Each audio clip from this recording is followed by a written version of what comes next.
Kei Kushina-san, how bold are you do that with Nae-sama, in front of everyone? Yura asked, and Kushina backed away, then licked her lips. Yeah, I can be that bold too, Yuri shouted, and before her sister could stop her, Yuri lunged for Naruto and claimed her fellow Uzumaki's lips, leaving Naruto more dazed than before. Yuri smiled as she wrapped her arms around Naruto's neck, biting on his lower lip as she usually did if they showed affection. Yeah, Yuri, even you! Yura shuddered out her voice. Naruto soon got over his shock before lightly caressing Yuri's soft hair. Yuri moaned until the two parted and she backed away. Be safe, Niwai-chan. Ni-chan, get over here and give Naoi-chan a goodbye kiss. Yuri called out, and Yura's eyebrow twitched. Her face quickly brightened up while she looked at the ground. Jiraiya-sama, this goes even above forbidden. Love, this is Ika-Ika. Forbidden. Paradise, Kakashi squealed to himself. Sasuke actually found that he couldn't say anything. He was attracted to Yuna, so he didn't care. But then again, seeing this was different. Yugao just threw her hands into the air. The purple-haired former Anbu just didn't care anymore. Let people do whatever the hell they want. She was about to get a headache already. Better hurry, or the opportunity will be gone, Databane. If you don't want to lose him, then show initiative, Kushina said, pushing Yura forward until she slowly banged against Naruto's frame. Yura shivered against Naruto's body before looking up to see Naruto smiling at her. Do I get one, Yura? Naruto asked, and Yura swallowed the lump in her throat. No-sama, Yura said before closing her eyes and leaning forward. Naruto took the hint and leaned down. Yura felt the softness of Naruto's lips while her hands rested on his broad torso. Nari-sama, we haven't kissed in a while. I miss your taste, Yura thought to herself as she continued to pleasantly kiss her lover. She snaked her hands around his neck while Naruto did the same to her waist. Yura panted into his mouth while Naruto swirled his tongue around in her mouth. A pleasant feeling that tingled her tongue when he did that. However, the moment was ruined when Sasuke groaned. We have got to go, Naruto, Sasuke announced, and Yura opened her eyes. The kiss ended and both backed away. Be safe, Nui-sama, Yura said, and Naruto slowly nodded before holding out his hand, and the portal quickly appeared in their view. Kakashi, Sasuke, Yuna, and Yugao passed through it, and Naruto noticed the waves of Risa, Tayuya, Komachi, Kushina, Guren, Yukamaru, Yuri, Yura, Karin, and Haku. Zabuza, Mikoto, Rin, Sugetsu, Jugo, and Itachi slowly bowed for whatever reason before Naruto disappeared entirely, having the portal close. They're gone, Yukamaru said, and Kushina gave a small grin. Yes, they are, she said, and it was like a flip to a light switch came on as Kushina spun around. Hurry, they're only going to be gone for a week. We'll have to work fast, Kushina shouted, and everyone sped off. With Naruto, ship port Y.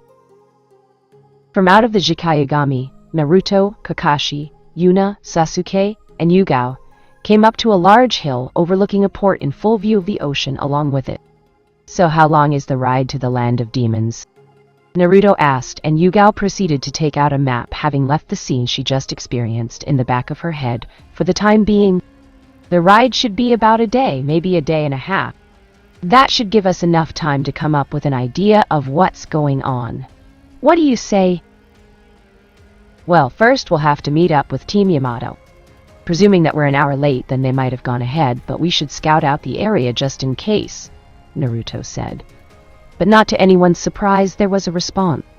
There is no need for that Hinoken Butai. It seems we were rushing for nothing. The others turned around and they noticed the man named Yamato. Sakura and Sai dropped to the ground. Yamato, what are you doing out here? Shouldn't you be at the docks? Yugao asked, and the Anbu in disguise. Yamato merely smiled. We could ask you the same thing, Yugao-san, Yamato said. The purple-haired Hinoken member rolled her eyes. Meanwhile, Sasuke turned his head and he noticed Sakura staring at him. She seemed to be doing it like she was utterly disgusted with him. Sasuke was sure that this was a new reaction on Sakura's part, but he didn't really care either way. He then noticed her look down for but a second until she turned her head away. Sasuke looked down to his hand, and he noticed it was very close to Yuna's own hand. The young Uchiha heir narrowed his eyes slightly before shaking his head. "So who is the leader for your group?" Yamato asked, and Naruto stepped forward. "That would be me this time. I would suggest that we hurry towards the docks. It looks like it's about to rain here. We'll have to set sail by this time," Naruto said, and Yamato agreed. "Hi, that would be appropriate. Sakura, Sai, get us a boat." "We're setting sail immediately," Yamato instructed. Sakura nodded, and so did Sai as the two walked off into the distance of the docks. So, Hinoken and Team Yamato quickly got their boat acquired and set sail into the deep sea. They sailed the entire day and into the night. The rain had quickly come pouring down over their boat, making it incapable of staying on the bow anymore. The bow, stern, port, and starboard of the ship were being manned by Naruto's clones and Yamato wood clones towards their destination. The winds weren't blowing hard, but it was still a struggle. However, none of them complained about it since they had a job to do. The teams had settled themselves in the main room near a table. The only thing giving them light was a nearby candle lamp for them to discuss their plan of action for the mission. This would most likely be the only time for it to happen, and anything else would have to be on the fly. So we can assume that since their shrine maiden needs our help, then we're obviously going to have to help her seal whatever this thing is that's tormenting them. We're going to be in some trouble, Sai spoke, and the others agreed. You're right. It's obvious that the geographical layout of the land is more to their advantage. If we're going to protect them, then we'll need to do some other things as well. Naruto, what do you think? Kakashi asked, and Sakura gave a small snort, but Naruto spoke regardless. I think we're going to need to do a little more than that, but that seems to be the only option available for us. We can place myself and Yugao-chan at the front, Kakashi-sensei and Yamato-sensei at the back, Sakura to the side, Yuna and Sasuke to the opposite side. Sai will be our eyes in the sky. Any movement that happens below that we can't see, then we'll need to rely on Sai for it, Naruto said, and everyone nodded. But Sakura huffed, and this time they caught it. You disagree with what I said, Sakura? Naruto asked, and Sakura stared up at him. Why am I alone? Why do I have to manage an entire section by myself? I'm a medic. I should be at the back, Sakura suggested, and Naruto looked back at the plan. The reason I have you to the side is because while you don't have as much chakra as Sasuke and I, you're still make the best standard reactions. And that's what we're going to need. Sasuke and Yuna will be fine on their own, Naruto said, and Sakura chuckled dryly. Oh, I'm sure they'll be fine on their own. Just look at how professional they are right now, Sakura said, and everyone turned to see Sasuke and Yuna just glanced to each other confusingly. What about it? Yugao asked, and Sakura snorted. Sasuke, the two of you are cousins for Kami's sake. Have you even thought about your future? Sakura asked, and Sasuke raised an eyebrow. I plan on restoring my clan. Is there a problem? Sasuke asked, and Sakura growled before turning towards Naruto. This is your fault, Naruto. I never knew you would do this. Don't you even realize what you're doing? Sakura asked, standing to her feet angrily.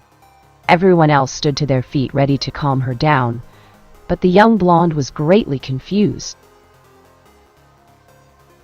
Sakura, what are you talking about? What's my fault? Naruto asked angrily.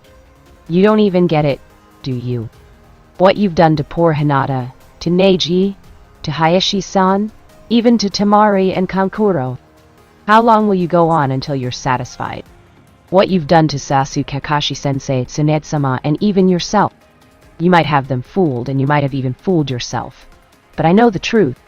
I know what you did. Messing with people's feelings like you're doing. Councilwoman Koharu was right. You're no better than Orochimaru, Sakura declared. Slap! Sakura widened her eyes as her face was turned towards a wall. No one said anything as they noticed Yuna with her hand extended. The redness across Sakura's face was indeed evident, and she glared back in Yuna's direction. "How dare you? How dare you compare Shikio-sama to that filth? Hayashi-san and Shikio-sama are best friends. You wouldn't even begin to understand their bond of trust with each other. He's done nothing to Sasuke. He has given Sasuke comfort. I am that comfort. Your feelings are not needed in this mission. If you can't take it, then you are better of returning home right now. You understand nothing," Yuna said, and Sakura snarled. "All right, that's enough, both of you," Naruto called out, getting everyone's attention. "Sakura, leave. Cool your head and come back whenever you're sensible. This is not the time for us to fight about whatever I did. You have an issue with me then? We'll discuss it after the mission? No earlier understood?" Naruto asked, and Sakura snorted. "Oh, don't worry, Naruto. I'll bring it up to you and I will be fully sensible in that time. Everyone will understand everything, and so will you. You will know just what you've done and the consequences of those actions. Hope you have a nice life with your family, Sasuke," Sakura said before walking off. Naruto gave a deep sigh and Yamato shook his head. "Forgive her. Sakura tends to be hot-headed as of late. A trait that I'm sure she shares with her master, Tsunade Senju. I will go talk with her if we're done here. It's already night, we'll get our sleep and then we will take shifts to maintain the boat," Yamato said, and no one refuted him. They watched as Sai and Yamato disappeared through the halls of the ship, leaving them alone. "Has she always been like that?" Yugao asked, and Naruto shook his head. "No, and that's the weird part of it all.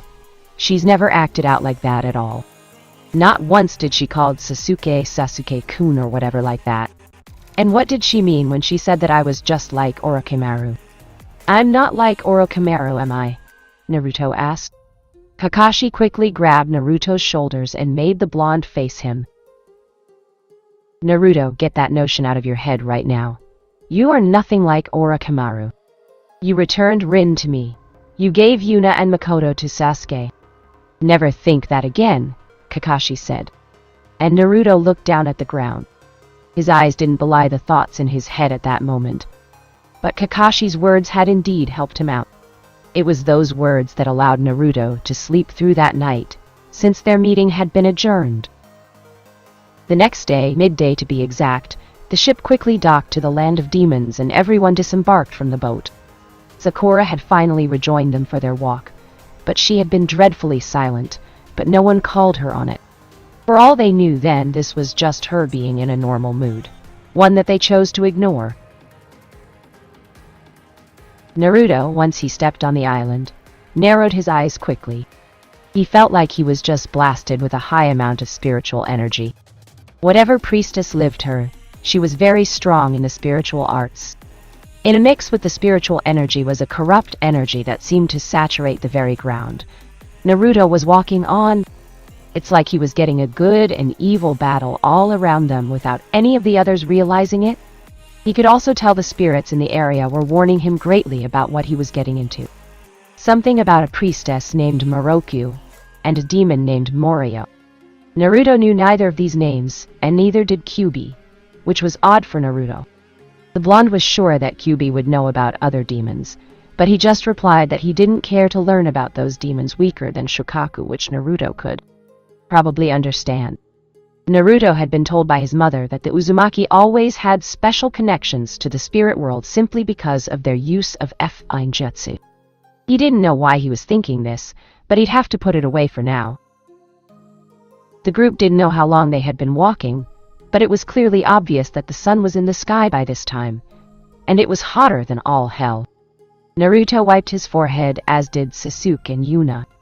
No one else seemed to complain about the heat, and they didn't have to as they came to the site of a large shrine compound in the distance. "Is that it?"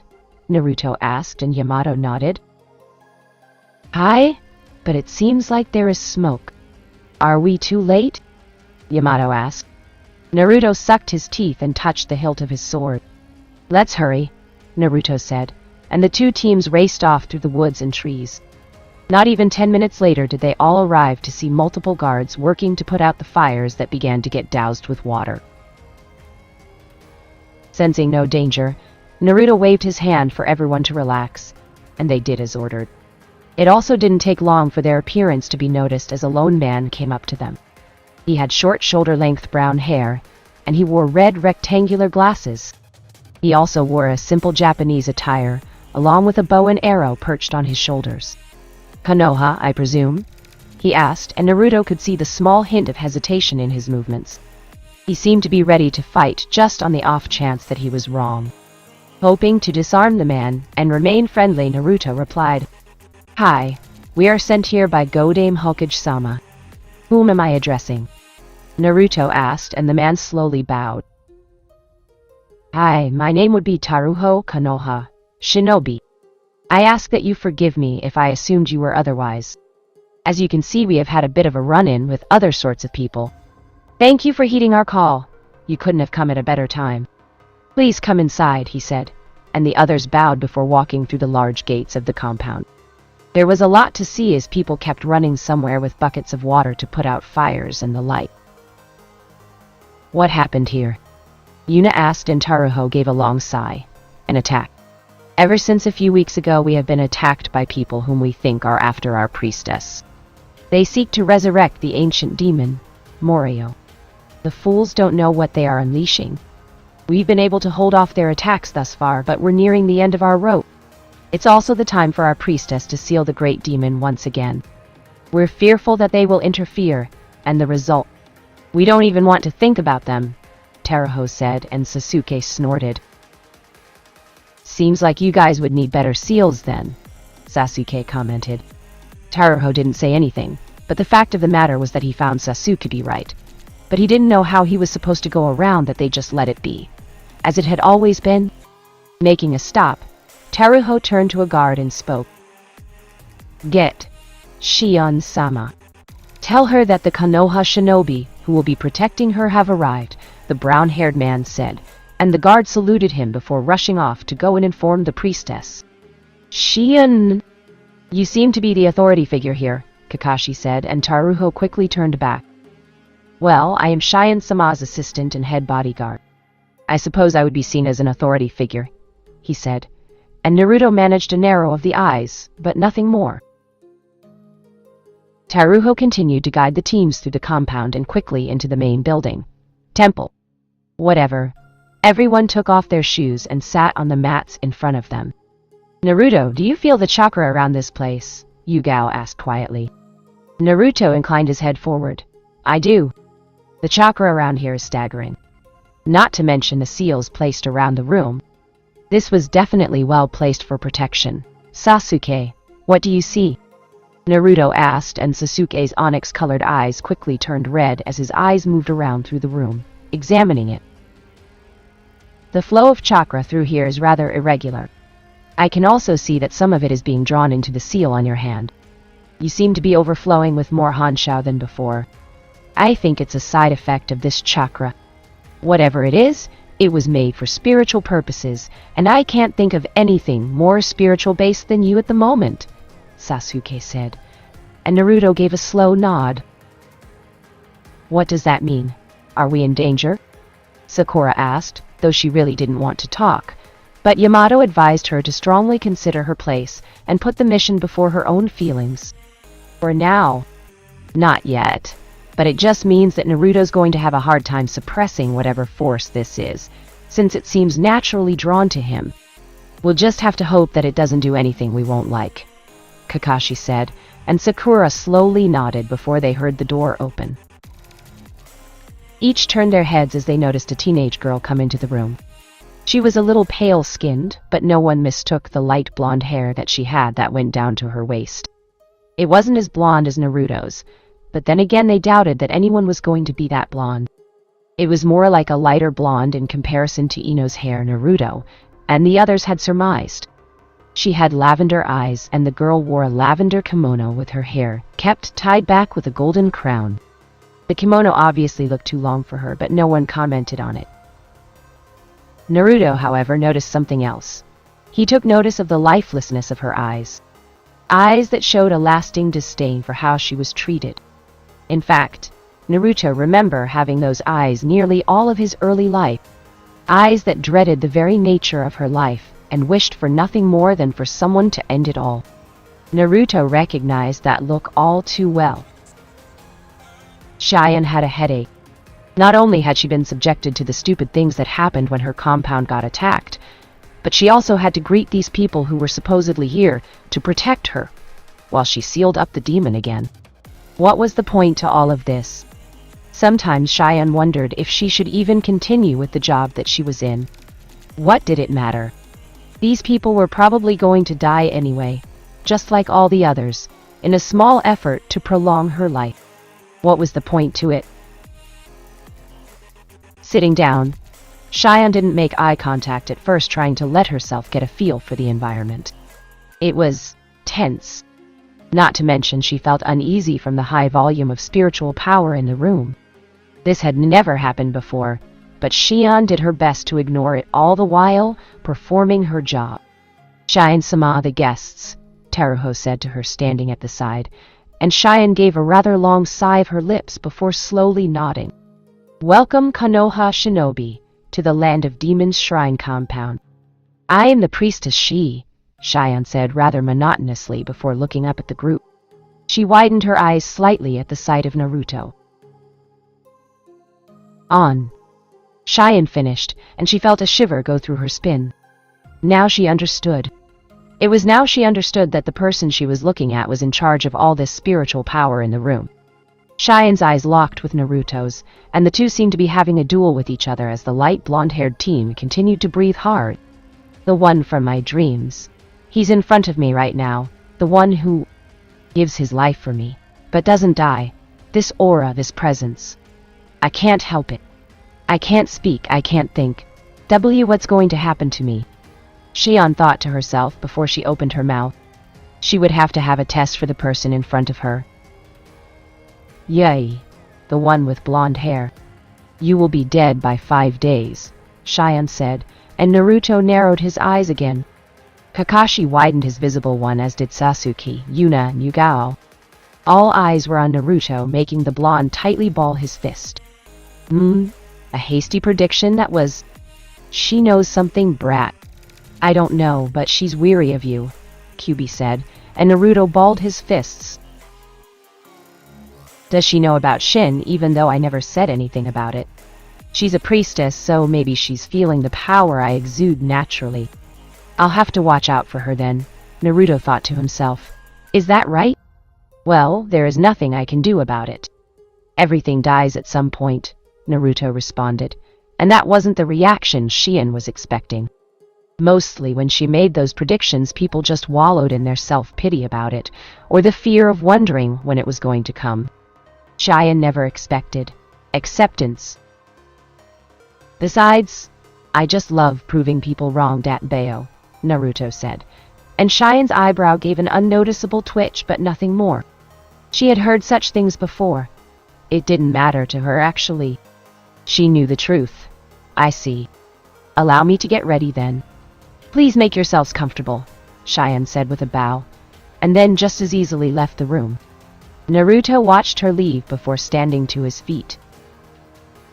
"What did you do now, Naruto? Haven't you done enough?" Sakura asked, but the others ignored her.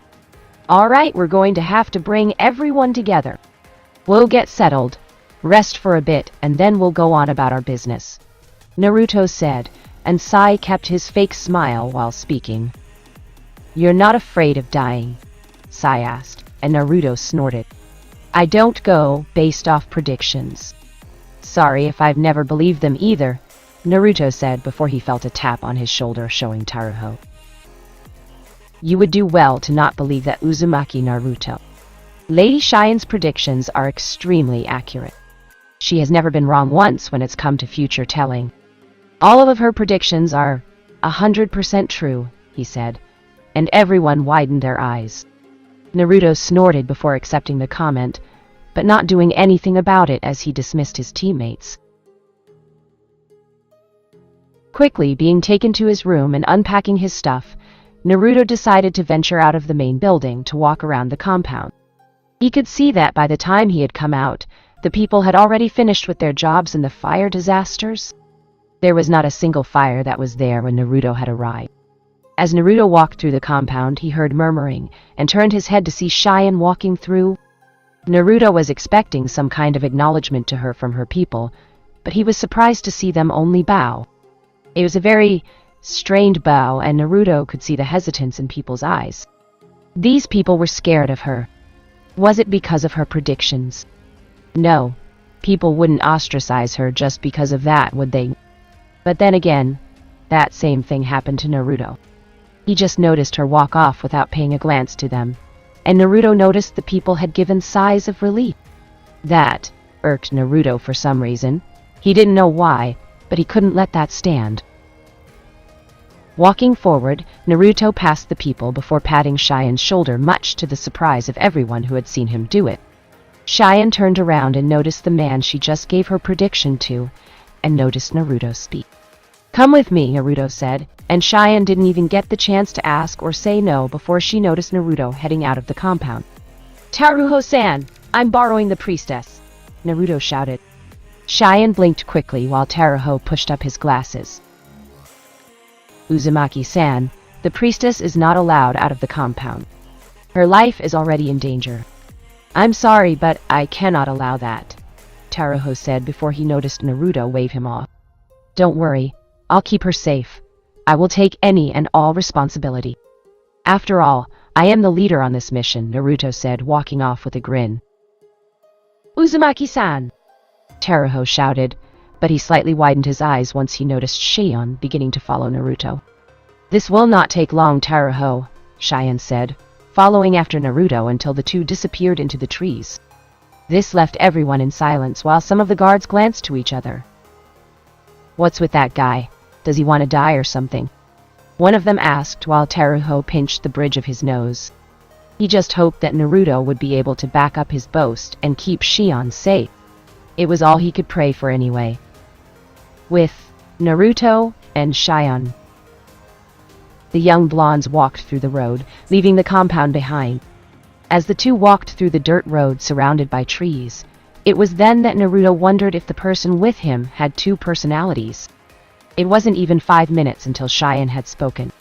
"Where are you taking me?" she asked. "Don't worry about it," Naruto easily responded back. Cheyenne's eyebrow twitched before forcing herself to stay calm. "If you've come out here to waste my time, then it's not needed." "I wish to hurry this up," Cheyenne said, and Naruto snorted. "Really, because from where I was standing, you were just walking around with that stubborn look on your face. You need to lighten up," Naruto said, getting Cheyenne's hands to slightly dig into her dress. "Unlike you, I have very important business that I do back at the compound," Cheyenne said, and Naruto snorted. "So I guess my protecting you isn't important business?" Naruto asked, and Cheyenne stalled. She nearly fell out of step with the person in front of her, but managed to keep it, though she knew that he noticed it. "There's not really a point to you protecting me. All those who protect me die, so there's not issue. It's the same way that you will die as well. You should be scared," Cheyenne said, and Naruto looked up at the sky. "Not really. I won't die," Naruto responded, and Cheyenne frowned. "I thought you said that everything dies at some point." "That would include you, wouldn't it?" she asked, and Naruto decided to turn her question around. "It would include you too, wouldn't it?" Naruto asked back. Cheyenne's face scrunched up in irritation before turning her head away. "Looks, we've walked, and my feet hurt right now. I'm also hungry and thirsty, so please take me back to the compound so I can eat," Cheyenne said, and Naruto frowned. There are kids and adults who go days without food and without water, having to travel days on end just to make one trip worthwhile. "You're not the only one who has needs," Naruto said, and Cheyenne widened her eyes. She turned her head away, and it was only now did she see that Naruto stopped. Cheyenne looked out and noticed the sun over the hills shining over the vast valley in front of her. She then looked down and noticed Naruto lay on the ground. "Feels good to get away from it all just for a little while, doesn't it?" Naruto inquired. The light blonde priestess didn't know what to say, so she settled for nothing, just looking out into the distance. She couldn't understand this person's thought process. He was rude, pushy, and all around shy and just didn't like him. She didn't even know if she had a reason for it, but maybe that had to do with her dreams. However, despite that she could say that she was inwardly grateful to be away from the people, she wouldn't dare say that out loud, but this was actually a break that she needed. Not going to sit down? Naruto asked, and Cheyenne looked down before placing herself a few inches from Naruto. She elegantly sat on the ground, just feeling content to have the wind blow across her hair. Neither spoke with each other for about 10 minutes, but once those minutes passed, Naruto opened his mouth. If you had 5 minutes to do what you wanted, what would you do? Naruto asked suddenly. Cheyenne pondered his words before snorting. I would finish my work that no doubt you're keeping me from doing. Why exactly have you brought me out here? Cheyenne asked, and Naruto leaned forward. Are you always this suspicious of people? Naruto asked, and Cheyenne's next response was one that even Naruto wouldn't see coming. Are you? She asked. Naruto frowned at what she possibly meant. Naruto decided not to respond to her, instead choosing to change the subject. Tell me about the Morio, Naruto said, and Cheyenne visibly stiffened. He's a demon. There isn't much to say about him, Cheyenne said before standing to her feet. Not that the time with hasn't been pleasant, but we should return now. I don't see the need to stay out here. Also, the sun is going down. You will have to meet with your time to do whatever it is that you do, Cheyenne said, and Naruto stood to his feet along with her. Fine. But after the mission, I will ask you what you want to do, for 5 minutes. I'll get an answer out of you in that time. Also, yes, everything dies at some point. Naruto and Cheyenne's eyes hardened. But that just means that we have to live our lives without regret down to the last second, Databeo, Naruto said, and Cheyenne turned back to him and noticed Naruto's bright smile. Cheyenne took a short sigh before nodding. Whatever you say, Cheyenne returned as she and Naruto walked back towards the compound. They didn't say anything during that time, just walking back, but Naruto could feel the uncertainty around Cheyenne's heart. He didn't know why he could, but it was just that open to him. Later, Ray. That night, after everyone had finished their food, had convened in a lone room for one final discussion. I checked the outer perimeter. There were no signs of the enemy. This means that they're waiting for us to leave to attack. I think it would be needed for us to switch our plans a little, Yugao said, having Naruto bring a finger to his chin. What do you suggest? Naruto asked, and Yugao pointed to a spot on the map. I asked the guards about the routine checks, and they change every 5 hours or so. I've noticed the training that the guards partake in, and I'm sad to say that, against Shinobi, they won't protect her for very long, which is one of the reasons why they called us. The area around here is generally weak, and it leaves a blind side open to attack. I have warned Taruho-san about it, and he's taken precautions, but I'm afraid that isn't enough, the purple-haired woman said, and Naruto sighed.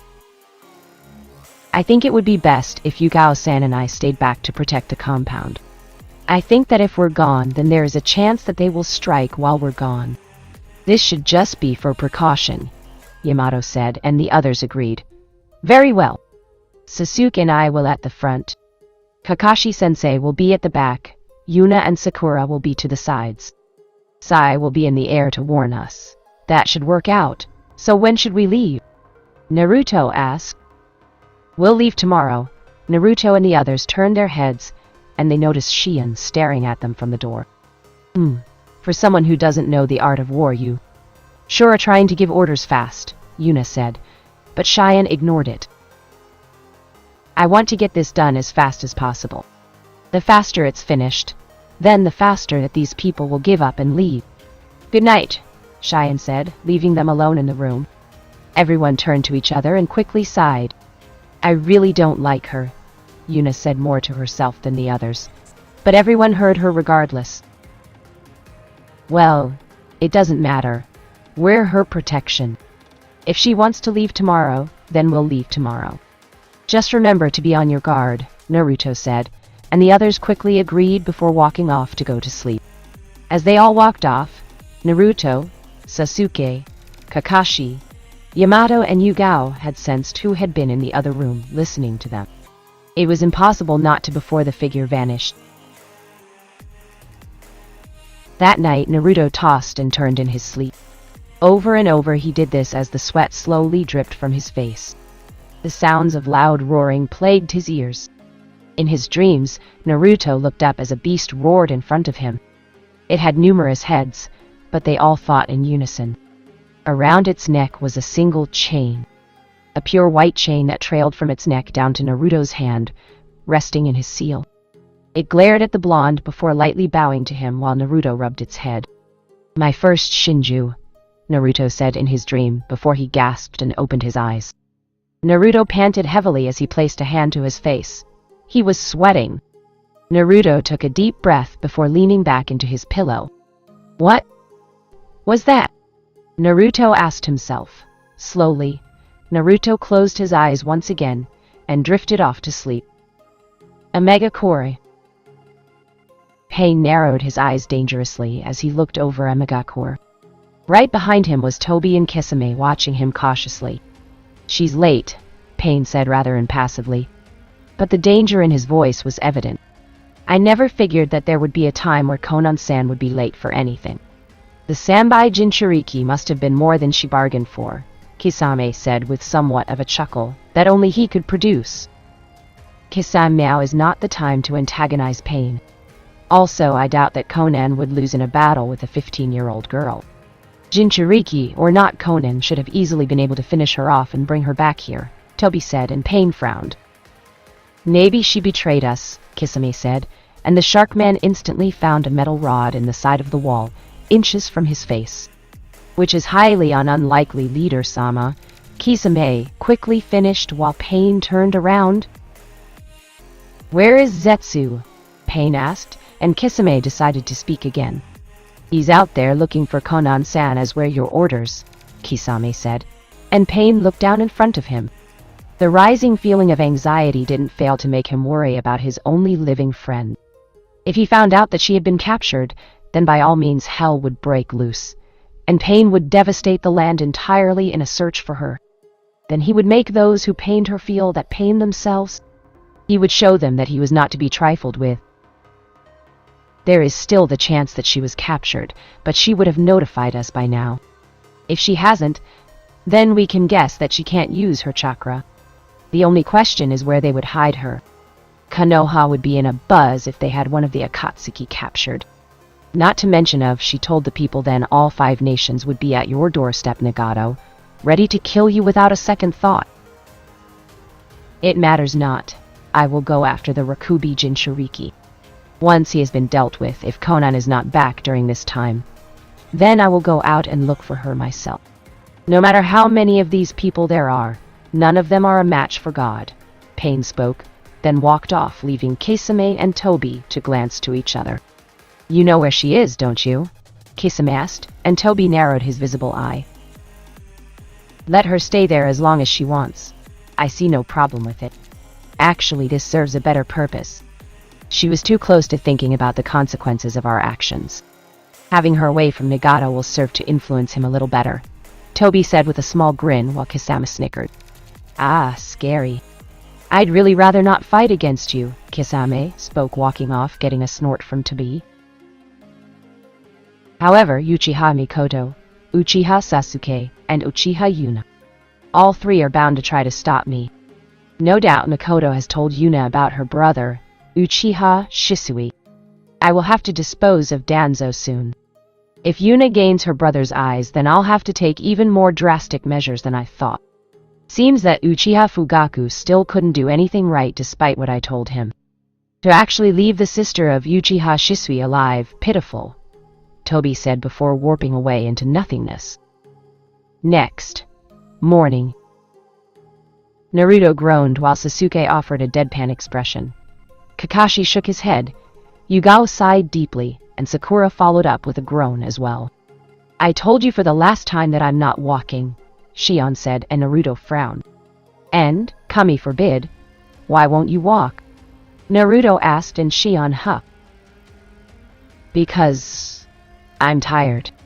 It's early in the morning." Have Taruho bring my carriage, Cheyenne said, and Naruto chuckled darkly. Now Naruto, this is a client. Don't be too rash here, Kakashi thought to himself as Naruto advanced for the young woman in front of him. Naruto glared down at Cheyenne, and the young priestess looked up. She couldn't help but give a slight shiver to the intensifying glare that Naruto gave, but it then settled down. A carriage is going to cause too much attention to you. I'm not going to risk your safety just because you don't feel like walking. Keep in mind that as we waste time here, your enemies are coming up with even more ways to kill you. Also, if you fail to seal this demon, then I'll write in the report that you didn't want to go because you were too lazy. Not our problem then, but that's not how I work. So, sorry, but we're going to have to improvise here, Naruto said. Cheyenne raised an eyebrow, as did everyone else. Konoha, Hokage Mansion. Tsunade continued to work through her paperwork with a small sigh as she placed one file into the completed column. Actually, Tsunade had been doing some papers between herself and a boy. The two Kage had been sending papers to each other repeatedly through the use of Shi Uzumaki. Sorry for making you run around like this. I know it can be stressing, Tsunade said, but she shook his head. It is not a problem, Hokage-sama. If this improved relations with our villages, then I don't see any mind. Ujikaze-san has been great company. I've also learned some techniques from him that I'm sure will benefit me and my clan in the future, she said, and Tsunade chuckled. You plan on starting the clan within Kumo? Tsunade asked, and she sighed. I honestly don't know. Kumo has indeed been my life, but my clan is something else. I still haven't come to a decision about it, she said to her, and Tsunade could accept that. The young blonde man had no complaints about his job as the bridge between the two Kage, though he did miss his family since he was sure that not having a family, and then suddenly being surrounded by other Uzumaki, had made him somewhat lonely now, even with Fujikaze. He doubted Konoha would allow a noble clan to leave easily. On the other hand, he was sure his friends in Kumo would try to keep him as well. The only thing that she knew was that despite his choices, his family and his Reikage would support him in it. Well, time grants one understanding if they ask themselves long enough, Tsunade said, and she slowly nodded. Speaking of which, Kushina-sama told me that you're an Uzumaki as well. Where's your swirl symbol? She asked, and Tsunade looked at him pleasantly. A little too pleasantly, which made she take a step back. It's in a place that if I show you, then I will instantly kill you after I see it. Sure, I'll start a war for it, but that's how it goes, Tsunade said, and she slowly nodded, chuckling dryly. How do these people deal with this woman? She thought to himself before he noticed Tsunade relax. Well, it's not like I don't understand. A part of me would like to join that clan too, but I'm a Senju through and through. I doubt I can be an Uzumaki like you can, Tsunade said, and she blinked at her rather dismissive tone. But before he could expound on it, the door instantly opened, causing Tsunade and she to look at whoever had the audacity to come in without so much as a knock. And the reasons were easily explainable. You're lucky I don't have you arrested. Koharu, Homura, what do you want now? Tsunade asked, but to her surprise Homura was the one who spoke this time. Koharu merely attempted to fade into the background. Tsunade, this has gone on long enough. Explain to us why you have allowed the entire Uzumaki clan to leave Konoha. This is a direct suspicion to activity already. I'd rather we didn't have another Uchiha incident on our hands. Guren Uzumaki hasn't reported to the barrier division. Kushina Uzumaki is not there for the clan meetings. I understand that they are a clan, and they have their original home.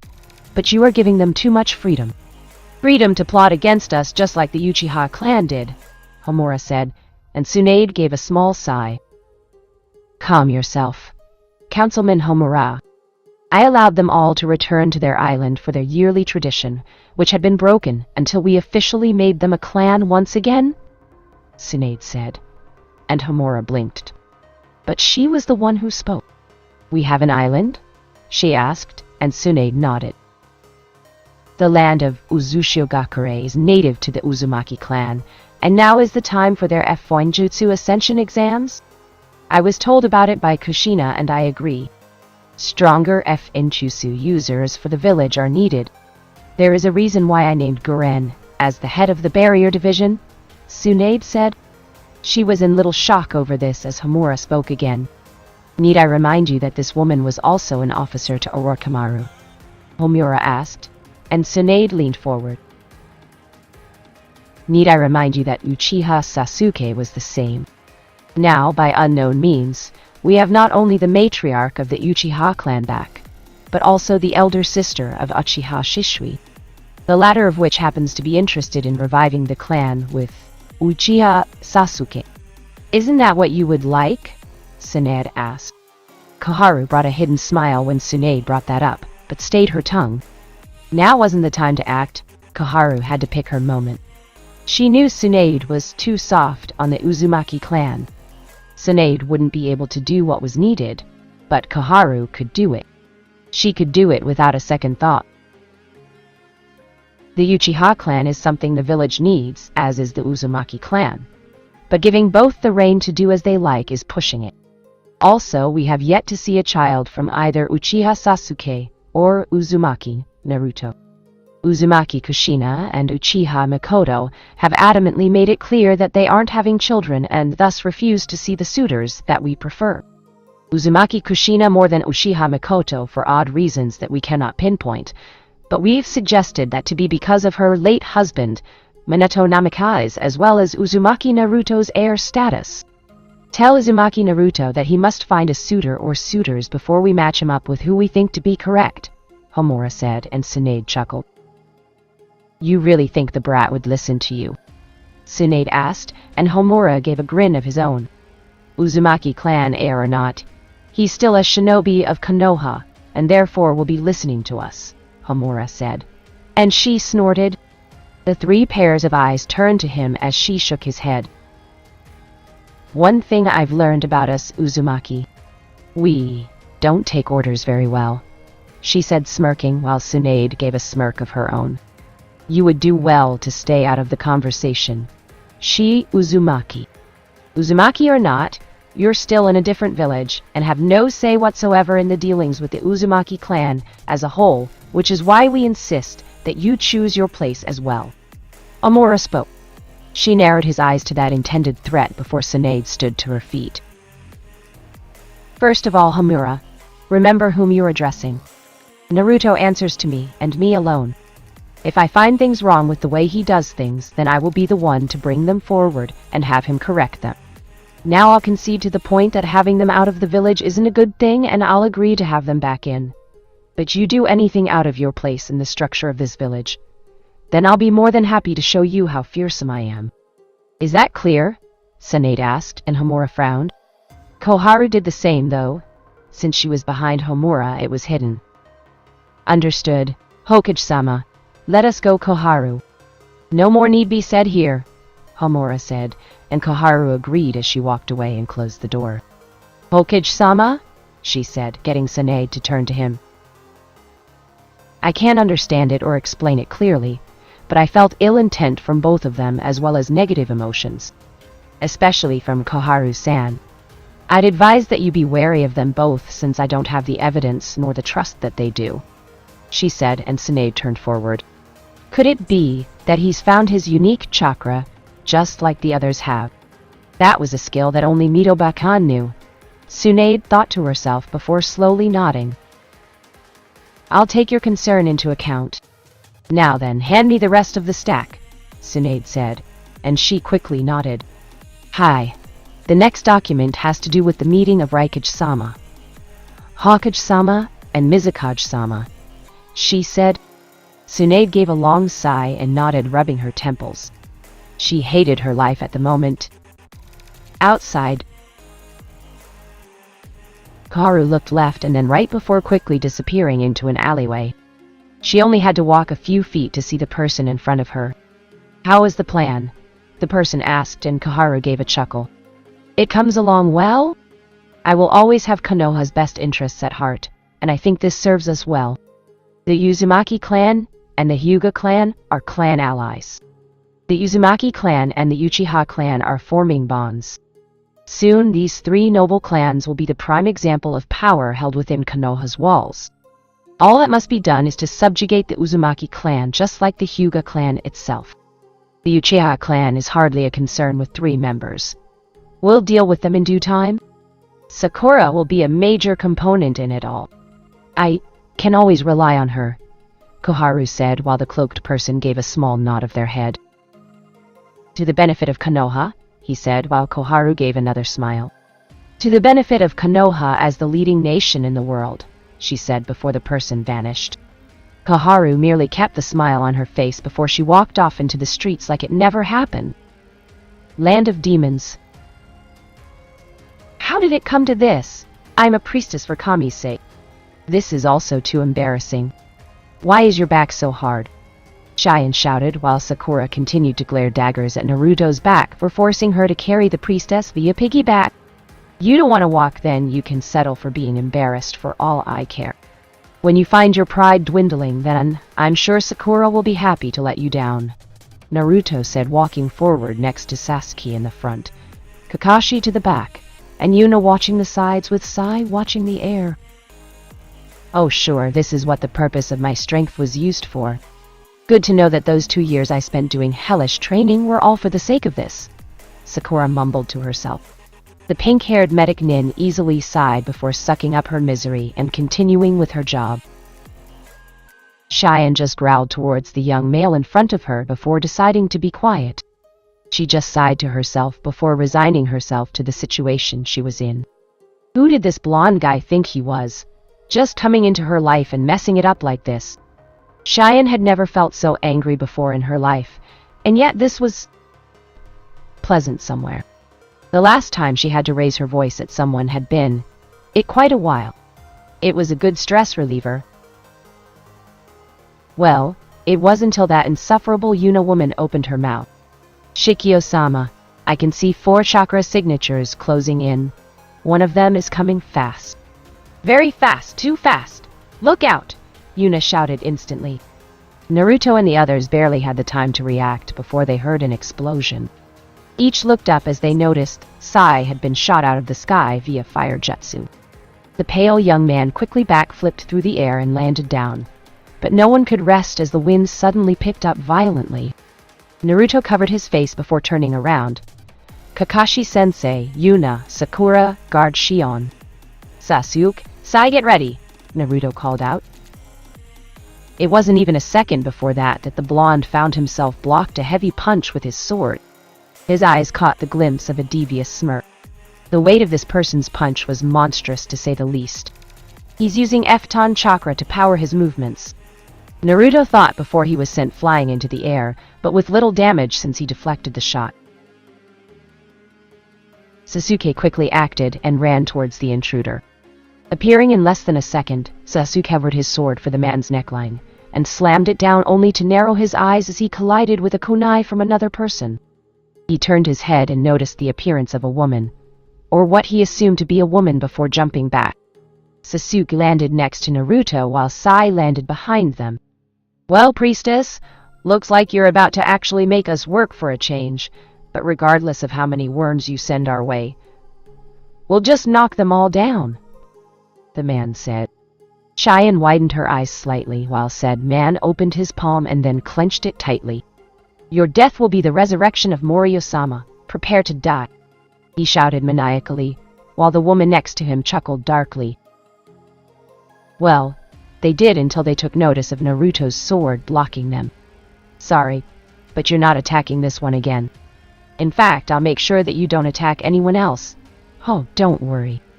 I promise that once I give you to Shin, then you won't have to worry about me anymore. You'll suffer an eternal torment in the stomach of the shinigami when I'm done with you, Databao, Naruto called out. Those who get in the way of our dream to resurrect Morio-sama will be dealt with severely. Prepare to die, kid, the man shouted as he charged him.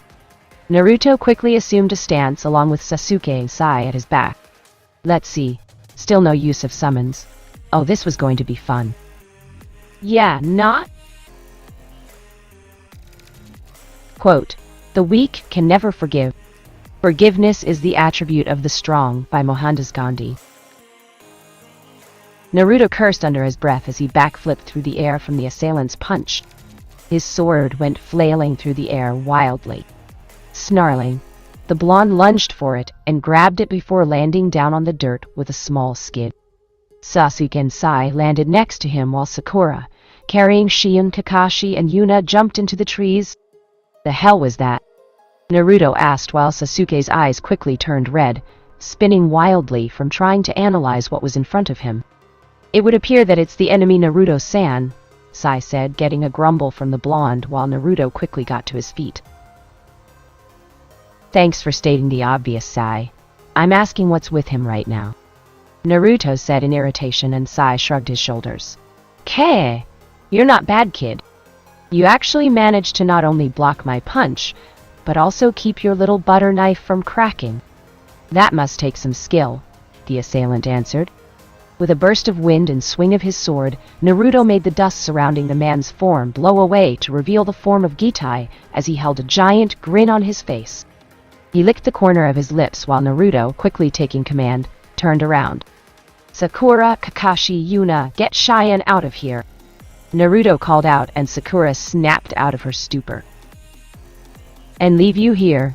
Sakura asked. Granted, yes. She still felt hostility towards the blonde in front of her for what he was doing. Known to him or otherwise, he was still a member of her former team, and Sakura cared about all of her teammates. You really think I'm gonna let you leave? Priestess Chan is going to be bloodstains on my hands when I'm done with her, Kitai said slowly, cackling while Shion tightened her arms around Sakura's form a little harder. Don't count on it. You're hardly the threat you claim to be if you're all we have to work with. You'll be dealt with quickly, Sasuke said, gesturing to Naruto. The blonde gave a small grin before he held out his hand. Kukan! Naruto suddenly shouted, shocking everyone as he dropped to his knees and grabbed the ends of his head, writhing in agony. Kyuubi was feeling the same pain as his tails thrashed around violently. Gitai raised an eyebrow at what caused such a reaction from the blonde man in front of him, but it didn't matter. In the end, he was going to die anyway. Naruto, are you all right? Kakashi asked while Naruto panted heavily, the pain subsiding. Just get Shion out of here, Naruto said, growling in anger while Sasuke quickly got in a position to protect Naruto. An action which surprised the blonde, if only a little. No, we have to get you out of here too, Yuna called out. Remember the plan and don't argue, we can handle this. It was Sasuke's voice that came suddenly, making Yuna wince. Yuna said more to herself while Sasuke's sword flared in lightning. Naruto stood to his feet and then gripped his sword. He gave an experimental jerk of his sword, and he watched it glow in the white fire of Hanshao. Okay, so just using Hanshao in its pure form doesn't do what happened last time. I can at least use it, but not so concentrated, Naruto thought to himself. He slowly nodded and sighed. Great. So other than a few others, his generally most powerful techniques were out. All three of them. Naruto-san, I think it might be wise for you to go with them also. Here you might be a hindrance, Sai said as he learned in a book that friends appreciated honesty, making relations go a lot smoother. Naruto grimaced and Sasuke sighed to himself. Shut up, Sai, Naruto retorted, and Sai nodded. Meanwhile, Sakura huffed and turned around. You better not die, Naruto. I still have to knock some sense into your ass, Sakura said, and dashed away before Kakashi and Yuna could say anything. Where do you think you're going? Gitai hollered, suddenly finding the speed to pass Naruto, Sasuke, and Sai as he dashed for Sakura's body. He grinned widely as his hand neared her pink shirt until he barely had the time to the sandals of a person as their foot slammed into his face, knocking him to the ground in a heavy crash. Naruto smirked while Sai couldn't help but grin in turn. Your speed has improved, Sasuke, Naruto said while Sasuke landed on a branch and snorted. Don't act like you're faster than me, loser, Sasuke said with a small smirk, while Naruto chuckled. Seeing the sight, Kakashi sighed and shook his head. Honestly, these two were going to be the death of him one day. You two better come back. Got it. Who do you think we are, Kakashi? They both asked at the same time, forcing Kakashi to give an eye smile. Come Yuna, we're leaving, Kakashi said, and before she could give her reply, Yuna suddenly found herself being dragged along through the trees running after Sakura, who was carrying the client. In little to no time at all, the three disappeared into nothingness, leaving Naruto, Sasuke, and Sai to deal with what was in front of them. Kid, that was a mistake that you won't live to regret, Gitai said, removing himself from the earth before glaring up at the young Chihaya while Sasuke rested his sword on his shoulder. Instead of running your mouth, why don't you show us what you're really made of? Sasuke asked, and Gitai snarled, and with an intense glare that became a dark chuckle. He slapped his hands together for a single hand sign. Very well, don't regret it. Katan! Hibashiri! Gitai shouted, and the three quickly jumped away from the rushing fire that spewed from his mouth. The fire bashed into the trees, setting them ablaze, while Sasuke swiftly left them and jumped to the ground. His sleeves rolled out 5 shuriken and he flung them perfectly at the target. Gitai effortlessly dodged them all before he widened his eyes in surprise as Naruto found his way around him. The blonde just had to touch him with his sword, and that would be the end of him. You let your guard down, Naruto said while Gitai smirked. You think so? He asked, and Naruto watched him duck underneath the blonde's swinging white fire-encased sword. Naruto sucked his teeth before Gitai swung his legs and pushed them forward in a 2-foot attack for Naruto's abdomen. Naruto lifted his right leg and blocked the dual assault. However, he was surprised when Sai jumped over his back and sent a heel kick for Gitai's face. The white-haired man, seeing the coming action, rolled out of the way on the ground, while Sai's foot slammed into the dirt, making it crack slightly. Gitai gave a small grin before he heard cackling. He turned and noticed Sasuke's sword tearing across the earth. They all walked out in a straight line as his scarf flew back and forth. Chidori! Remi! 1,000 birds! Thunderclap! Sasuke cried, and he gripped his sword with both hands. He brought his sword up and just as easily slashed it down, only for it to be blocked by a kunai. Sasuke snarled while Gitai grinned. Doton! Dorio Oso! Gitai called out, and Sasuke continued to snarl before he backflipped through the air just in time for earth spikes to launch themselves from the ground at his frame. Cleverly, Sasuke maneuvered through them all, and even managed to hop across 1 or 2, sending him further into the air. Gitai grinned, but was forced to take his eyes off Sasuke's form and bring them down as he noticed Naruto and Sai coming at him from different sides. You're all underestimating me, Gitai shouted. Sai lunged at him with a kunai, but he sidestepped the pale teen before kicking him square in the stomach. Sai coughed before being rushed into the shrubbery behind him, while Naruto brought his sword back. Uzu no Fukush, Goka! Whirlpool Revenge. Hellfire, Naruto said. The seals on his sword flared dangerously before disappearing, and suddenly Naruto's sword was encased in a majestic flame as he swung at Gitai, but Gitai only chuckled when he leaned his body back, letting Naruto swing forward. Believing that he held the advantage, Gitai smirked as he grabbed Naruto's leg. Got you, brat, he said as he lifted Naruto into the air. Actually, I've got you, Naruto said, and before Gitai could ask what the blonde meant, he was suddenly found restrained by white chains. The man widened his eyes while Naruto shouted, Sasuke now! Gitai quickly turned his head, and he noticed Sasuke's sword blazing towards him in a crazy frenzy of lightning from the air. Sasuke swung his sword downward, fully prepared to cut the man down before he moved. Growling, Sasuke's sword slammed into the ground, causing it to crack from the pressure, thus making it explode upon impact. The dust settled and everyone noticed that the only remnant of the man was a log. Shit, Sai moved, Sasuke shouted, following the path of chakra back to its point of origin. He watched as Gitai made his way over Sai, and the young shinobi could do very little before he was backhanded across the face. Skipping across the ground like a stone, Sai's momentum was stopped by Naruto while the blonde held him up. You know, I'm not in any real hurry here. I'll admit that those chains of yours are scary. I could feel them sapping my chakra like a tree with water, but I wouldn't get cocky, brats. After all, you didn't think that I would really stay here and not send someone else, did you? Gitai asked, and the others gasped. What? Naruto snarled out while Gitai grinned. If you want to know what I'm talking about, then why don't you make me talk? Gitai suggested, and Sasuke was more than willing to follow through with that suggestion.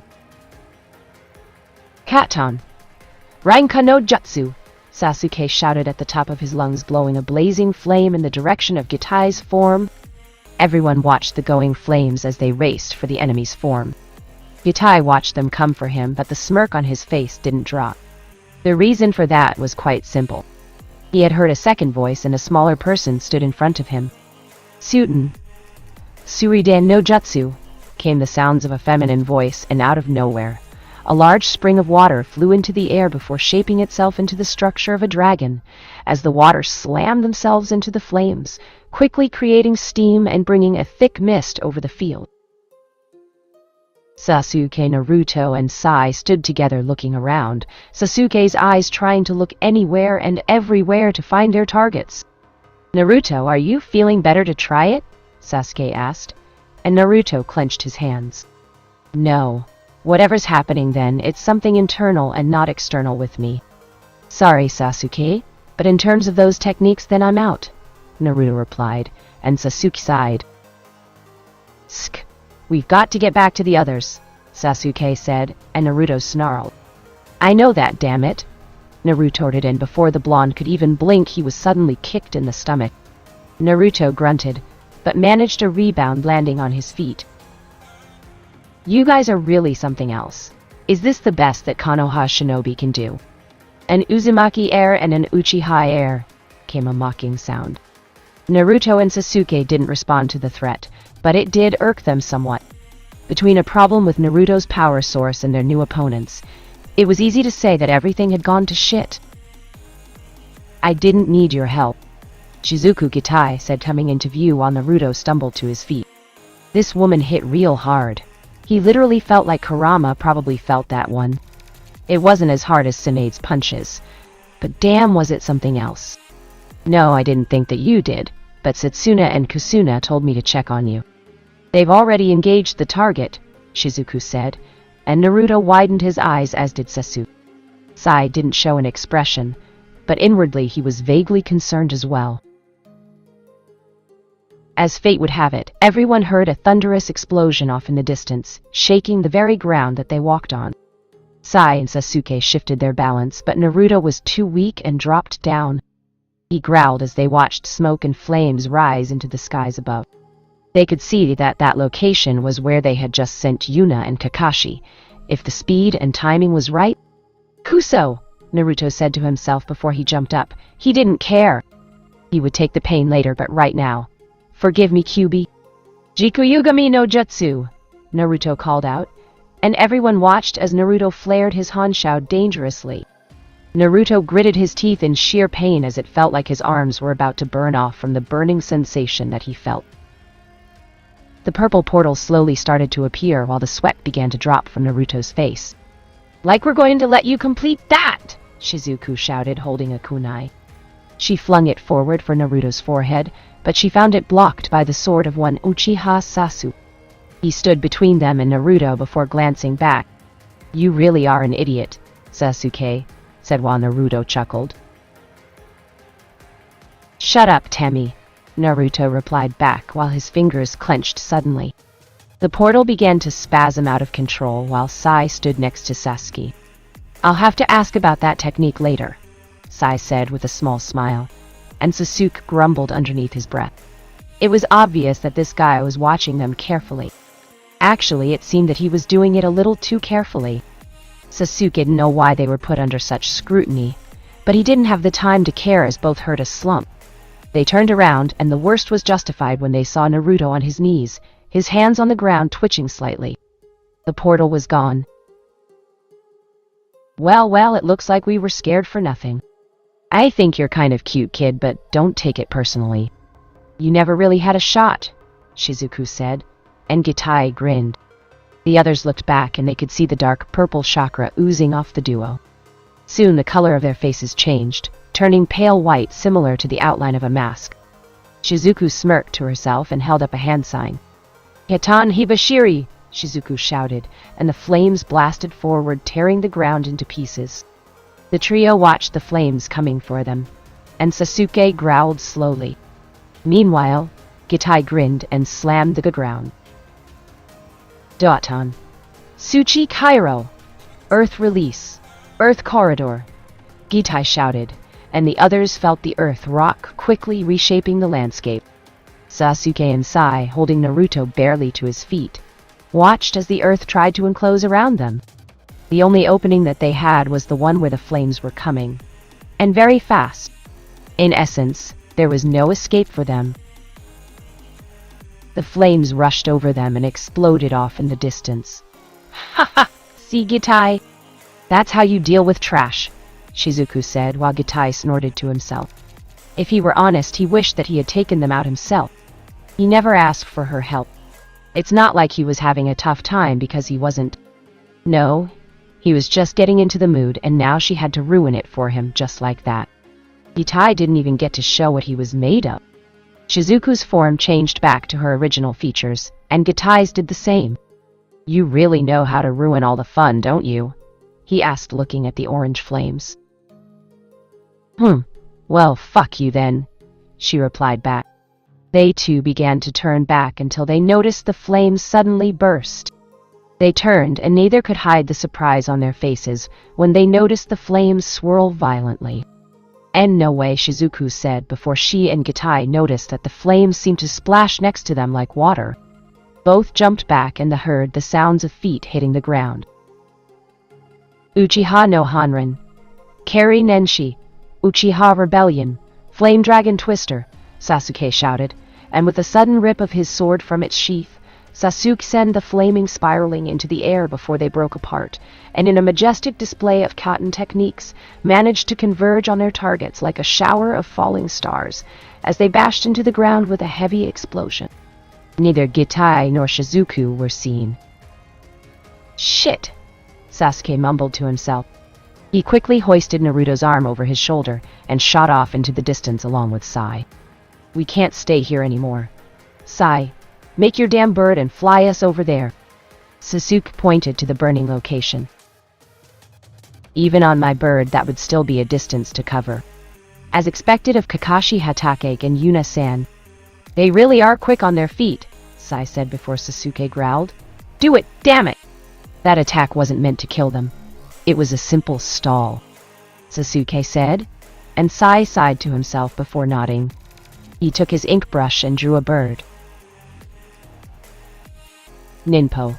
Koji Giga. Ninja technique. Super beast imitating drawing. Sai called out, and a large ink bird flew into the sky. Sasuke hoisted Naruto on top of the bird while he and Sai jumped on.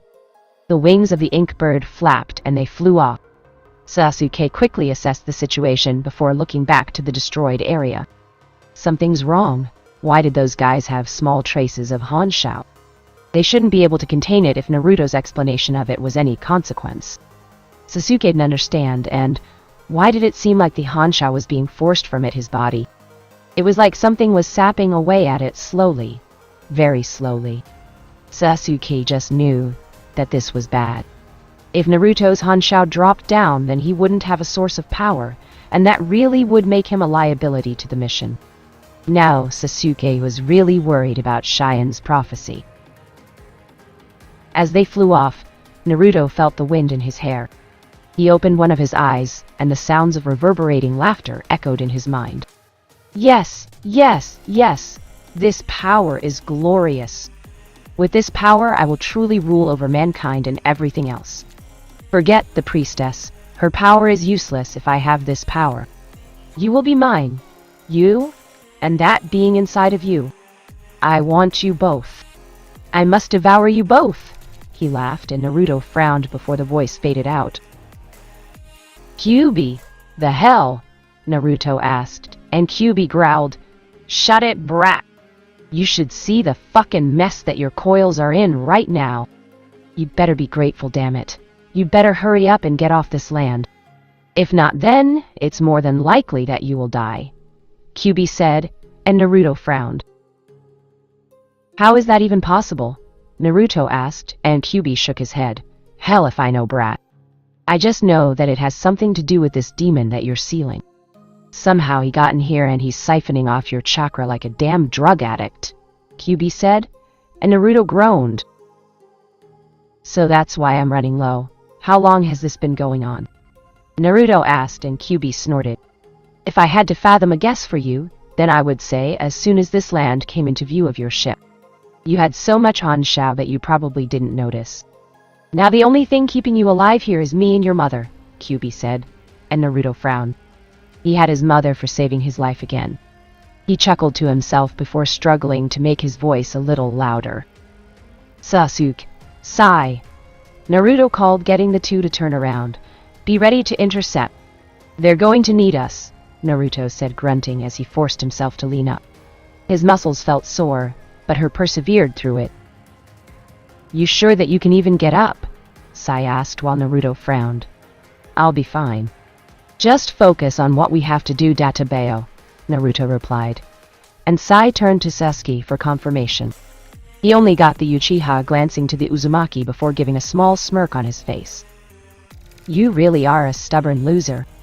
Orders received, Sasuke said as they flew away from their battlefield, never noticing two sets of eyes watched them leave with smiles on their faces before vanishing away into nothingness. With Kakashi and Yuna cackling was easily found to be in a sea of flames that used to be the ground. Kakashi jumped back with a narrow of both his eyes. Yes, Kakashi had revealed his Sharingan while he held his father's sword. How did this happen? They were going to get away, but now this happened. Just about a few minutes after they got away from the first fight, they now had their second one.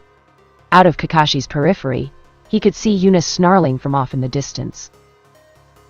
Yuna was currently dealing with one of the two assailants, while Kakashi dealt with the other one. You chose the wrong group to attack, Kakashi said, tightening his grip on his sword. I'll believe that when I see it, Kakashi attack. Just hand over the priestess and we might consider letting you live, came the voice of a certain pink-haired assailant. No, it was definitely not Sakura. She was right behind Kakashi, still holding the scared priestess in her quivering form. Sorry, but I don't negotiate with the dead, Kakashi responded back, and a tick mark appeared on the assailant's head before he chuckled with a little strain. By my name of Kusuna, I will kill you, Kakashi Hatak. I will also kill the priestess Cheyenne. Kusuna called, and Kakashi growled. He quickly blocked Kusuna with his sword as the pink-haired man drew a kunai. They too glared at each other before pushing back. Sakura, take the client out of here. We'll be right with you, Kakashi said while Sakura grimaced. No, this was just like the last time. Kakashi-sensei, not you too. I can't leave you guys too, Sakura said while Kakashi held his sword in a defensive stance. Remember the mission, Sakura. You have to protect Shine-san, Kakashi said, and Sakura shivered. She bit her lip while Cheyenne frowned. This was what she didn't want. She didn't want people dying for her. Her life wasn't that important. What would it matter if a demon ruled the world? The world was already unfair, and it was already ruled by demons. What could be done about it? I can't abandon you. I won't, Sakura said hastily while Kakashi cursed. He widened his eyes in shock when Yuna was sent crashing into the ground. The female Uchiha scowled and brushed her hair back before quickly standing up. Kakashi sighed before turning around, and Sakura noticed his smile. This isn't abandonment, Sakura. This is just meeting at a later date, Kakashi said, and Sakura widened her eyes and hung her mouth open. Kusuna took the opportunity and dashed forward. However, he didn't get what he wanted as Kakashi twirled his body and bashed his sword against Kusuna's steel kunai. The two gave off sparks against each other as they glared at each other. You're already dead. You, the priestess, and your group, Kusuna said while Kakashi frowned.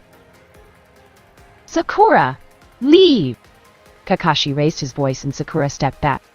You don't meet us and I will kick your ass, Kakashi-sensei, Sakura shouted before she dashed off with Cheyenne in her arms. The two ran through the tree branches in a blur. The two forms disappeared into the foliage and Kakashi gave a small smile. He then turned back to his current predicament. You really think you're saving her? You're only delaying the inevitable, Kusuna said while Kakashi grinned. I'd like to think otherwise. Besides, I'd rather not die. My mate wouldn't be happy with me, and I also need to smack some sense into my lost friend, Kakashi said, confusing the man. But he had given up on understanding the one-eyed Jonin? Kusuna sent a kick for Kakashi's center, but Kakashi raised his leg and blocked it easily. Flipping back, the two dashed forward and clashed once again. Kakashi turned and noticed Yuna weaving herself through her opponent. Ketan. Nagare no Jutsu, Yuna said, blowing a stream of fire towards the one named Setsuna. The man jumped away from her technique and flung 6 kunai forward. Yuna blocked them all with her own kunai. Her Sharingan spun wildly in her eyes as she followed Setsuna's movements. The male frowned before he clapped his hands together. He noticed Yuna do the same. Hoping to copy my technique, are you? He asked, and Yuna smirked. Just figured that you would like to share, Yuna said, smiling deviously, while Setsuna chuckled. Truly, you are a fascinating woman. It is a shame that I have to kill you, he said, and Yuna grinned. Don't count on it. I still haven't restored my clan yet, Yuna said, but she realized her words and couldn't stop the blush on her face. Setsuna's sweat dropped at the seam while Yuna let out a girlish giggle. He heard something about her saying, I'll name you so-and-so. Coughing to get her attention, Yuna shook her head and turned back. She then realized that she was being looked at weirdly before growling. Keitan. Gori ka no jutsu, Yuna shouted, launching dragon flames from her mouth. Setsuna couldn't even stop his hand signs in time, so he just decided to jump in the air and let it go. Eftitan. Kamikaze. Wind release, divine wind, he shouted, ushering in a mighty wind from his hands. And Yuna was forced to jump away as the wind jutsu bashed into the ground. Yuna widened her eyes as the wind's pressure was strong enough to cause some trees to tilt their leaves. Imagine her surprise when she noticed Kusuna being slammed into one of the trees before he slumped to the ground. She turned back and noticed Kakashi glaring forward. Yuna took that opportunity to hop to his side, and the two stood next to each other. How are you feeling? Yuna asked, and Kakashi snorted. Could be better, he said, and Yuna chuckled. She then felt chakra flare and glanced forward to see Setsuna flashing through more hand signs. Is he insane? At this range I could perform a Katon Jutsu and have his jutsu increase my flames, Yuna said while Kakashi frowned. Something's wrong, he said, and Yuna couldn't help but agree. She would have liked nothing more than to use her Jinten and take him out entirely, but for some reason, Yuna was getting a slight headache whenever she used her Minchankyu Sharingan. She didn't know why, but she had opted not to use it unless she needed it. Plus, she hated to admit it, but her eyes weren't getting better. Even now she had a few blurry lines around her target. Yuna gave a low growl while gripping her kunai tightly. Her Sharingan easily found Setsuna's speed and held her leg into the air. If Setsuna was surprised, then he didn't show it as his leg came into contact with Yuna's raised leg. The two actually felt their bones shiver from the contact. They glared at each other heatedly until Setsuna noticed Kakashi jump over Yuna's entire body. He cursed when Kakashi's sword swung at his face. He jumped away, and Yuna took this time to use for her advantage. As Kakashi landed, Yuna then jumped and held out her hand. She pressed against Kakashi's back and launched herself into the air. Where do you think you're going? Yuna turned around, and a kunai was the only thing that saved her eyes from being gouged out as they clashed with Kusuna. The two unleashed a barrage against the other. Kusuna swung his body and stabbed a kunai into Yuna's midsection. Yuna winced, and Kusuna smirked. However, that smirk didn't last long as Yuna poofed out in smoke. He covered his eyes, but the lack of sight from that smoke stopped him from seeing the sudden lightning powered that came in front of his face. Kusuna widened his eyes as Kakashi's eyes glared defiantly.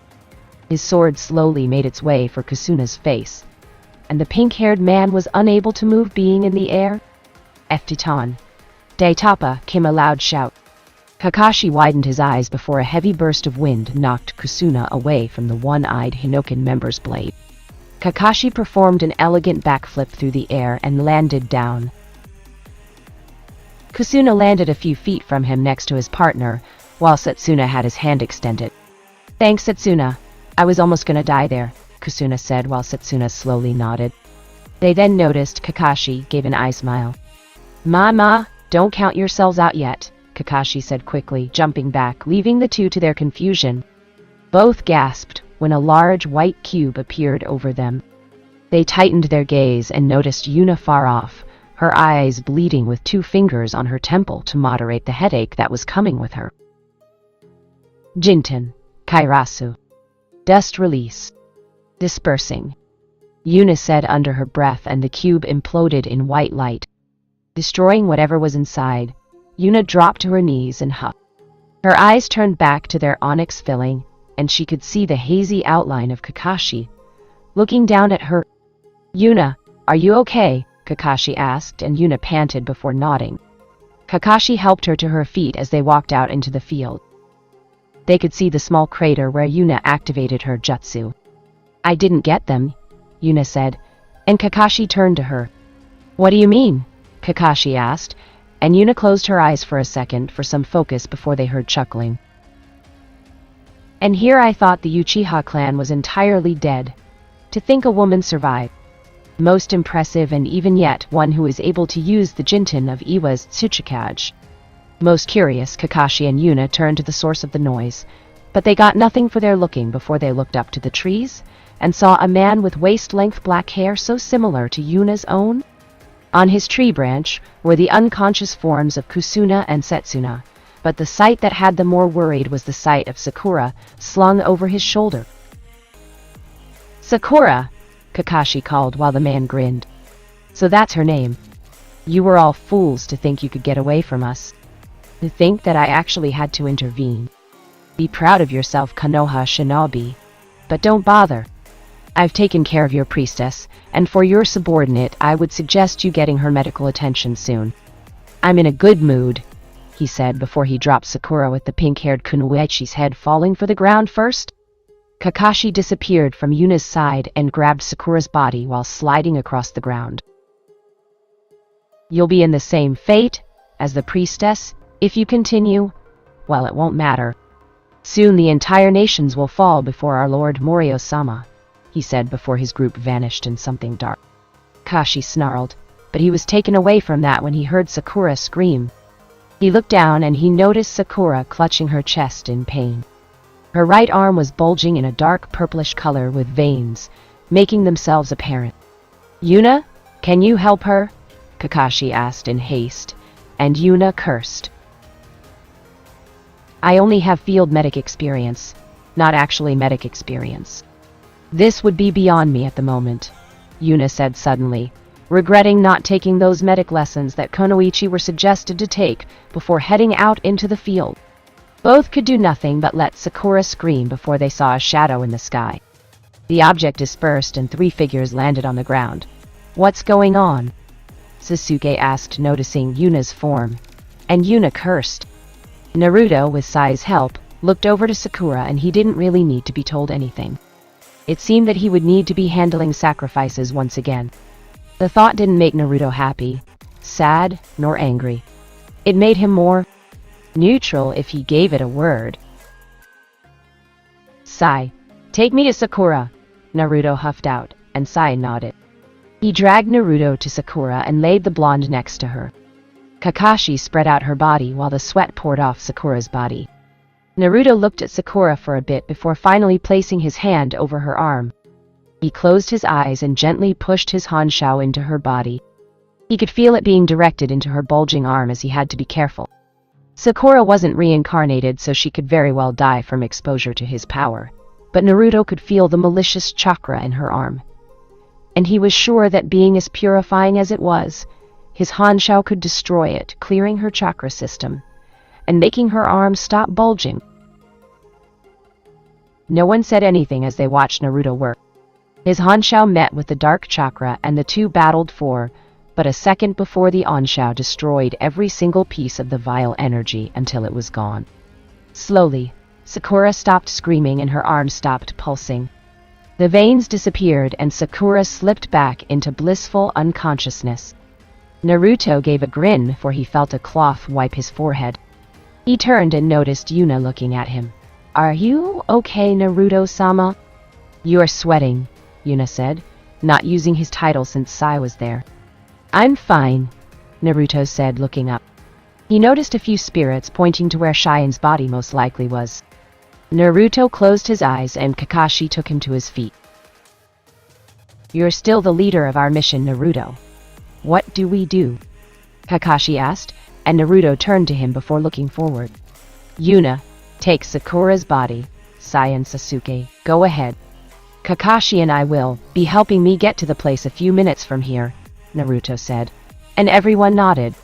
They rushed off through the trees, but because of Naruto's sluggishness, Sai and Sasuke blasted ahead, while Yuna handed Sakura's body, hunched over her own.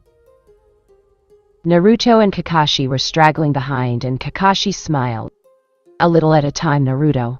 No need to rush," Kakashi said, and Naruto nodded slowly. He could feel his body weakening from the lack of Honshao. Naruto had never felt so drained before, but he would get through it. Naruto wondered if his mother was feeling the same. He would have to deal with Morio faster than he thought.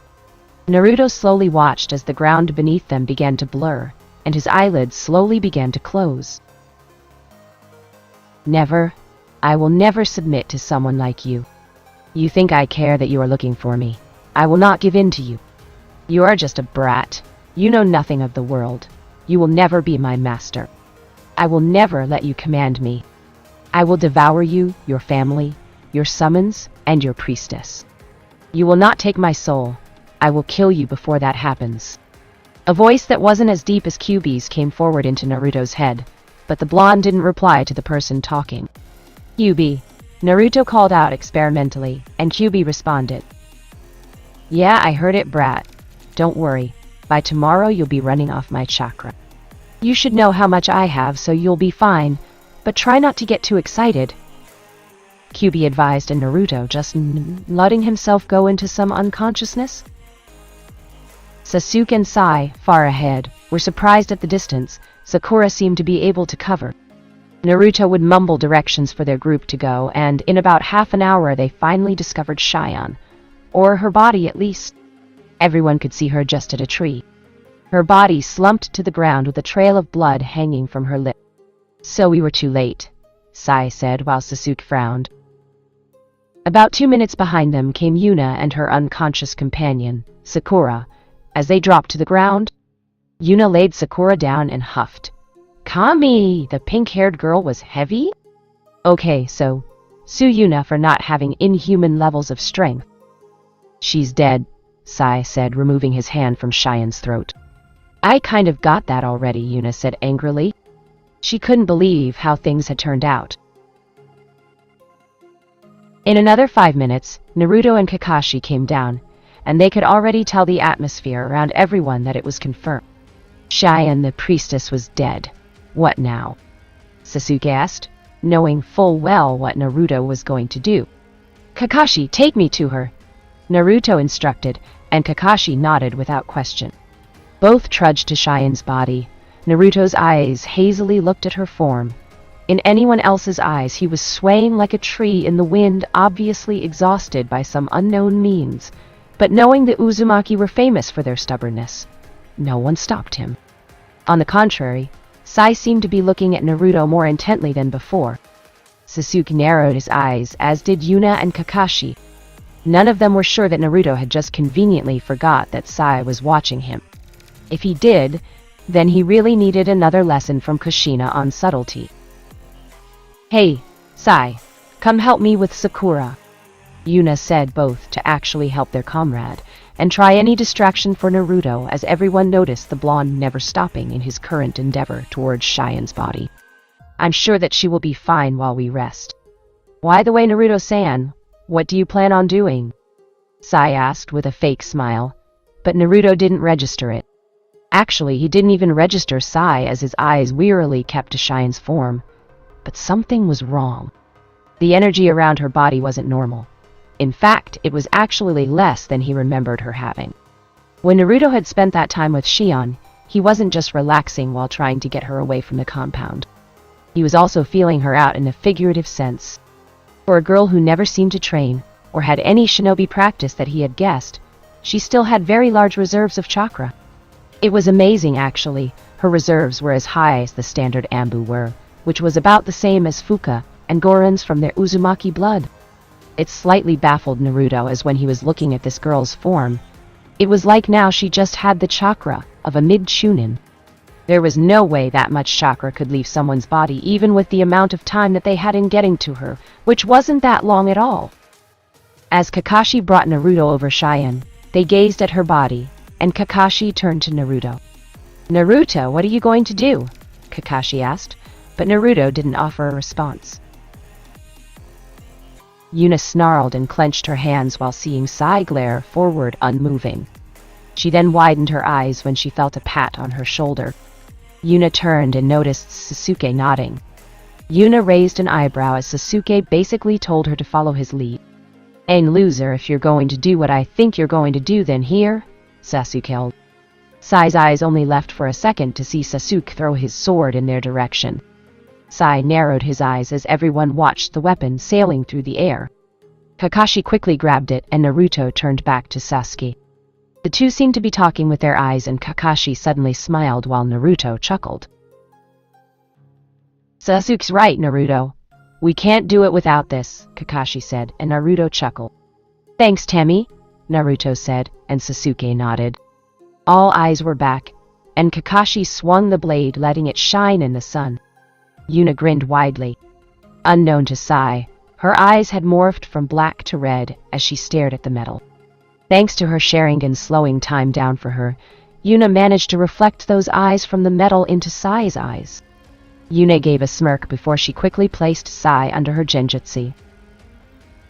"You have 10 minutes, Shikyo-sama," Yuna said, and Naruto sighed to himself before slowly shaking his head in acceptance. Naruto knelt down to Cheyenne and placed his left hand on her forehead.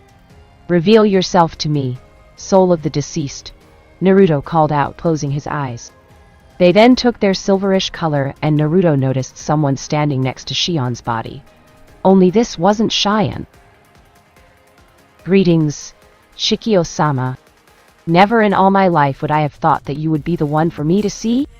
I now wish I could commit suicide for the disrespect I felt for you before," came a voice, a manly voice. Naruto looked up and he couldn't resist casting a glare. It was not Cheyenne in his presence, but her bodyguard Taruho. "What are you doing here?" "Naruto steely." Taruho shivered under his eyes before lowering his gaze. "Your eyes command such respect. It's actually amazing that I feel such unnatural fear from them," Taruho said. But he could see that his try at casual conversation wasn't working as Naruto looked at him with slight irritation, shock, anger, and some relief. He could guess why, though. "Are you going to tell me, Taruho? Why is your soul bound to Cheyenne's?" Naruto asked, and Taruho sighed, but nodded quickly. The old bodyguard floated himself to the ground and sat in front of Naruto, the only barrier being Cheyenne's body. "I am terribly sorry for the deceit, Shikyo-sama. But when I was alive, my loyalty was to Shion-sama. Even now I wish her the best, but my utter loyalty is to you now. This all happened because of an ability that Shion-sama has, but before I get to that, please don't be angry with Shion-sama. She has had a difficult childhood," Taruho said meekly, and despite himself, Naruto felt a portion of his anger dissipate when he heard Taruho speak of the young priestess. Naruto rubbed the bridge of his nose and sighed. "What has this got to do with her?" Naruto asked, and Taruho sighed. "It has to do with why she is the way she is. You see, or as you have recently come into contact with, Shion-sama's unique ability.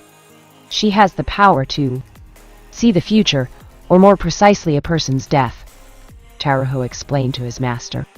Naruto narrowed his eyes and placed a finger to his chin. He didn't say anything, so Taruho took that as a means to continue. "It happened from her eyes. It was involuntary, as she could never have any control over it. When someone died, then she would know about it. As I told you, her predictions are 100% correct. It was because of this that people avoid her or looked at her with fear. No one wanted to get close to her because they were afraid that they would be next to die if they did. Add to her role of priestess stature, then she was put on another class of society than normal people. She was seen as untouchable because of her mother was also the hero of the land of demons. She sealed the demon Morio back where he was supposed to be. Well, Shikio-sama, this is not entirely true. I must tell you this before I continue, Taruho said, and Naruto narrowed his eyes. From everyone's view, Naruto was sitting still as if he was meditating.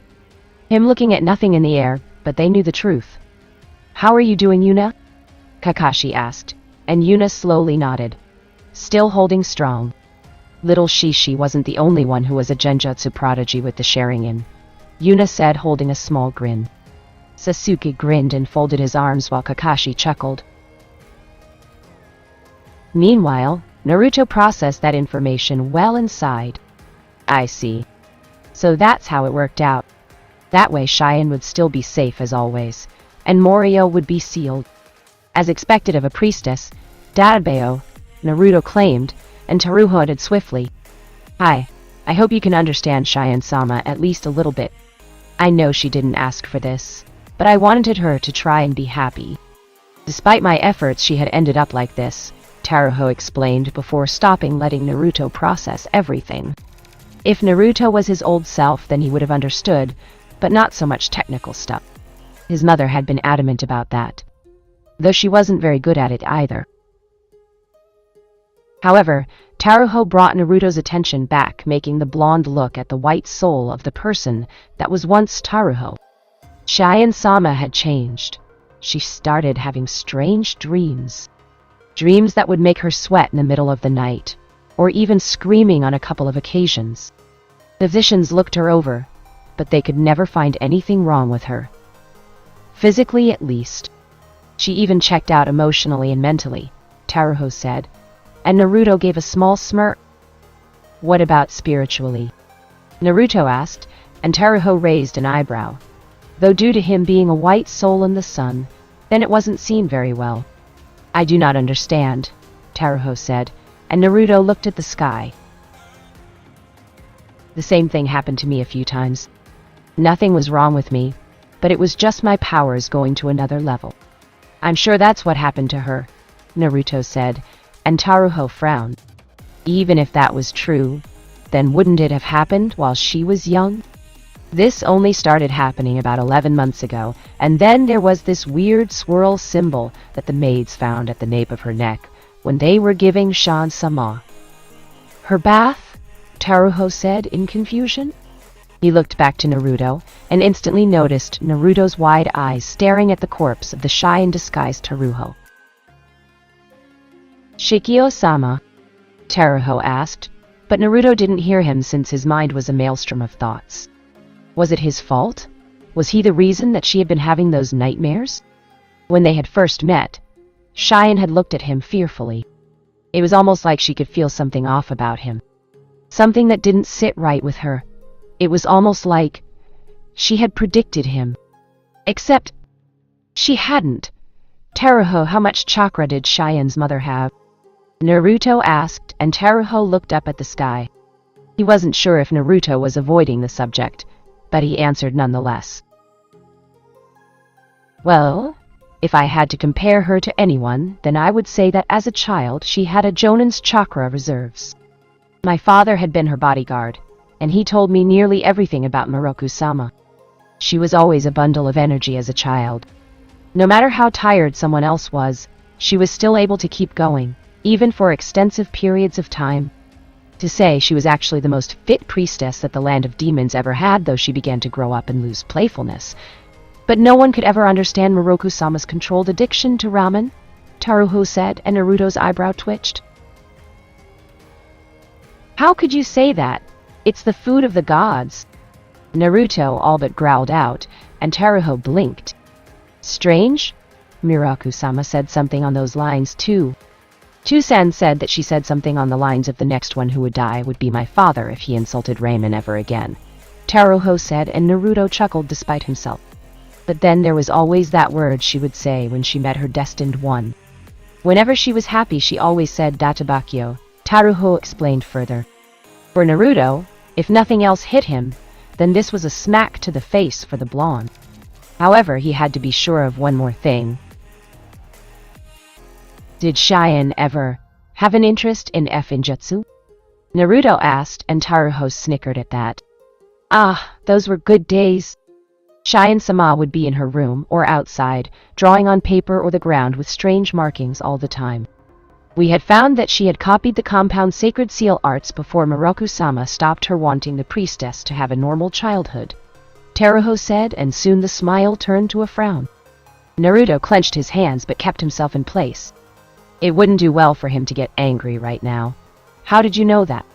Teruho asked, and Naruto scratched his cheek. Teruho, I think.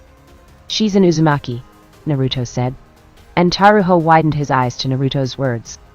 A Uzumaki. Shikio-sama, would you please elaborate?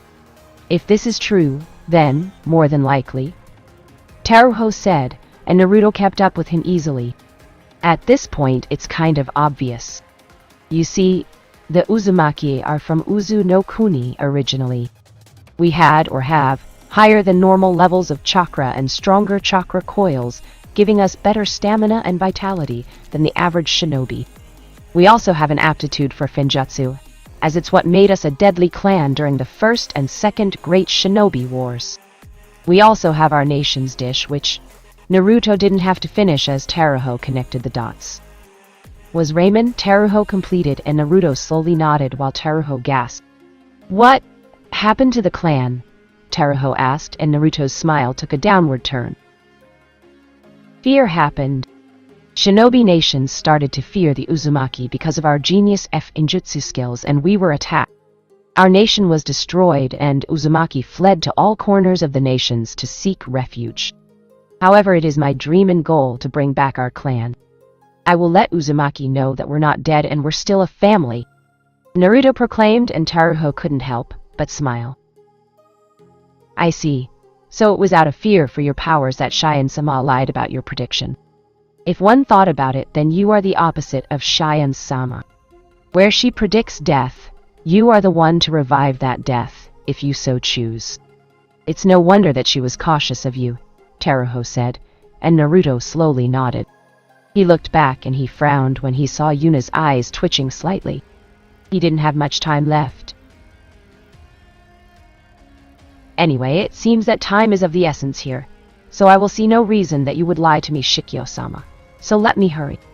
Cheyenne-sama had a prediction that she would die if she stayed with you, but she also knew that as shinobi you would know if she switched places with anyone, and would immediately ask why. So, when Sakura-san was attacked, Cheyenne-sama ran off into the woods far off, and from there, and met up with me. She said her goodbyes and I did the same, telling her that I know she would do what was right. So I transformed into Cheyenne-sama with the Kage Kagami Shinten, no hole. Shadow mirror body changing method. It is a permanent method, but I have no regrets. I saved Cheyenne-sama, and now I see that she isn't as alone as she thought. Please, Shikio-sama, save her. Take her home and keep her happy, Teruho said as he dropped.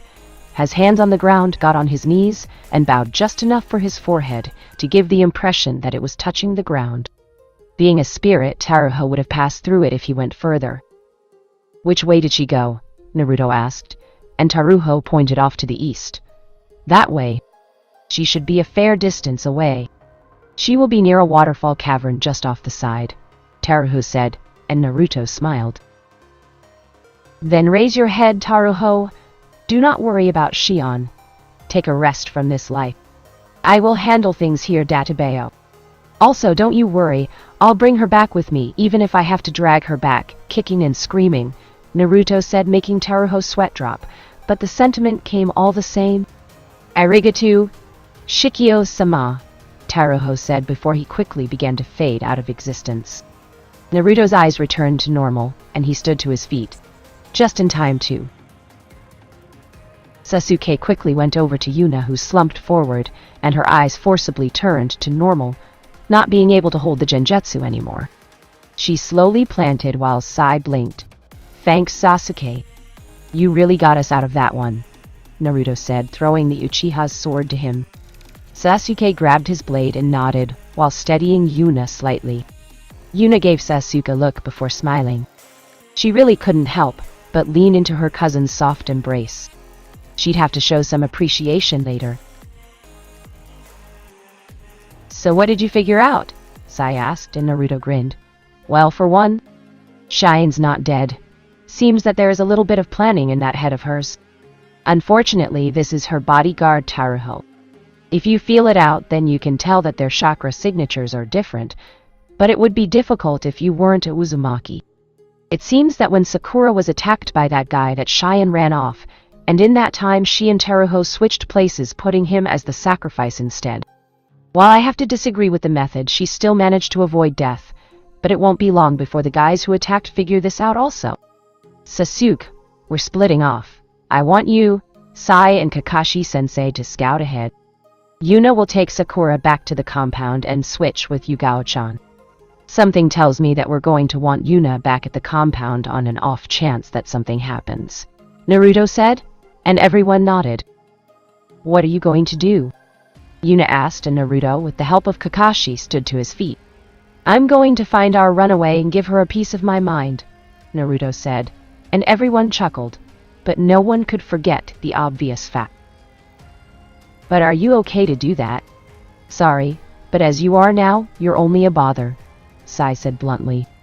Yamato and Sakura still hadn't gotten around to teaching the pale boy about the word "tag." "Well, I'm not dead, Sai, which means I'm still the leader of this mission. I've taken worse and I'll continue to do so. Don't worry about it, now get moving," Naruto proclaimed, and everyone nodded. Yuna picked up Sakura and huffed. "Man, are you sure she's been dieting?" "She's fucking heavy," Yuna said before she dashed off, with the males of the group being so happy that Sakura wasn't awake to hear that. If she was, then they knew that heads were going to roll. "Nah, don't go stressing yourself out, Naruto. I doubt that Kushina could handle another loss, especially given how close you two are," Kakashi snickered, while Sasuke sighed. Sai tilted his head to the side in confusion.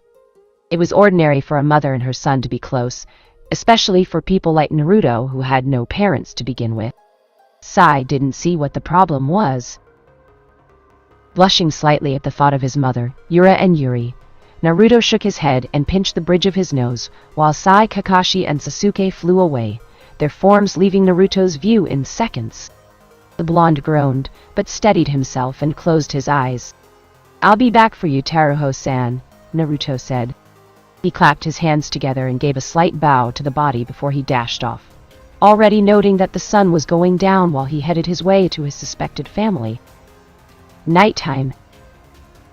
By the time Naruto had felt Shine's signature, the sun had gone down, and the moon was slowly beginning to form in the skies above. It bathed the land in its illuminating presence. Naruto seemed to forget his pain while Kyuubi fed the blonde Hanshao, so that the pain would at least not make Naruto's travel more strenuous than it already was. In that time, Naruto had plenty of opportunities in which to think about the information that he and Taruho went over together. It was actually possible that Cheyenne was an Uzumaki, or at least she had some strong Uzumaki blood. Well, regardless of weak or strong blood, she was still an Uzumaki. Though, now that Naruto thought about it, he had figured that Uzumaki had a connection to the more spiritual side of chakra. It had to be more than just vitality and chakra reserves that allowed for only Uzumaki to contain the Kyuubi. Also, there had to be a reason that wherever Uzumaki were always placed near supernatural being. Mito, Kushina, and Naruto himself were always around the Kyuubi. Shion had a connection to Morio given her line of priestesshood, so it was possible that the Uzumaki had a compound of priestesses, and if they had a compound of priestesses, then that meant that they also had a shrine or temple. In shrines was always something worth praying to, or for receiving power from. Naruto didn't think about it at the time, but when he had become the summoner to the shinigami, he had felt a connection. A connection to some place not so far off. It was definitely beyond Konoha, but Naruto didn't know what was out there. Plus he was kind of anxious for Jiraiya's training trip, which was why he couldn't delve into it further. Maybe Naruto would find out sometime or something. Snapping himself out of his reverie, Naruto dropped to the ground as he felt Shien's chakra signature just up the large cliff. Naruto shook his head before he passed the trees and bushes. He walked up the slope of the cliff, and finally found himself staring as Shien looked up at the moon. Naruto didn't have to turn around to know that she was probably in deep thought. He couldn't even imagine if he was an enemy and she let her guard down this much. Naruto didn't want to think about it. Actually, rather, he couldn't think about it when he felt Shien close her eyes and lean forward. Naruto widened his eyes as her body pushed outward, and she fell from the cliffs. You asked Naruto what he thought at that time, and he instantly thought about ripping Shien's Uzumaki soul from her body, all the while giving her to the shinigami to spend the rest of her eyes in eternal torment. They say that even suicidal people are just ordinary people on the outside. You'll never know unless you're close to the person themselves, but this was just not something that Naruto could allow. If there was one person he was not going to give the sweet release of death, then that person was going to be Shien. I swear if this fall doesn't kill you, then I will, Naruto proclaimed mentally before he blurred to the top of the cliff, and without any other thought, Naruto dove and charged for Shien. He could feel the wind brushing through his face before reaching out his hand. He saw Shien going head first into the waters below before he snarled. Kage Bunshin no Jutsu, Naruto thought, and by his side came a clone of himself, though the use of Anshou had stung a little. The clone grabbed Naruto's arm and flung him through the air faster, while the real Naruto held out his hands. His efforts were rewarded as Naruto grabbed the priestess. At the feeling of hands wrapping around her, Shien opened her eyes fast and noticed Naruto glaring at her. When we land, I'm going to smack you over the head for this, Naruto growled out, and Shien's surprise soon faded while Naruto backflipped through the air. Both crashed into the ground and stumbled. Naruto held Shien's body closely as the two barreled over the ground before crashing down.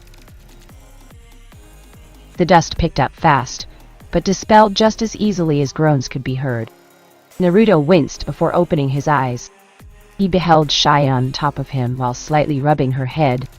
The two stayed like that until Shien finally got her bearings and opened her eyes. She instantly stared into her unknown cousin's eyes and blinked.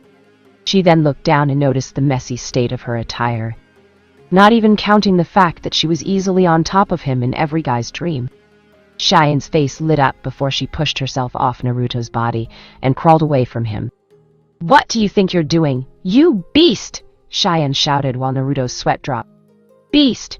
You're the one who tried to kill herself while landing on top of me," Naruto thought to himself before sighing. He got to his feet and wiped off the dust from his clothes.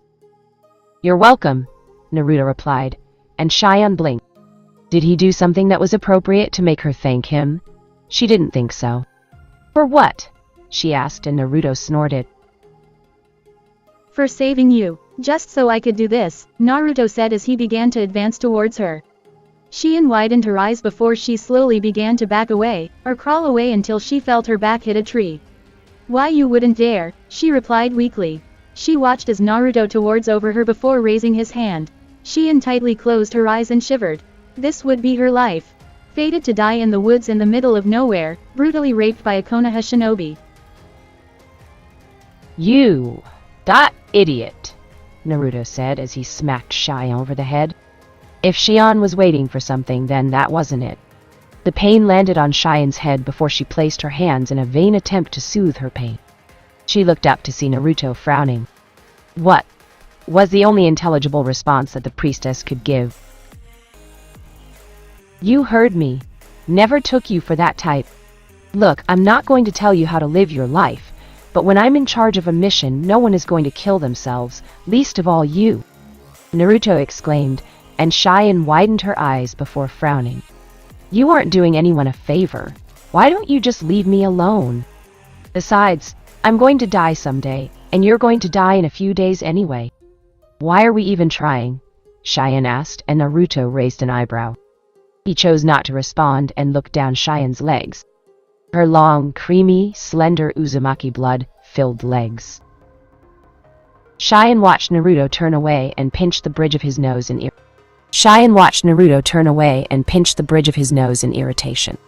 "You're bleeding," Naruto said. Cheyenne looked down and noticed the small gash on her leg. Cheyenne sighed and shuffled her legs together. However, she didn't get the chance to try and stand before she was lifted off the ground by strong arms. "What are you doing? Let me down," Cheyenne ordered before wrapping her arms around Naruto's neck for balance. "Calm down. Sheesh, you act like this is the first time you've even touched a guy before, Databeo," Naruto said, and Cheyenne widened her eyes slightly. "Databeo? Strange. Ka-sama had nearly the same phrase. Could he have met my mother before?" Cheyenne wondered to herself before shaking her head. She just stayed silent and shuffled closely to Naruto since the night air was kind of cold. Naruto looked down and noticed Cheyenne gazing downward. "Why did you save me?" Cheyenne asked, and Naruto smiled. "Because Teruho wouldn't have wanted you to die just moments have he died himself. I swore to him that I would look after you from now on," Naruto said, and Cheyenne shivered when she thought of Teruho. "You wouldn't want his death to be in vain, would you? So stop acting like you're the only one with problems. Everyone has their problems, but those problems work themselves out eventually," Naruto said, and Cheyenne snorted silently. "How can you be so happy knowing that you will die soon?" Cheyenne asked, and she noticed that they came out of the trees. She felt Naruto lean her down near a tree and walk over to the water. He didn't respond to her just yet before he unfurled his scarf, wrapped it, and placed it on the ground. The female light-haired blonde priestess watched as her shinobi escort fell to his knees. "Well, as I said, when there is life, there is also death. However, death isn't all someone has to look forward to. If you know that you will die one day, then there are only two things that you can do," Naruto said, and Cheyenne frowned but listened intently. "One is your way. You can feel scared, mope, and be afraid until you eventually meet your demise that you've been so scared of," Naruto said first, and Cheyenne would have been angry at him for that comment, but she found that she couldn't retort to him, mostly because what he had said was true. "And on the other hand, I can be happy with the times that I have bettering them for my family," Naruto said before he scooped up some water. He watched it over his head before scratching through it, trying to get rid of the dirt and sweat that had surely seeped into it. Naruto's hair slowly began to unravel and drop, losing its spickiness. Brushing his head back and forth, Cheyenne was greeted to a very rare sight of Naruto's hair flowing in the wetness of the water. She couldn't help but slightly widen her eyes and swallow the lump in her throat, the nape of her neck feeling slightly warm as she did so. However, Naruto suddenly spoke.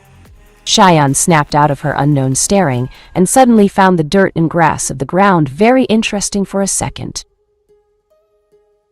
"I will find all of my family, and even if it means that I will die, then I will come back and help them because their happiness is my life," Naruto said, turning around.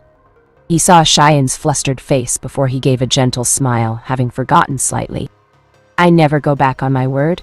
That's my Nindo, my shinobi way.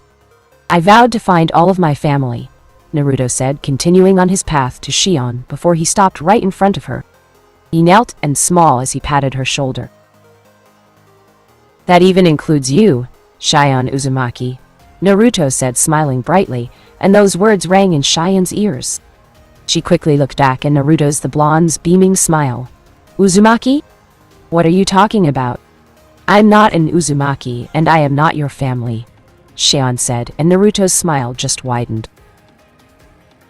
"Really? Teruho-san told me that you had a very interesting hobby of writing seals on the ground of the compound," Naruto said, and Cheyenne widened her eyes. So what? Lots of people have expressed their interest in the sealing arts. Why do you think that I'm the only one that is capable of sealing the demon, Norio?" Cheyenne asked, and Naruto quickly took out a piece of paper. For a few minutes, he started to write and draw on it before placing it in front of Cheyenne.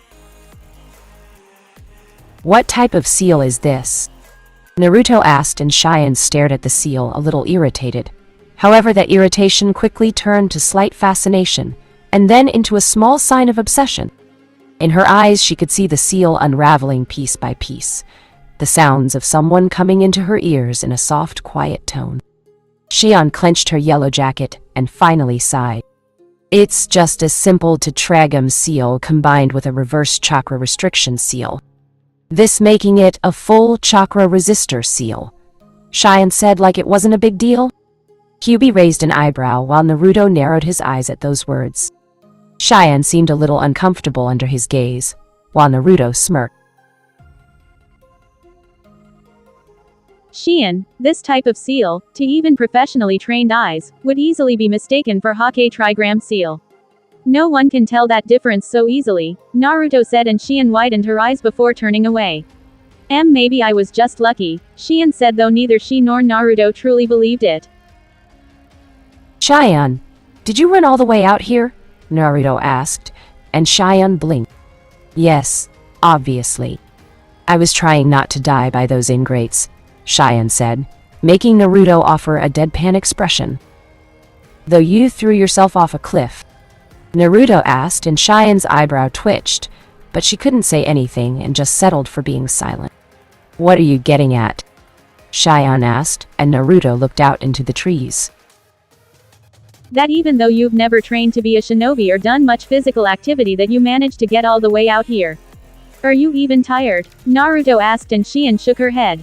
Not really, she claimed, prompting Naruto to give a nod. Uzumaki are well known for their vitality and also their stamina. We have more chakra than the average shinobi, or even the average elite shinobi. It's no coincidence that you got this far by yourself, Naruto said without turning around. So I ran a little bit, that still doesn't prove anything. Cheyenne sounded once again. Naruto then sighed, and Cheyenne watched as he furled up his sleeves, revealing his toned arms. Naruto raised his shoulder, and Cheyenne widened her eyes. You know what this is, don't you? Naruto asked, and Cheyenne stared at the swirl symbol. The same one that was on the nape of her neck, right on Naruto's upper shoulder. Naruto, judging from Cheyenne's reaction, gave a light grin. This is the symbol of the Uzumaki. It claims that no matter how small the blood we have, deep down we are still Uzumaki, Naruto proclaimed proudly, and he noticed Cheyenne rub her neck. She couldn't deny that, and Naruto knew that she couldn't. There was no way that Naruto could have known about her mark if she didn't show him, which meant that either he was telling the truth and a part of her heritage was kept from her, or they were both just that unlucky. Cheyenne found it to be a surprise that she was slightly hoping for the former. Silence reigned between the two for a little while as the sounds of crickets and other insects resounded throughout the forest. So, what now?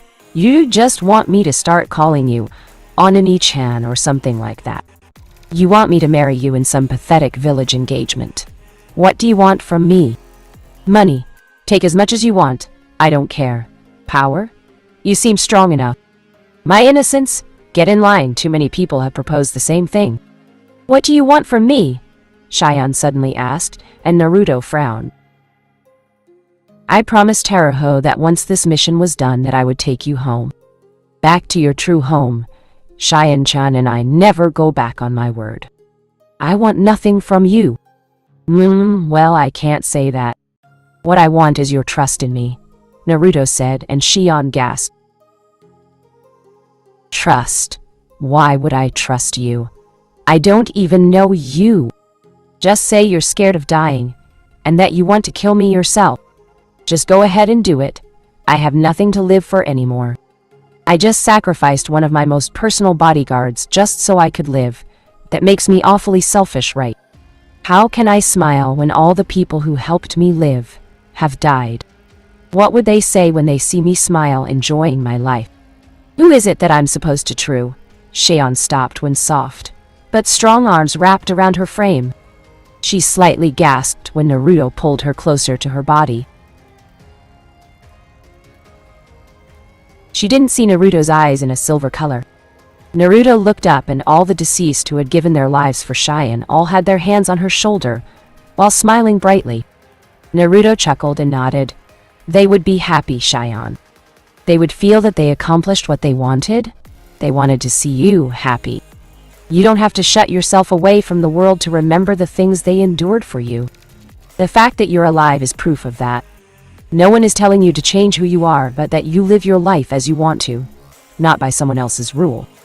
You are Cheyenne, Uzumaki, descendant of the priestesses of the Uzumaki clan, and we give our lives for our family.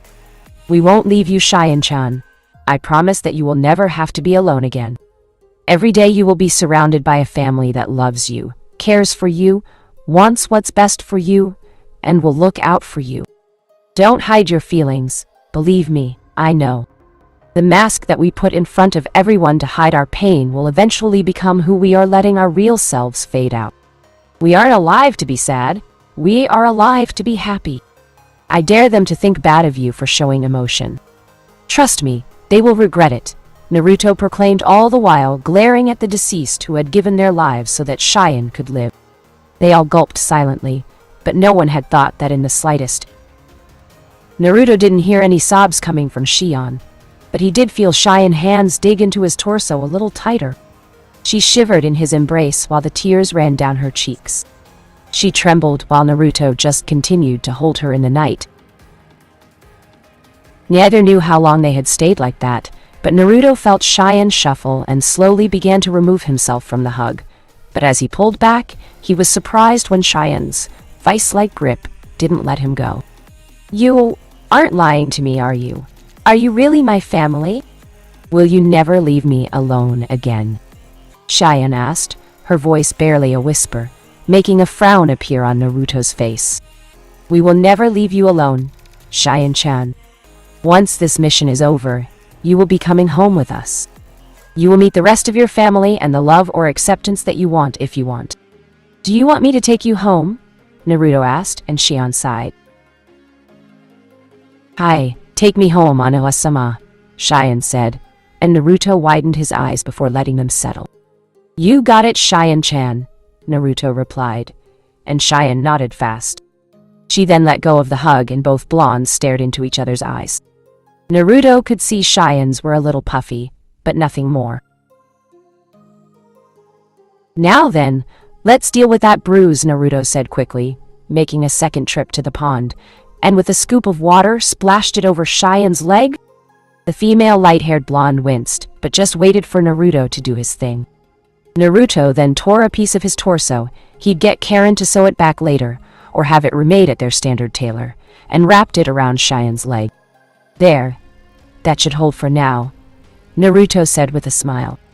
Cheyenne slowly nodded while Naruto got to one knee with his back turned. What are you doing? Cheyenne asked and Naruto smiled. Your leg isn't well enough for you to walk, so I'll take Sakura's place this time, Naruto said, and Cheyenne blinked. She didn't say anything and just crawled to her cousin's back. She got herself comfortable and Naruto hoisted her into the air. I lied, Cheyenne said, and Naruto turned back to her in confusion. Huh? Was the blonde's intelligible response. Cheyenne couldn't stop the smile on her face, but she tried to sound serious. I lied about your death in 3 days. The entire prediction was made up, Anue-sama. Your presence scared me. I saw visions of you endlessly, well, not you, but of a person who could never die, and when you appeared I got that feeling. I was afraid of your ability to never die, that I just had to challenge it, so I made the prediction that you would die to scare you, but it didn't work as I had previously hoped. I'm sorry that I did that. Your power just amazed me, Cheyenne said, and Naruto chuckled. Hey, that's no problem. I knew you lied only because you were shivering when you said that to me.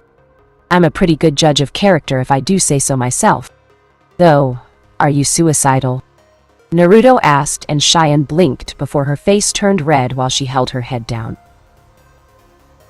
And no, I never was, Dadabakyo, Cheyenne said, red in the face, before Naruto stopped. Dadabakyo. Heh. So even you can get excited, huh?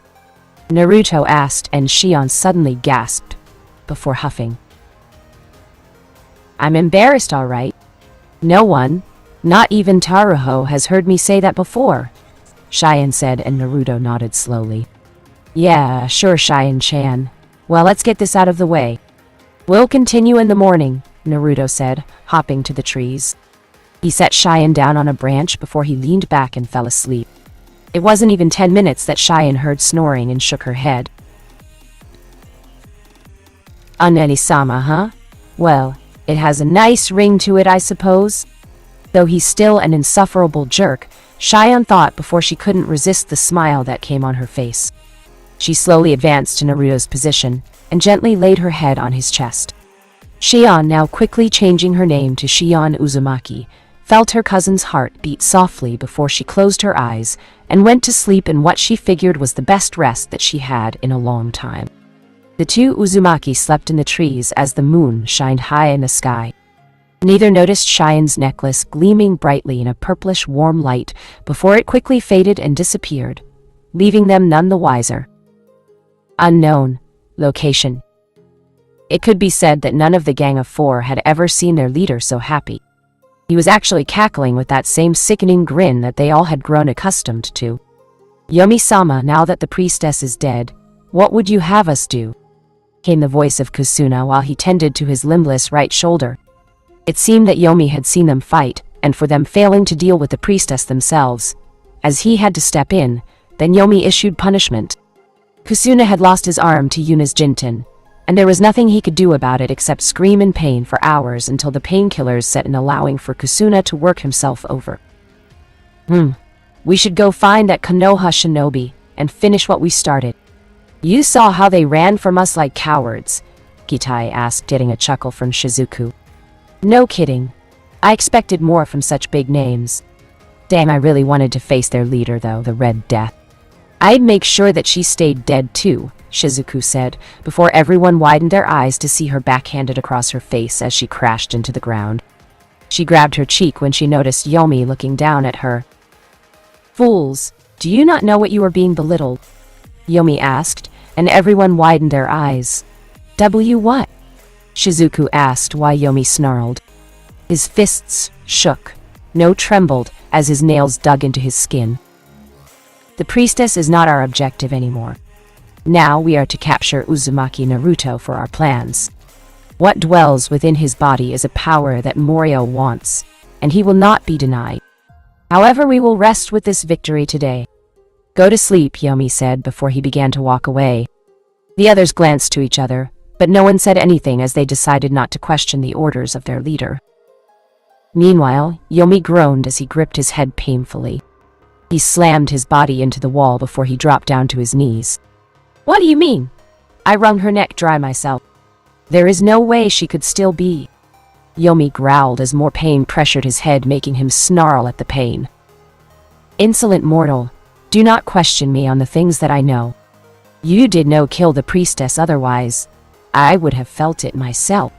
Cheyenne is still alive, and I feel that she is now more stronger than ever for reasons unknown to me. You must bring Uzumaki Naruto to me to be devoured, and you must kill the priestess again.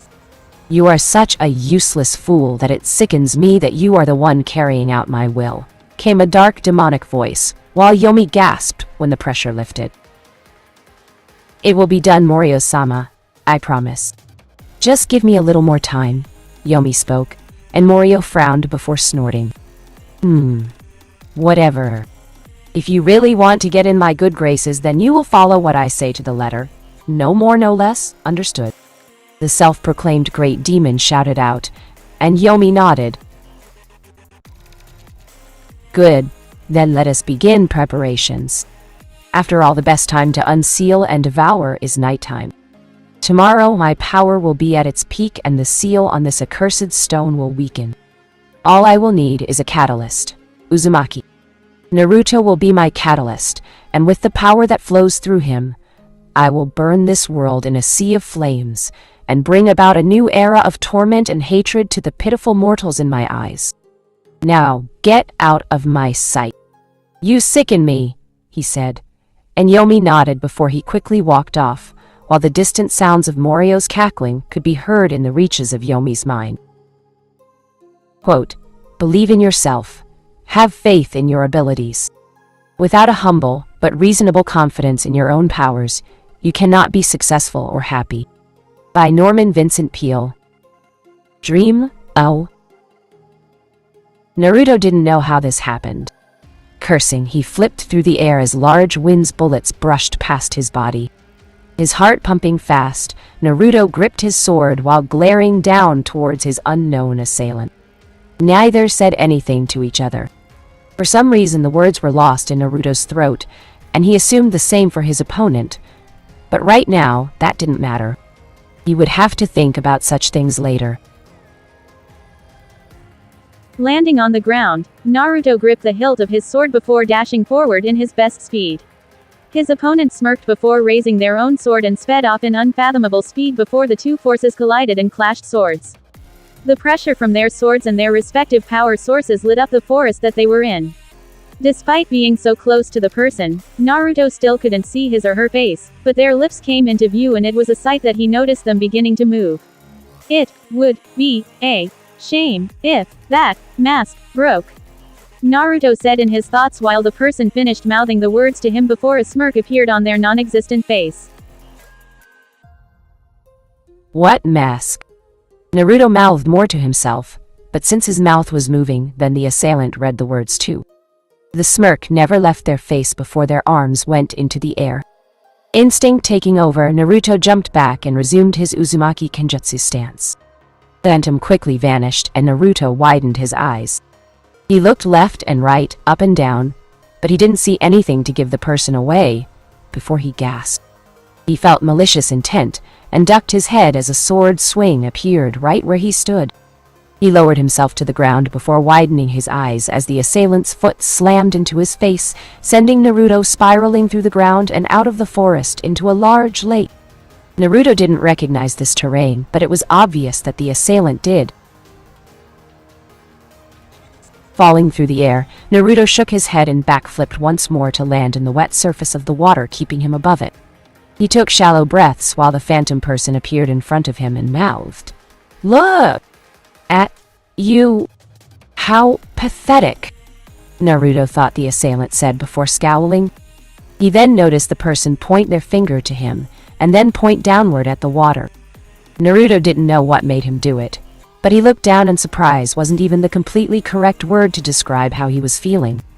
Widening his eyes, Naruto looked at his reflection. He was wearing a mask.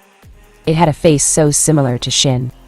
Two large horns at the top of the forehead, sculpted nose, dark eye openings where his eyes could see. And finally, a mouth filled with jagged teeth finished the mask itself.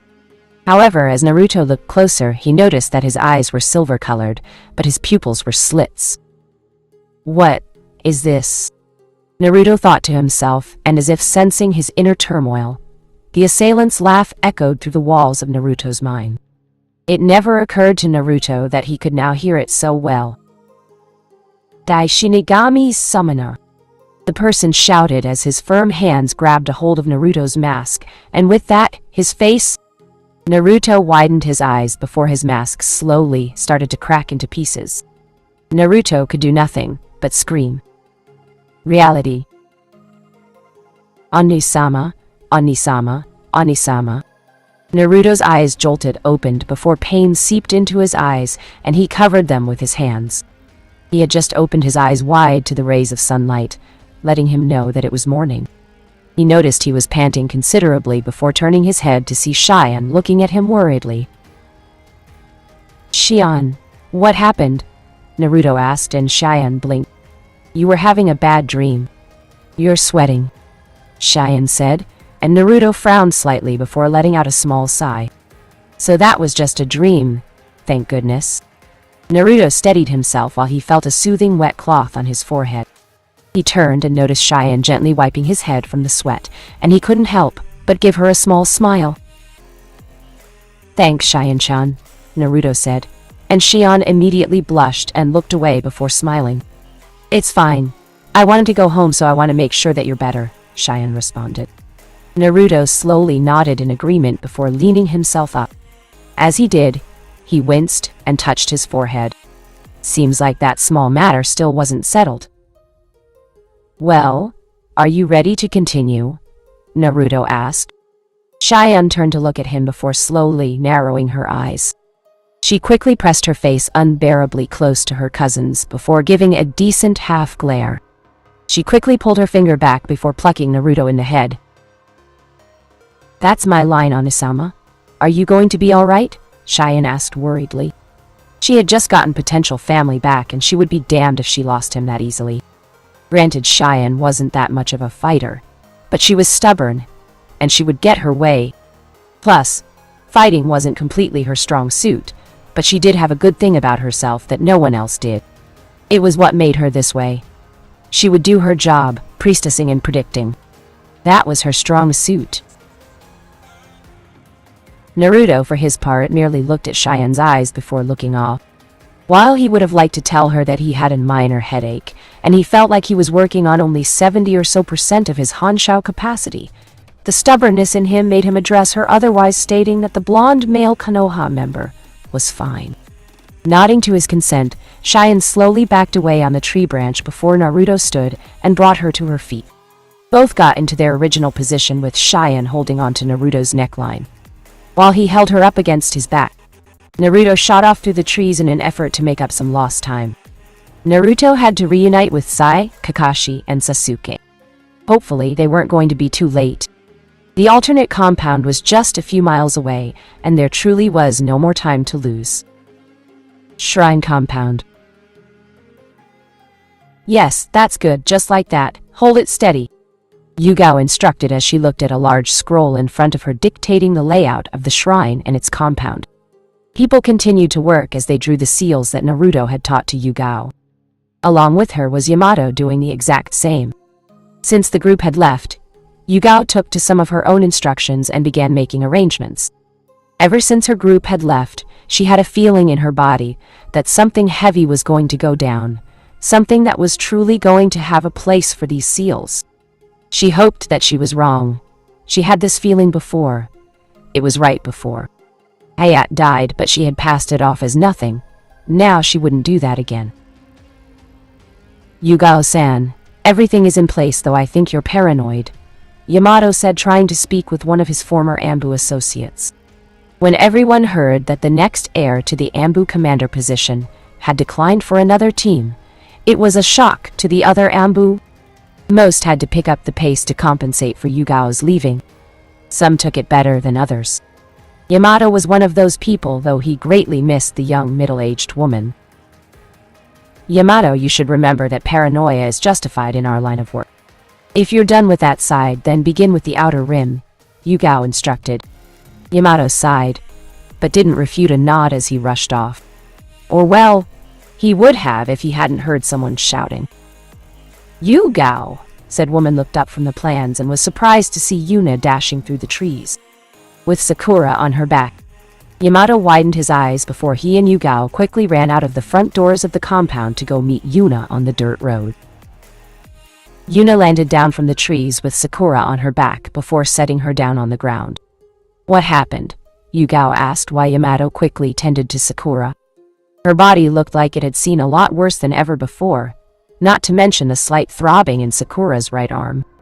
Yamato quickly picked Sakura up into his arms while Yuna explained.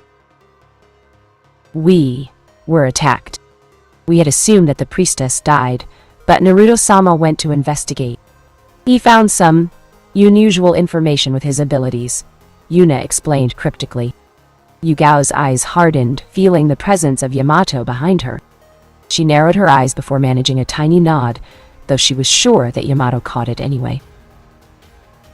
It turns out that the priestess ran off. Naruto-sama had me bring Sakura back to the compound while he went to the other one. Sasuke, Sai, Kakashi went ahead. I would assume that Naruto-sama went ahead, having met up with Shion as well. But that's not the most amazing information, Yuna said, suddenly stopping, and Yugao wanted her to continue. But everyone heard a painful groan come from a certain unconscious pink-haired medic nin. Things were quickly put back into perspective with that. Tell me, and Yamato inside, did Naruto leave any specific instructions? Yugao asked, and Yuna raised an eyebrow. No, he only had me do this.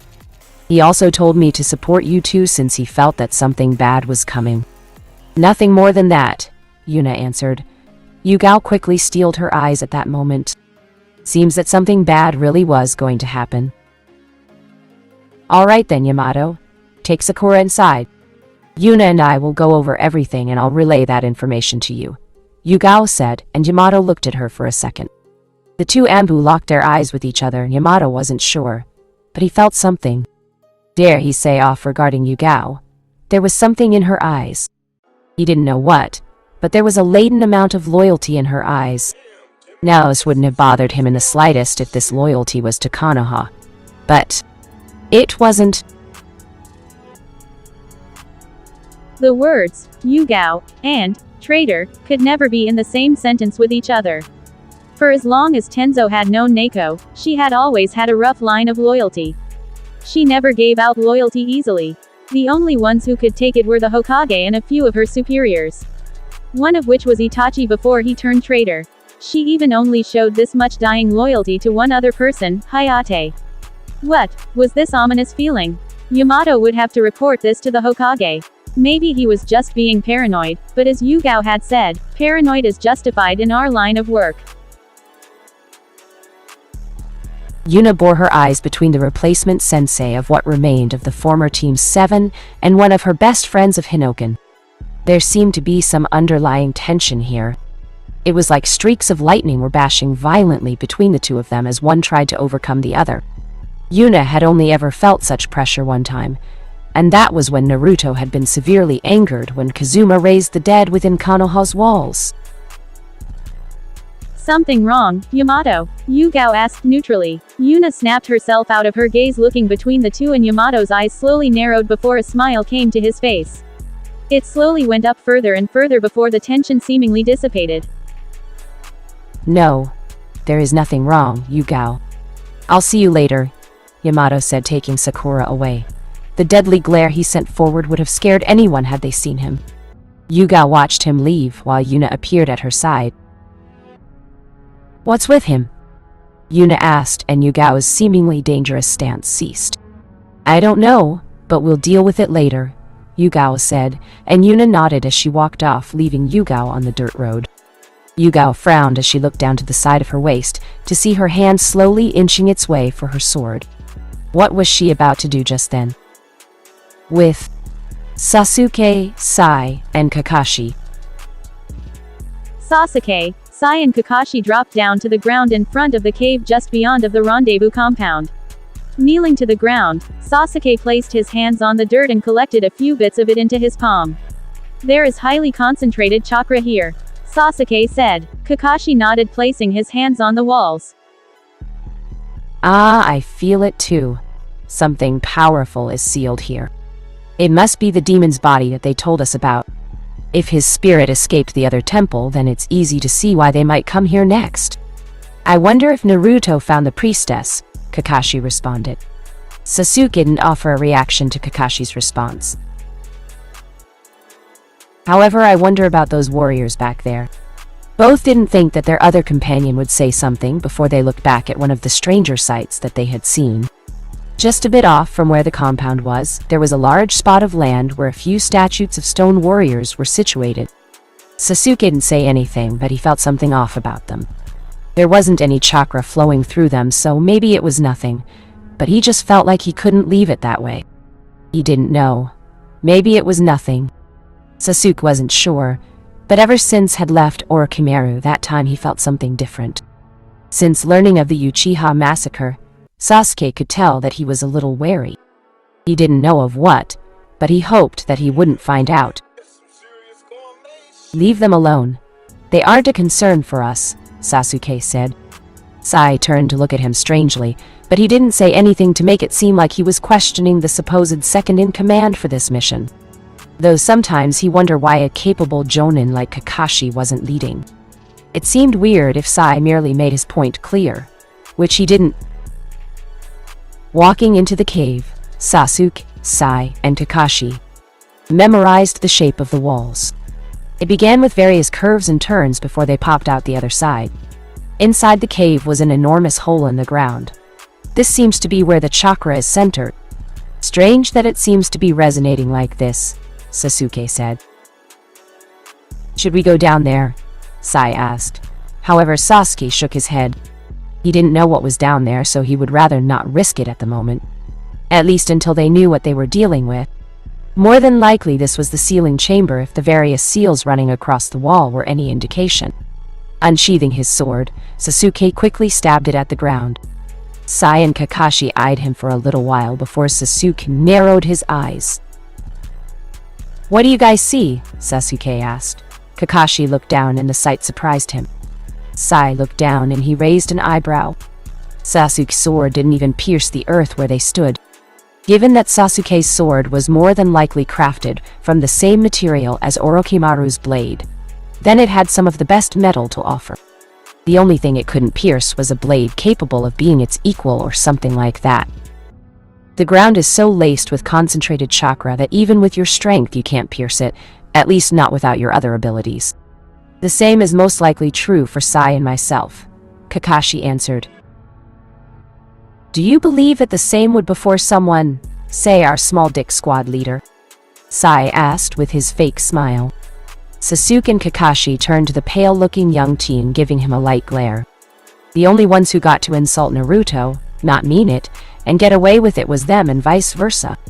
Both chose to ignore the question for now, since it hadn't done anything short of irk them, if only slightly. Sai, be careful.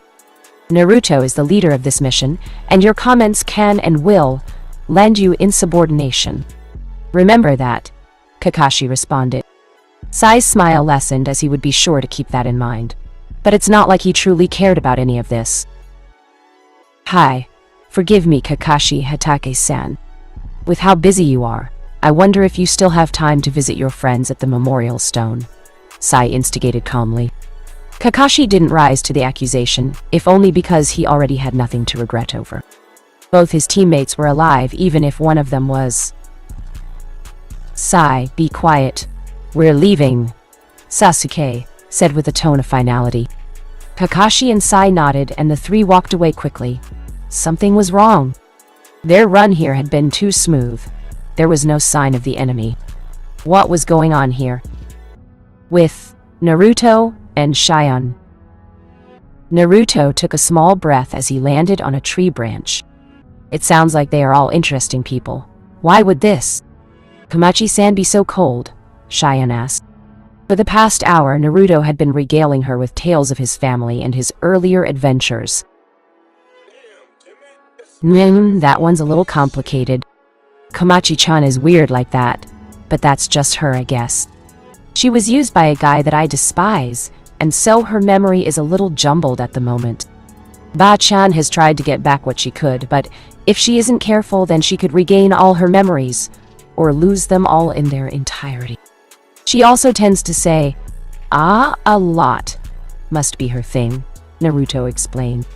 Shion slowly nodded and smiled at the idea of her long, lost heritage. So the island is now like a mini-country? Shion asked, and Naruto sighed. The outcome to having all of us leave Haku and Zabuza in charge. Technically, yes, but it's all up in the air at the moment. Don't worry about those details, Naruto said, and Shion just looked at him before sighing and shaking her head.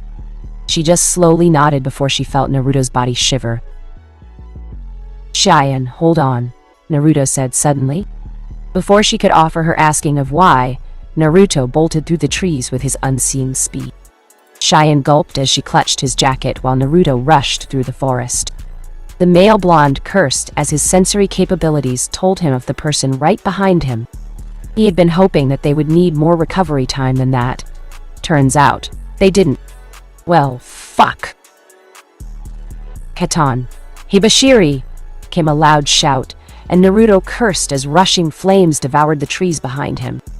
Shion widened her eyes in horror at the approaching flames before she heard Naruto's voice. It firm and chilling, unlike the flames that continued to race towards them. Shion, give me my sword, Naruto commanded. Now wasn't the time for luxuries, and Shion wasn't about to complain if her supposed family knew what he was doing. Taking the hilt of Naruto's sword, she drew it from its sheath and gave it to the blonde. Naruto quickly stopped and let Shien onto a tree branch. He then turned around and closed his eyes. Taking his sword in both hands, Shien gasped as the older blonde's steel was encased in a pure, white, hot flame. Naruto raised it overhead as the flames neared them. He then quickly slashed downward, burying his sword in the coming flames before the red flames dissipated into nothingness. Shien widened her eyes to the sight while Naruto shivered. That use of Honsho still hurt. However, Naruto didn't have the time to focus on that before he felt the chakra signature of Gitai right behind him. Your priestess is really getting on my nerves with not being dead. That was a pretty cheap trick, but it will not happen again, Gitai said while Naruto smirked. Seems like you have a lot more to learn, but it shouldn't surprise you. We Uzumaki are natural-born tricksters, Naruto said with a grin. Gitai quickly frowned and his teeth seethed before he chuckled darkly. The dark aura coming from his body made Shien gulp. Naruto and Shien could feel the chakra rolling off his body like a cup that had been run over with water. This sense of foreboding was quickly increasing every time Naruto saw this. Gitai suddenly hunched over. Extra arms sprouted off the sides of his body. His skin turned dark, and his hair turned more white and pale than before. I'll kill you both. Then I'll take the blonde to our master. You will die here, priestess, and so will your guard. Now that I am like this, there is no escape, he screeched, and he suddenly vanished in a rush of wind, destroying the tree's branches behind him. Naruto just barely had the time to raise his sword and block before he and Gitai were sent crashing through the trees. Shien braced against one of the trees, while her hair thrashed in the breeze. "Oni-sama," Shien called out. Somehow she managed to get to the ground and quickly darted off in her best speed, which wasn't as best as she would have liked, but at least she was moving. Meanwhile, Naruto and Gitai exited the trees and landed on the ground. Gitai's forearm was launched at Naruto's person before Naruto quickly countered with his sword. Pushing Gitai back, the young Uzumaki swirled his body across the ground for a sweep kick. Gitai saw the incoming strike and jumped over it. He swung his leg in the air for Naruto's face before he widened his eyes when his foot was caught by a cage. Bunshin! The Bunshin leapt over the real Naruto's backside and kicked Gitai in the chin, sending him flying back. Cheech! Damn brat, Gitai said, sucking his teeth and slapping his hands together. Daten! Tsuchi Kairo! Earth release! Earth corridor! Gitai shouted, slamming his hands on the ground. The earth quickly shot up all around Naruto and his clone before the two blondes smirked. That's not going to work on me again, Naruto called out, and before Gitai could ask what he meant, he was surprised to see the Naruto clone hunch over and the real Naruto use his back as a stepping stone before launching himself into the air away from the earth, raising technique. Ha! Now you're finished! You can't move so good in the air, can you? Gitai asked, and quickly swept through his hand signs one more time. Naruto quickly gripped his sword and pulled it back, letting the seals across it surge in power. Katan! Habashiri! Gitai shouted, spewing another set of roaring flames for Naruto's form. Naruto took notice of the incoming flames before frowning lips and narrowing his eyes. The seals glowed bright before Naruto swung his sword. Uzu no Fukush. Dai Uzumaki Ikari. Whirlpool Revenge. Great Maelstrom Rage! Naruto hollered, swinging his sword. Gitai watched in surprise, as water sprayed from Naruto's sword before quickly shaping into the form of missiles, as they each converged on the coming flames. The water and fire bashed into each other as Naruto landed on the ground. The air already began to fill with steam. Gitai's form disappeared from his view. Naruto took a deep breath before closing his eyes. It was quiet. A little too quiet. Naruto knew that Gitai was here and that he was stalking him. The only question was if the prey would escape before the predator came out. It was simple enough in nature. Naruto suddenly turned his head to the right in a hurry, and in a small state of surprise, swung his sword through the steam. It was only then that he saw light blonde hair. Cursing greatly, Naruto reined in his sense just in time as Shien quickly appeared next to him, only for her to freeze with his sword at her throat. Onchi-sama, Are you okay? Cheyenne asked, not feeling the slightest winded after her run. I'm fine, but you shouldn't be here, Naruto said quickly, taking a look around. Cheyenne looked at her alert family member before frowning. I am also an Uzumaki. I won't let you get hurt. You still have to keep your promise to me. Until then, you will not disappear on me, Cheyenne answered. Naruto turned to stare at her sternly, but Cheyenne returned the glare quickly and effectively. The two Uzumaki bore their eyes to each other. If Cheyenne were honest, then being subjected to Naruto's intense stare was just a little unnerving. But she didn't move at all. Finally, Naruto sighed and rubbed the top of his head. You're just like Hei-chan, I swear. Fine, just stick close to me. Like it or not, I'm not entirely at my best at the moment, so I want you to sense him for me. Can you do that? Naruto asked. Cheyenne blinked before quickly nodding. Cheyenne stood behind Naruto while the blonde held his Uzumaki stance. In that time, Cheyenne closed her eyes and took a deep breath. Focusing her chakra, she felt the blue energy of the trees and the grass. She felt a few other things, and they all seemed to have just a small constant flow. Finally, she felt a very disturbed amount of chakra rapidly heading for their location. Onusama to the right, Cheyenne spoke. Naruto's head shifted to the right quickly and his body followed. Naruto swung his sword and watched it clash with a kunai. Itai appeared out of the steam while Naruto frowned. You're both dead, he said, but Naruto wasn't about to let that come to pass. Gitai quickly launched his foot for Naruto's side. Cheyenne stumbled a ways away, allowing Naruto to quickly intercept. The whiskered shinobi growled and then twisted his body, moving Naruto through Gitai's swift punches with minimum difficulty. You talk too much. You're not going to take Shion-chan, Naruto announced. Gitai snarled before he noticed Naruto take his sword back. He brought it around his back before focusing the remains of his onshao.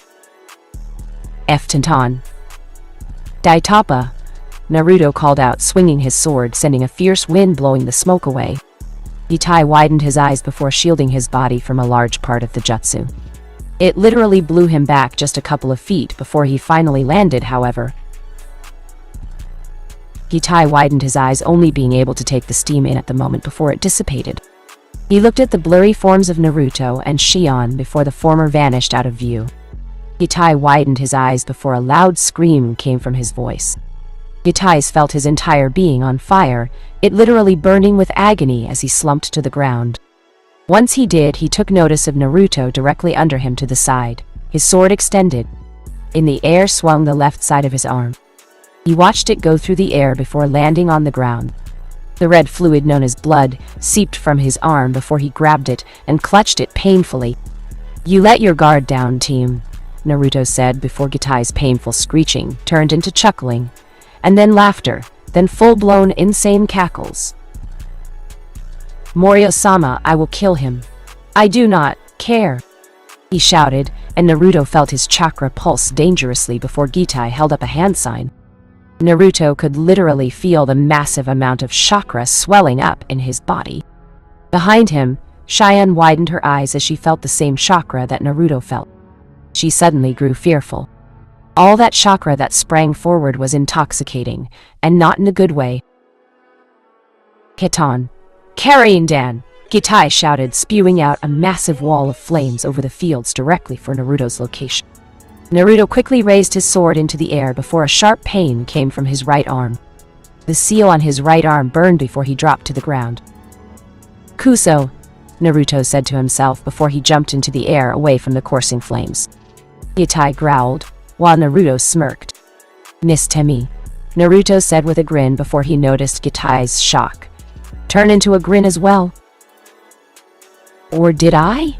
He asked, and Naruto widened his eyes in horror before looking back to see the flames rushing for a surprised Cheyenne. She merely stood watching the incoming flames, her legs paralyzed with fear as her body shivered uncontrollably. Naruto gasped before landing on the ground. With a quick turn of his foot, Naruto disappeared with a burst of sudden wind, easily leaving a footprint on the dirt. Cheyenne! Naruto cried as he appeared next to her. Onmida-sama! Cheyenne shouted, turning next to Naruto. Naruto quickly grabbed Shion and embraced her into a tight hug as the flames washed over their beings and ushering in the sound of a thunderous explosion across the flames. The flames and smoke settled high into the sky while Gitai watched the play unfold, with a maniac grin on his face. Looking up at the sky, Gitai cackled and outstretched his free hand to the heavens above. "Moria-sama, I did it! I killed the brat and the priestess! I win!" He hollered with all his might to anyone who heard him. If they did hear him, then they would have easily mistaken him for an escaped asylum patient, but none of that mattered to Gitai. He had won. He didn't need to care anymore. However, slowly Gitai turned back to see the inside of the flames explode violently. A large ping rang through the forest. The spirits of the land of demons widened their eyes as the flames quickly turned white. All flew down until they were on their knees and bowed, keep their ethereal heads close to the physical earth. Far off, the shinigami narrowed his eyes greatly.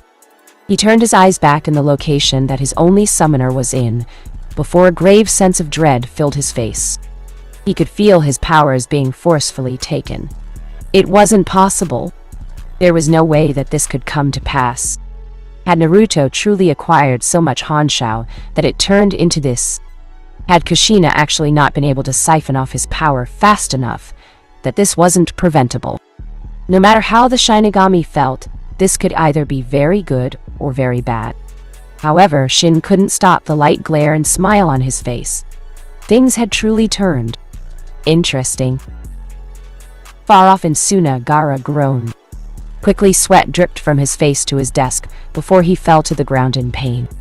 The sand in his gourd swayed around dangerously while Gaara clutched his head in pain. "Naruto, what is this power? What's happened to you?" Gaara asked in his thoughts. Whatever was happening, he hoped that it stopped soon. Back in Konoha, Hinako and Hizashi also groaned as they fell where they were. Side branch members and main branch members quickly gathered around the two before quickly running off to go and inform Hayashi and the Hokage about this latest development. It looked like it was getting very bad if given the way that the two seemed to be seething in pain. "Shikio-sama," they said in their thoughts. They hoped that this would pass. In Uzushio, nearly everyone was surprised as Kushina, Rin, Haku, Zabuza, Mikoto, and Itachi fell to the ground. "Oi, what the hell happened? What's wrong with you guys?" Suigetsu shouted before Komachi came running through the main compound with Yukimaru, Fuka, and Guren. "Someone get them some water," Guren shouted quickly, taking over everything at that point. Everyone glanced to each other before racing off throughout the compound. "You're going to be alright, Kushina Obashan. Who's going to be my rival for Noe-chan if you're gone?" Yuri asked. Kushina panted heavily while the seals on her body burned.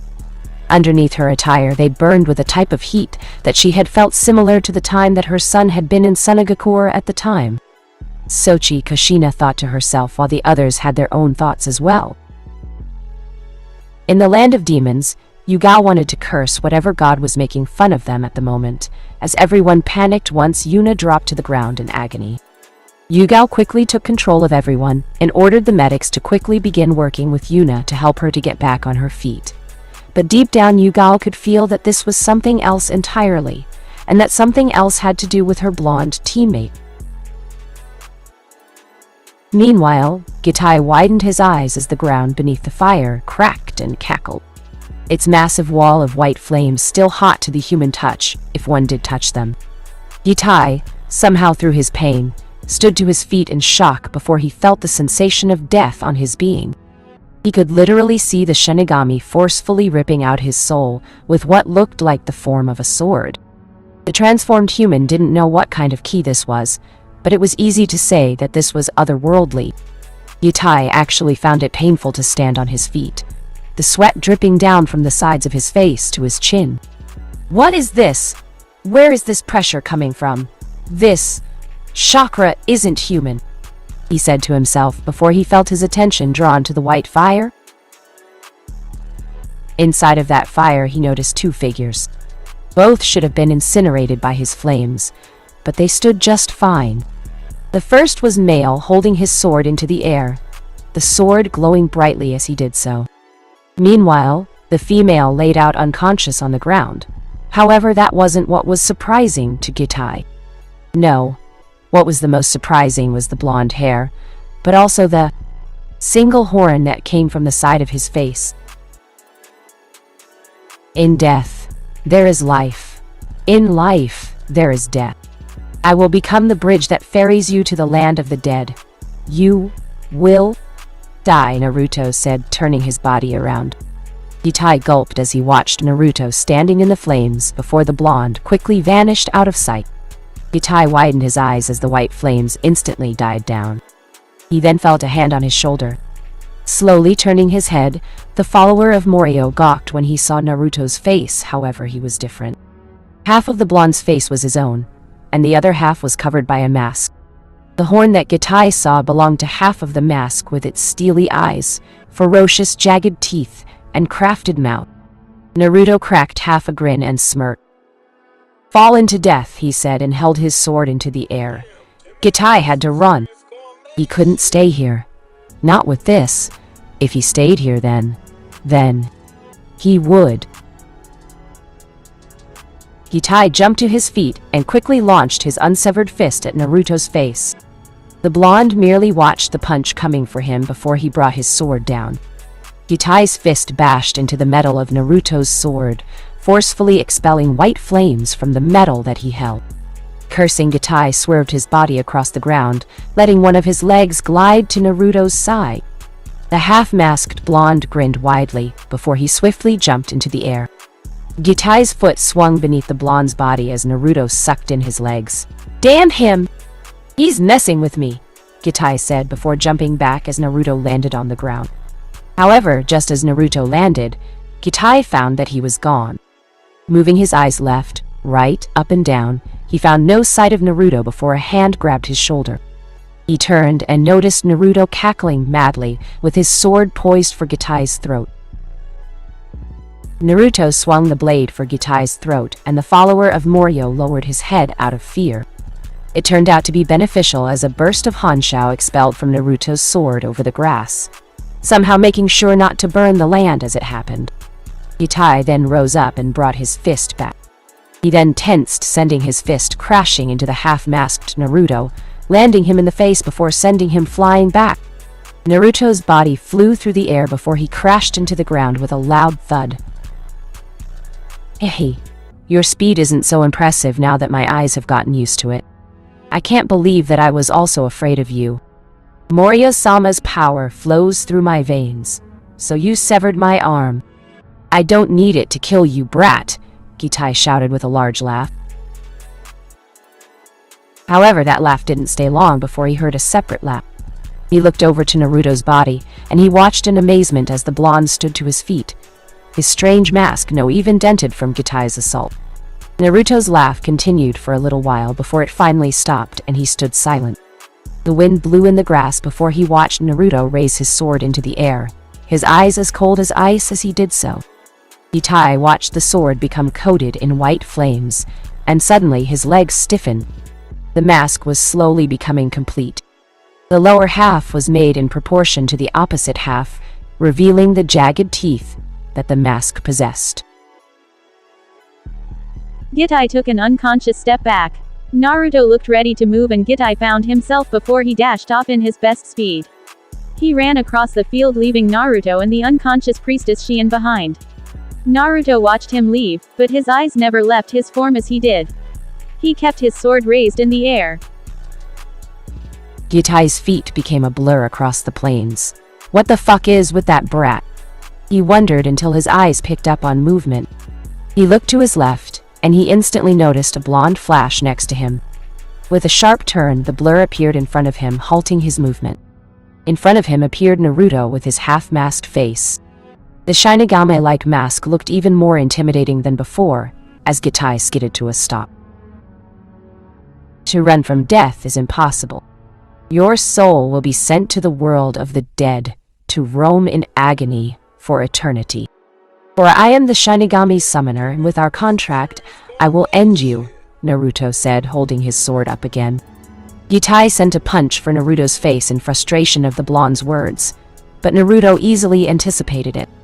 His once blue azure eyes now turned silver-white, glared slowly behind the half-mask on his face. The fist from Gitai slowly neared him before he mouthed his words. Kukanyugami no Jutsu, Naruto said, and time instantly stopped. Naruto felt no pain and he didn't contemplate why this was so. He just felt great at the moment and that was all that mattered.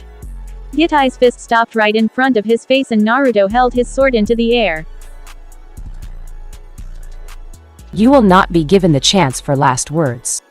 Face death, and find solace in the stomach of the shinigami, Naruto said before twisting his body and holding his sword back. He plunged it right through Gitai's chest, allowing for time to resume. Before Gitai could ever register anything, he dropped to the ground as Naruto yanked his soul from his body. His sword slowly engulfed the soul until there was nothing anymore. Gitai lay dead at Naruto's feet. The wind flowed through the plains before Naruto dropped his sword. It fell to the grass while the silver in Naruto's eyes died down. The half of the shinigami mask dropped from his face, breaking into piece of Hanshao before dissipating as he fell to his knees. He then arched forward and bashed his face into the ground, completely unconscious. From far off in the trees, Kusuna widened his eyes as he fell back and landed on his behind. He swallowed the tough pill in his throat. What was that? Is this really Konoha Shinobi? Gitai, you fool. Who told you to leave the cavern? Now we're one short? Kusuna said before sighing. Well, at least the Uzumaki is far away from the priestess. Now I will not make the same mistake again, Kusuna said. He took a kunai from his pouch with a small grin on his face, before he felt the familiar feeling of steel on his throat. Turning around, Kusuna widened his eyes when he saw a man in an animal mask. He cackled strangely, but didn't speak for a moment. You, come with me. Let's go somewhere and talk. Oh, don't worry about your little demon god, or whatever you worship. You won't need him where you're going, he said, and Kusuna quickly opened his mouth to retort before he was slammed in the stomach with unrivaled force. Kusuna quickly did a double take before falling unconscious and hunching over the person's shoulder. Even with one arm, you're probably still useful to me. If I'm not mistaken, there was a mask like that back in the Uzumaki shrine. Shh, not like I can go back there now. Who knows who's going to find me? Well, whatever. Events are moving faster than I could have ever anticipated. Truly, the Uzumaki clan showcases its resolve. That clan never could stay down for long. When I read the report that Uzumaki Naruto nearly died only to have been saved through extraordinary means, I never fathomed something like this. Obito, I wonder what will happen when your destiny clashes with Naruto's. You can't run like this forever, the figure said before he grabbed the fallen Kusuna and vanished into the trees and the leaves only just in time to see a large bird coming into view from the horizon. Elsewhere. Oi, Setsuna, where is Gitai? The plan is commencing tonight. Shizuku called, and the third male of the gang of four quickly turned his head, hoping to put a stop to his teammate irate rampage, though working with the woman for so long.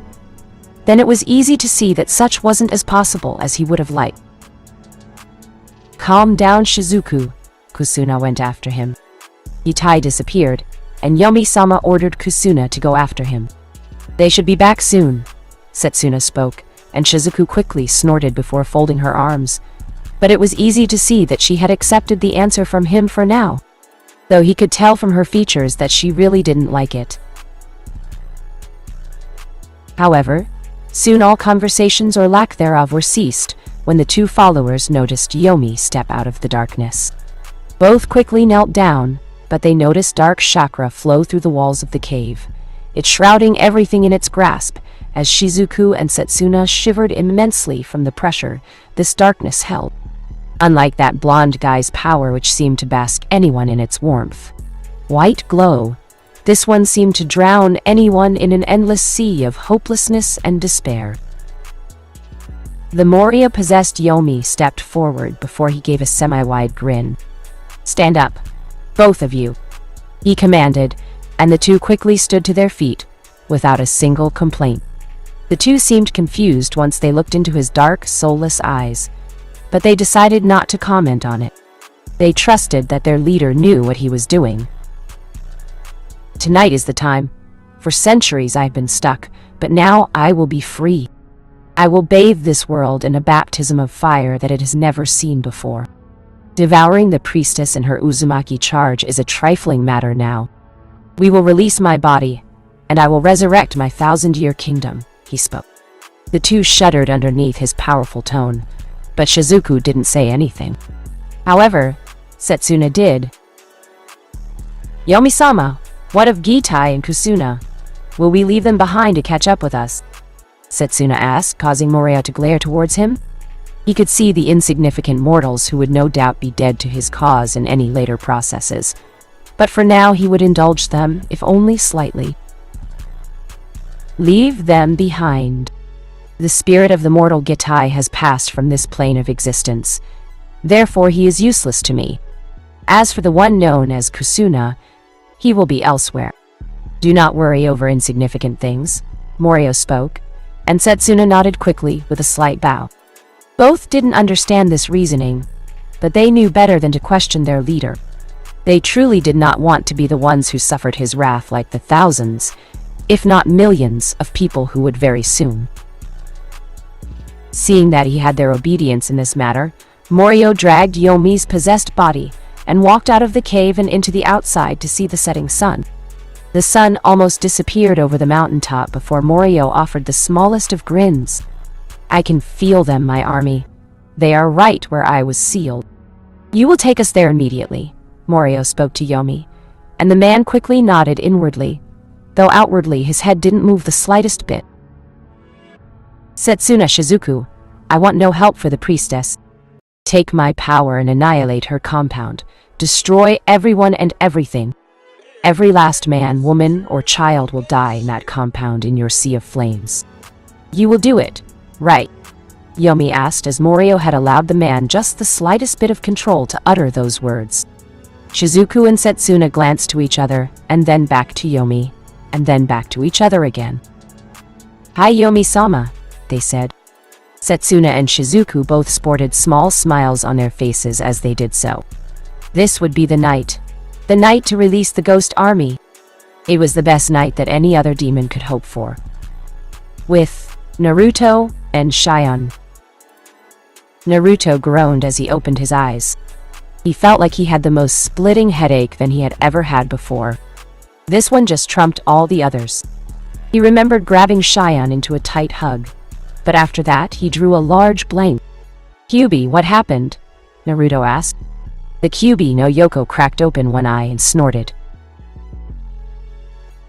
That's my line, brat. Whatever you did, you killed that pathetic Ningen who attacked not long ago, but how you did it, I don't know. All I know is that you experienced something very similar with chakra overload. I don't know what to tell you. The seal on this damn cage experienced it too. It knocked the both of us out. I just woke up a few minutes before you. Unfortunately, I can't run damage control on your body, mostly because there is nothing physically wrong with you. My chakra wouldn't know what to do with itself if it went around your body. Anyway, the only thing I can do is lessen your pain by keeping a constant rush of adrenaline in your bloodstream.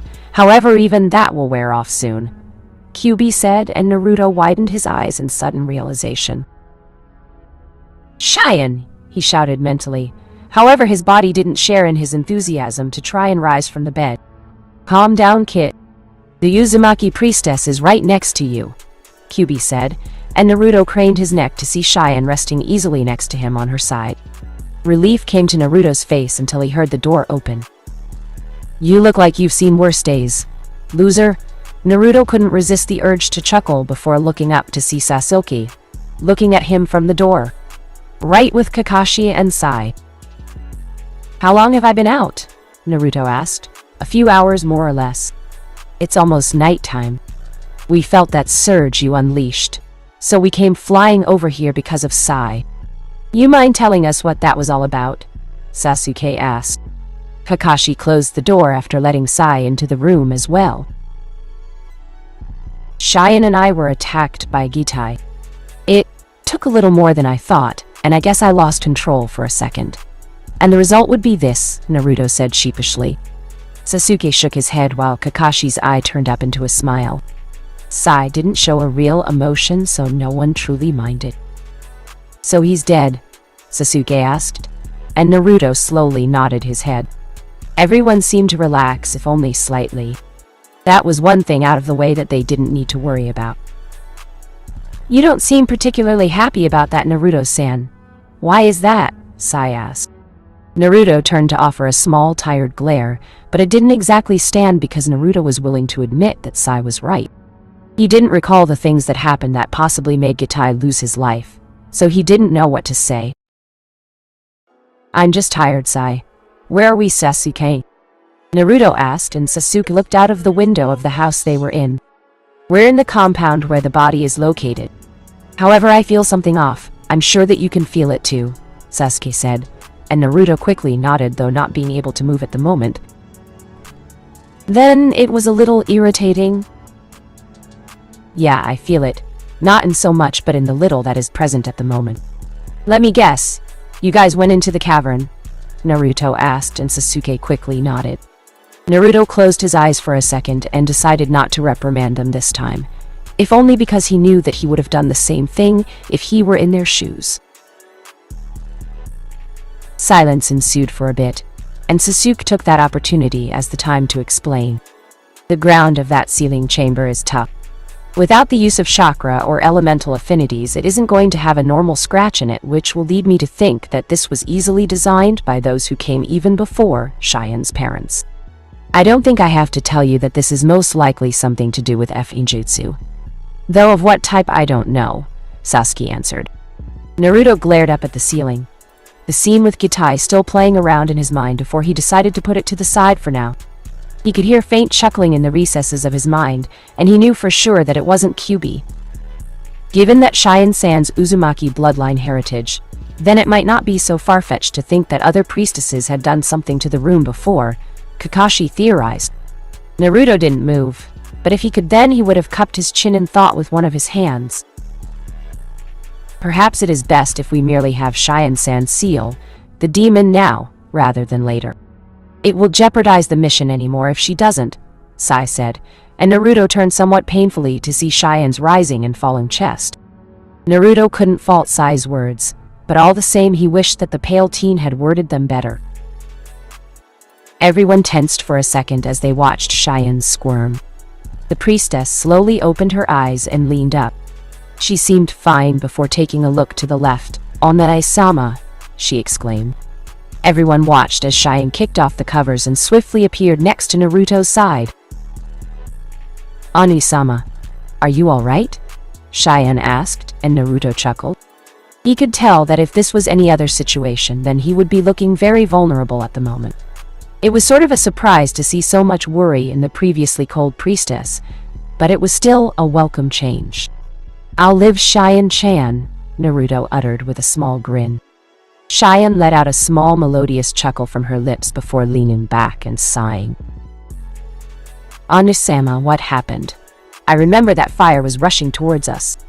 For once in my life I was truly afraid to die, but I felt somewhat at peace that you were with me. I passed out, so I don't remember much. The last thing I remember was the feeling of calm, soothing, warm white fire before I became unconscious," Cheyenne said, and she watched everyone tense. Well, except for Sai, but he was a case on his own. Apparently we're trying to figure that out. So far we believe that Naruto defeated Gitai, however it's puzzling that even he doesn't know how he did it. The one-eyed Hinokan member spoke with his back against the wall. Sasuke seemed to be having thoughts of his own while Cheyenne placed a hand on Naruto's arm. No one said anything for a while, prompting Sasuke to seek his own question. "What did you feel during that time?" Sasuke asked, and Naruto raised an eyebrow. He turned to the second in command of this mission before sighing. "What are you getting at?" Naruto asked. Sasuke stared back at him evenly before turning his head to look out the window. "The power I felt at that time was very different, but I'm sure the way of activation is the same as the time that we fought in the Valley of the End. Right before you used that chakra," Sasuke answered, making Naruto frown. Kakashi did the same very quickly, glancing over to the young blonde. Sai kept the creepy smile on his face, but his thoughts belied the calm face that he held. Cheyenne looked at everyone curiously. She didn't know what they were talking about, but she just figured that it was shinobi stuff. Whether you know it or not, loser, you, either consciously or unconsciously, release power to survive when the situation seems hopeless. You manage to do something no one else can do when you're in true danger of losing your life or someone else losing their life. Ever since I found out about the Kyuubi, I had a reason to believe that while it was using your anger to draw out power, it was also a reflex of survival for both you and the fox. I believe this is what happened now, only you didn't know what caused it, Sasuke explained. Everyone glanced to him and Naruto leaned back. Much as I loathe agreeing with a damnable Uchiha, the boy is correct. One of the many reasons why I lent you power was to survive for myself. Whether he's right in that little theory of his, but something happened to us. I don't know what you did, but now 7 of my tails are white. They are white. This thing spreads like a disease. Kyuubi hollered before Naruto cut the connection with an internal sigh. Naruto, what did you feel that time? Kakashi asked this time. It was the same question Sasuke asked moments ago, but only now did Naruto know what this was all being based from. Glancing to Shion, who was looking down at his arm for some reason, he finally spoke. I felt frustration for how things planned out, anger for him endangering Shion, and a large sense of dread when Shion-chan joined the fight. When those flames rushed for me, I grabbed Shion into my arms. Nothing else mattered except that she lived. It was after that I passed out, Naruto said. Shion trembled from those words, and though she wanted to actually hit her cousin for being that foolish, she couldn't help but find it endearing. Kakashi and Sasuke glanced to each other and slowly nodded to each other. Sai didn't miss that, but it's not like they were being discreet about it. Ma, if that's all, then there's nothing we can do about it now. It's over, so we can finally get on with our business. Naruto, Shion, do you know where you are? Kakashi asked. Both Naruto and Shion shook their heads, so Sai decided to tell them. We are at the next compound where the demon's body is. Please seal it so that our mission may be a success, Sai said, and Shion's smile quickly flew downward into a frown. Naruto noticed her shoulders seemed strangely heavy as they slumped forward. I understand, she said, standing to her feet. Shion wobbled slightly, but finally stood up straight finally. She shook her head slightly before walking out of the room. Naruto tried to lean up, but only groaned as his head hit the pillow of his futon. Don't try it, loser. You're not going anywhere in your condition, Sasuke said as he quickly left the room with a smirk. Kakashi gave an eye smile before he stood next to Naruto's form. He looked down at the blonde and Naruto glared at him, but neither said anything. Looks like you were useless after all, Naruto-san, just like your dick, Sai said, smiling before he left as well. Naruto's eyebrow twitched while Kyuubi snorted. Kakashi's sweat dropped before sighing. Rest, Naruto. We'll take care of things now, Kakashi said. Naruto didn't say anything and turned his head to look away in response. Kakashi just chuckled before he grabbed Naruto's sword from the wall and then placed it by the blonde's side at his bed. Naruto didn't see Kakashi leave, but he knew that if he could see his face, then there would be the biggest grin right now. You're acting childish again, Kyuubi said, watching Naruto pout. You're so lucky I can't move right now, Naruto spoke before slowly closing his eyes. Naruto groaned his hardest as he stretched his fingers. His efforts were rewarded quickly as his right hand clenched into a fist. Naruto grinned slightly. With Shion. Exiting the house, Shion's sandals stepped on the hard ground. She looked out across the ground to see the plains barren. Trees surrounded them all like a circle or something like that. Shion took a deep breath before sighing. Ona-sama, if you can live, then this will not be such a big deal, Shion said to herself before she walked towards the cave. Sasuke, Sai, and Kakashi exited the house to follow after Shion. You really think it was right to leave him behind? Sasuke asked while Kakashi smiled. Without a doubt, he is going to be angry at all 3 of us when this is over, But he does need his rest, Kakashi said. Sasuke nodded in return. Sai merely continued smiling as the trio followed after Cheyenne. The priestess tried not to let the stone statues disturb her all that much, but the fact of the matter was that they did, and she really couldn't place her finger on it. But she could feel that something was wrong. Deathly wrong. Shion's compound. Yugao and Yamato were running rapidly through the compound. The shouts and scream of people all around them were heard in their ears. Yuna was off somewhere else having a matter tended to by Yugao. However, Yugao now wished that she didn't send Yuna away. In her eyes, she could see the orange flames threatening to engulf the compound like an inferno. It was getting hot. Very hot. Tenzo, find the remaining people. Get them out of here, Yugao shouted urgently. Tenzo, otherwise known as Yamato, frowned before looking forward. He saw someone looking at them both with a malicious grin. It was obvious that whoever this was that they were involved, and they were leaking ki easily. You expect to just stay here yourself? He asked calmly, yet firmly. He wasn't about to leave Neko behind to fend for herself, but he could see her hands touch the hilt of her sword. Don't argue with me, I said, go, Yugao called back. Yamato didn't flinch from her voice, for it was understandable at the very least, but he was still taken aback with it. He had never known Yugao to have a heated look so easily. She was always more of the laid-back type, but always willing to push herself. Her spending time away from the Ambu looked like it did her an entire world of good. You're not going to die on me, are you? Yamato asked, and Yugao gave a small smirk. Now I couldn't do that. As much as I gravely miss him, I am not ready to join Hayate just yet, Yugao said, taking her sword from its sheath. The steel flared into the sky as she took her kenjutsu stance. Now leave. I'll take care of things here, Yugao said, and Yamato finally sighed before he finally nodded. He quickly hopped away across the rooftops, but his eyes turned back to Yugao's form. As he dashed away, she got smaller and smaller, but he hoped that she would be fine on her own. Watching her subordinate leave, Yugao gave a sigh of relief. You think you saved him, but you didn't. You're only wasting your time. Submit to the will of Morio-sama, uttered a feminine voice. Yugao watched the figure come into appearance. Tightening her grip over her sword, Yugao snorted as the woman came into view. I do not care to follow the will of a demon. However, I can promise that I will give you my sword's will, Yugao spoke, and she watched Shizuku cackle lightly. I don't care about that cheap hunk of metal. Once Morio-sama is released, then you will understand your place in his kingdom.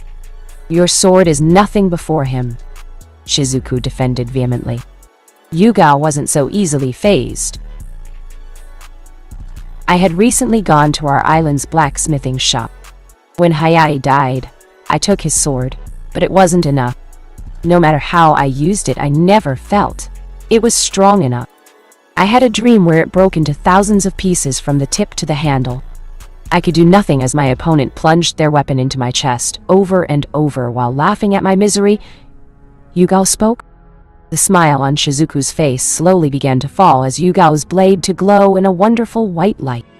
Yugao took a deep breath and continued speaking. Yugao opened the door to the shop and walked inside. Taking a glance at all the weapons on the wall, she marveled at the skill of their craftsmanship as well as their creativity.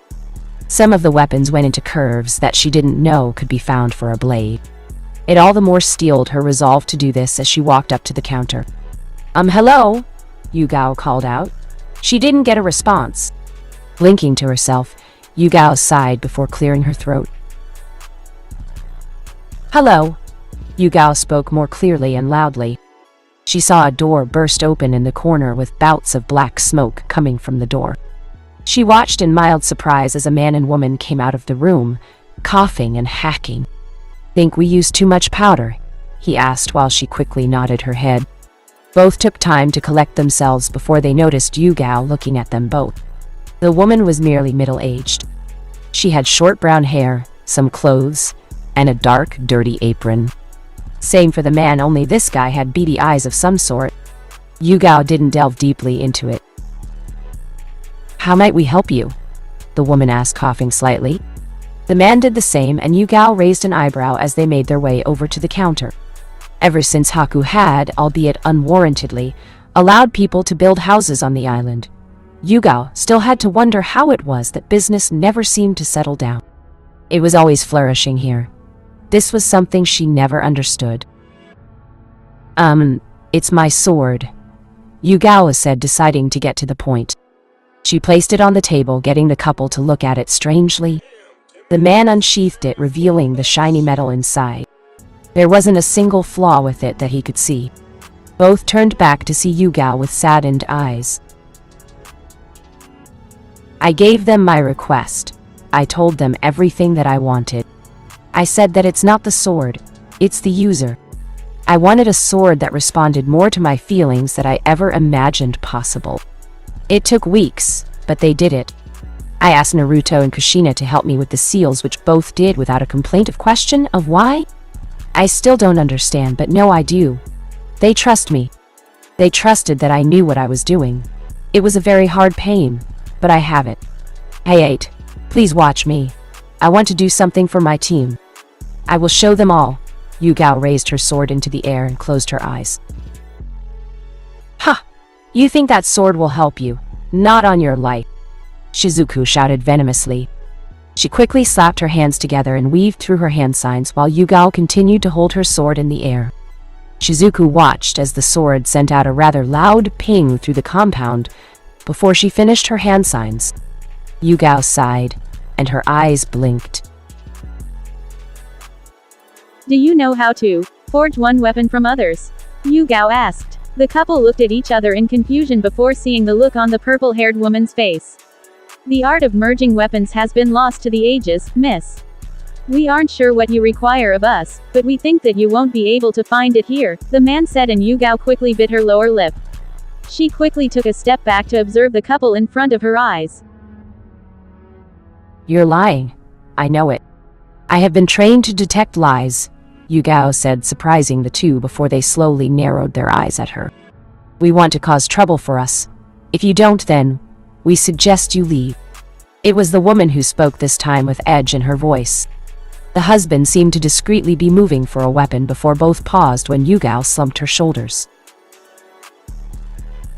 Please, Yugao said, effectively swallowing whatever pride she had as a swordswoman and kenjutsu user. The man and woman stalled for a second before looking towards her. Yugao sighed, and she could already feel the growing headache of the day taking its toll on her. I did not come here for trouble. I just want to know what I have to offer to my team. Kushina Taichu is our leader. She's our most skilled kenjutsu user. Then there is Naruto-kun. His sword is unique. It's like a true sword that can pierce death somehow, Yugao said, just letting a small bit of information go to describe how Naruto's sword seemed to her. She hoped she didn't give away too much, but judging from the look on the couple's face, she hadn't. Yugao continued. Uchiha Sasuke's sword was crafted in the same manner as Orochimaru of the Sanin's blade. I don't want to admit it, but it's one of the finest sword fit for him. Then there is Kakashi Hatake Senpai. His sword was given to him by his father, the White Fang of Konoha. Lastly, there is Mikoto Uchiha-san. Her sword is of historical importance, and yet it grants her a lot of strength. It can turn fire to her will if she wants.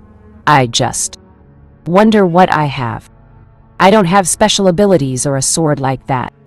I don't want to say I'm jealous, but I wonder where my place is, Yugao finished. The couple bore their eyes forward without a word. They didn't seem to dismiss her, so Yugao stayed for a bit. It seemed to be a very long while that anything happened, and Yugao heard the man sigh. He reached forward and grabbed Yugao's sword. He then unsheathed it and glared at its shiny exterior. He marveled at its design, its razor-sharp edge and its firm handle. Truly, it was a great sword. However, it was forged to be just that, just to be a sword. There were no underlying qualities about it that he could see. He finally sighed and then sheathed it back. Any experienced sword user knows that it's not the weapon, but the user who wields it correct. he asked suddenly. His wife suddenly smiled, and Yugao slowly nodded. However, that is entirely too selfish for my taste, he exclaimed, and Yugao blinked, taken back by his sudden aggression. His eyes flared at that time, but now they softened as he gazed to the woman in front of him. The relationship between a sword and its user is a partnership. The sword will do as its user wants if the user trusts in the sword's ability, and the sword will come to acknowledge the user bringing forth untold potential. Your sword cares for you very much, he said with a small smile. Yugao just allowed him to talk, though she didn't know what he meant when he said that. It was a little strange, but she didn't seem to mind. Does that mean you'll do it?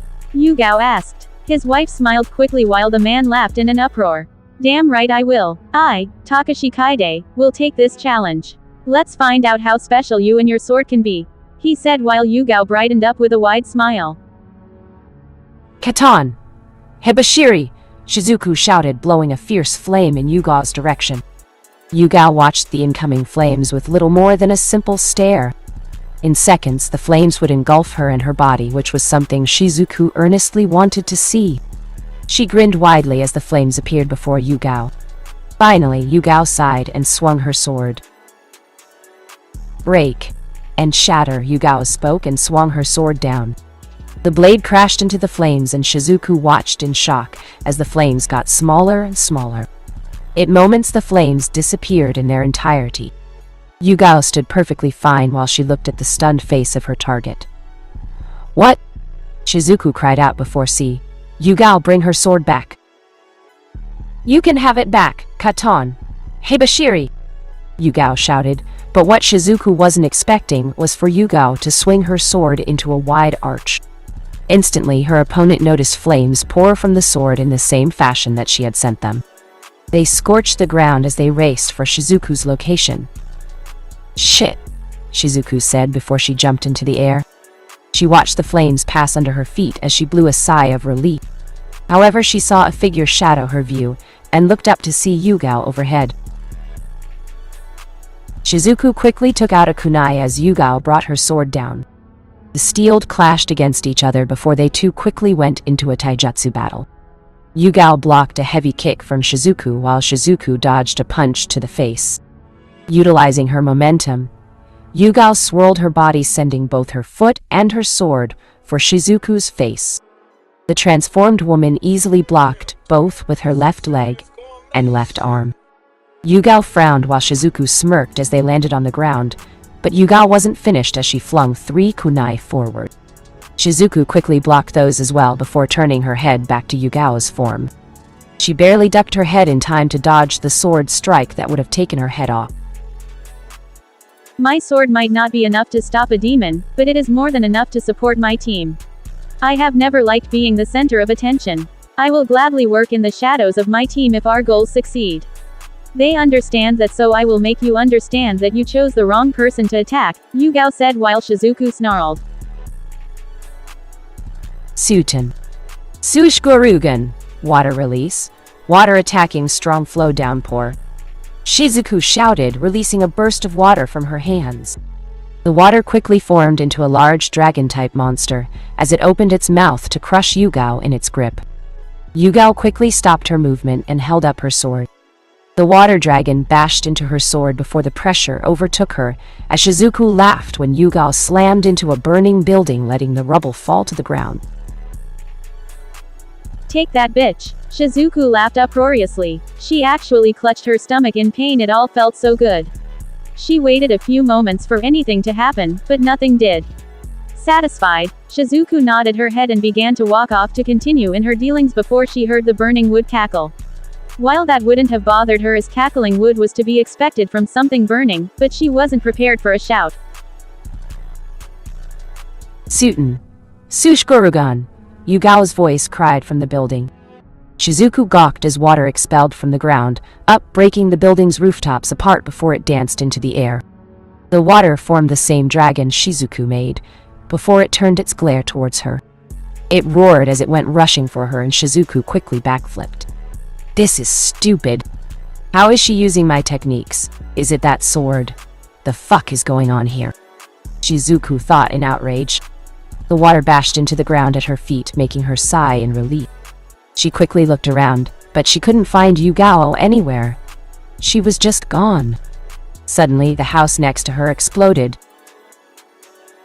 Shizuku jumped back in surprise before breathing a sigh.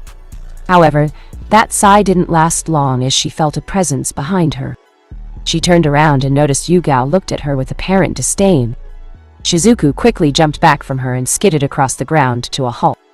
"Who are you looking at with those eyes?" Shizuku shouted, rather irritated. Those eyes, those were the same eyes as her parents, the ones that looked at her with nothing but contempt, wishing that she hadn't been around. Shizuku frowned quickly, snarling and gritting her teeth. "Stop looking at me like that.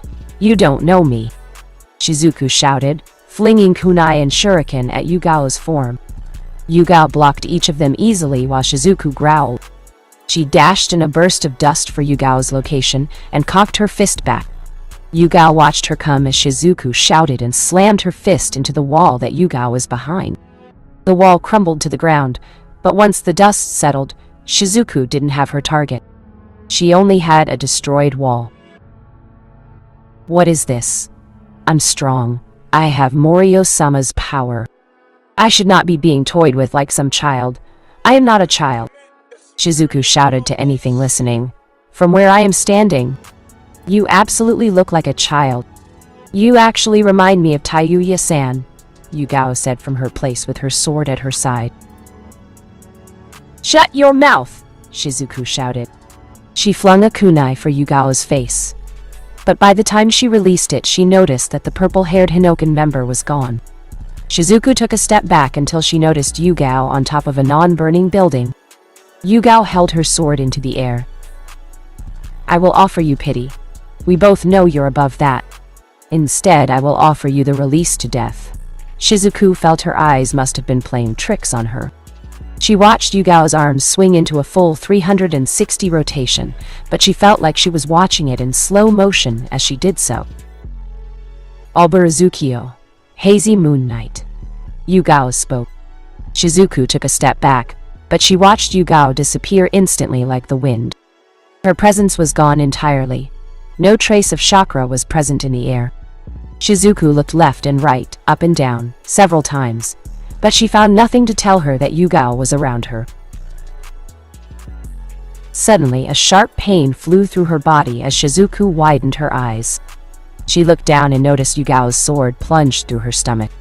Shizuku coughed blood as she slowly dropped to the ground. Yugao fell with her as Shizuku cursed. "Damn it, this wasn't how it was supposed to be. You weren't supposed to win. It was supposed to be." Shizuku didn't get to finish as Yugao slowly pulled her sword from Shizuku's body. Shizuku quickly fell to the ground. Despite the heat of the fires around her, she was cold. Shizuku shivered while Yugao watched her. 2 weeks passed. Yugao came to retrieve her sword and unsheathed it. It looked completely normal. Turning towards the man and his wife, she asked her silent question. "Your sword is done. It is special, and so are you. All you have to do is trust within each other, and you'll find your place on your team. You treat that sword good. I put a lot of work into her," he said while Yugao slowly nodded. "Thank you," she returned and walked away. Yugao-san, the wife called and Yugao turned around. "I'm sure no one expects you to be the same as them. You are not normal or ordinary. Your sword will take you places," she said, and Yugao nodded. "If you are wondering, it's not that I copied your techniques," Yugao said. She had to feel impressed that the woman turned a glare towards her in disdain, but she ignored it. "I merely switched the targets," Yugao said cryptically. Shizuku didn't have the time to ponder her words before Yugao threw something over her. It covered her vision, but she didn't know what. She then felt alone. She couldn't sense Yugao's chakra. Shizuku shivered. However, she couldn't stop the tears that fell down her face. She couldn't move. Meanwhile, Yugao stopped on a rooftop before frowning. She took a deep sigh and pinched the bridge of her nose and then shook her head. "Naruto, I'm going to hate you for this," Yugao thought to herself. She looked down at her attire and sweat dropped. Looks like she'd need to order a new uniform. Sighing, Yugao looked up at the moon that had come into the sky. Naruto, you better hurry. Things are starting. Yugao spoke with a frown to her face. Other compound out. Cheyenne watched in surprise as she was quickly pulled to the side by Sasuke. The young Uchiha growled, before he swung his sword, effectively slicing a stone statue in half that had just ruptured out of the ground. It had only started a few moments ago. They were all ascending the stairs just minutes ago before they felt a rather moderate earthquake. It rumbled for a bit before settling down. As they had gotten to their feet, Cheyenne and her companions noticed the ground tear apart and stone statues came from it. Each of them held some kind of weapon ranging from spears to short swords. They were all encased in some form of rock armor that made them impenetrable to normal attacks and tactics. Luckily, Sasuke and the others were hardly normal. Sasuke pushed Cheyenne back slightly as they noticed the figures converge over them. It seemed that Cheyenne's suspicion was very well founded. Sasuke was ready to end them all before he heard a shout. Raikiri. Sotatsu. Lightning Cutter, Twin Sever. Kakashi spoke before Sasuke, and Shion watched the one-eyed Jonin's sword plunge into the stone statue in front of him, making it crumble to the ground and into dust. Kakashi watched the action with a semi-interested gaze before turning forward. Lightning ran off the sword like drips of water onto the ground while he leaned up and frowned. It seems that the enemy is getting desperate. These attacks are getting to be more controlled than the last time. Shion-san, you must seal Morio at once. Kakashi spoke with a tone of seriousness that Sasuke almost didn't think his teammate could possess, but it was probably just those rare times that it came forward. Cheyenne snapped out of her gaze before finally nodding. She didn't turn around before she ran up the stairs and entered into the cave. Sasuke and Kakashi watched her leave before turning back. They noticed Sai land to the ground next to them. "Do we have a plan?" Sai asked. The area around them was quickly becoming covered in large doses of malicious chakra. Inhuman chakra, that is. Sasuke looked back to the incoming warriors as they slowly started to surround them all. "We keep fighting until the priestess seals the demon." "It's as simple as that," Sasuke answered. Sai's smile seemed to widen while Kakashi turned and patted Sasuke's shoulder. "You seem to have gotten into the role of ordering others around. I always knew the Uchiha were bossy, but you take the cake, Sasuke," Kakashi replied. Sasuke's eyebrow twitched, and he was ready to tell his former sensei off before he noticed the look in Kakashi's eyes. "Meh, that's not necessarily a bad thing," Kakashi said, taking a step forward. He slowly brought his sword up and then entered into his stance. Tengoku Hako. Raikiri. Shishi Jigoku Tai. Heavenly White Light. Lightning Cutter. Lion Hell Zone. Kakashi shouted, and before Sasuke or Sai could say anything, they watched as Kakashi stabbed his sword into the ground. However, that wasn't what truly surprised them as they noticed a large white light radiate from the sword stuck in the ground. Kakashi tightened his grip over his sword before his feet took 2 steps before he shot off into a blur. His sword tore through the ground while his exposed Sharingan spun in his eyes wildly. Kakashi crashed through the army of stone statues, cutting each one that was before him in a single line. The light didn't settle down. No, in fact, it seemed to be shining even brighter as it came in contrast with Kakashi's face. And his Sharingan? The white light behind him brightened the burning gaze of his Sharingan before Kakashi frowned. The one-eyed Jonin placed his second hand on his sword before he ripped it out of the ground and swung it through the air. Quickly, a burst of lightning expelled from his sword and into the stone statues in an arch path, reducing them to ash in seconds. Sasuke and Sai watched in slight surprise while the other stone statues kept coming. Kakashi watched them come before a small smile came on his face. "Mama, don't try so hard. You'll be dealt with soon enough."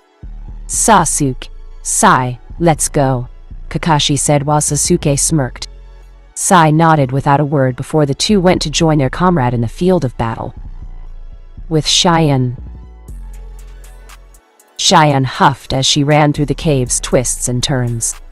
It wasn't a very long while before she heard the sounds of the explosions behind her fade away. The Uzumaki priestess wasn't sure how she felt about this.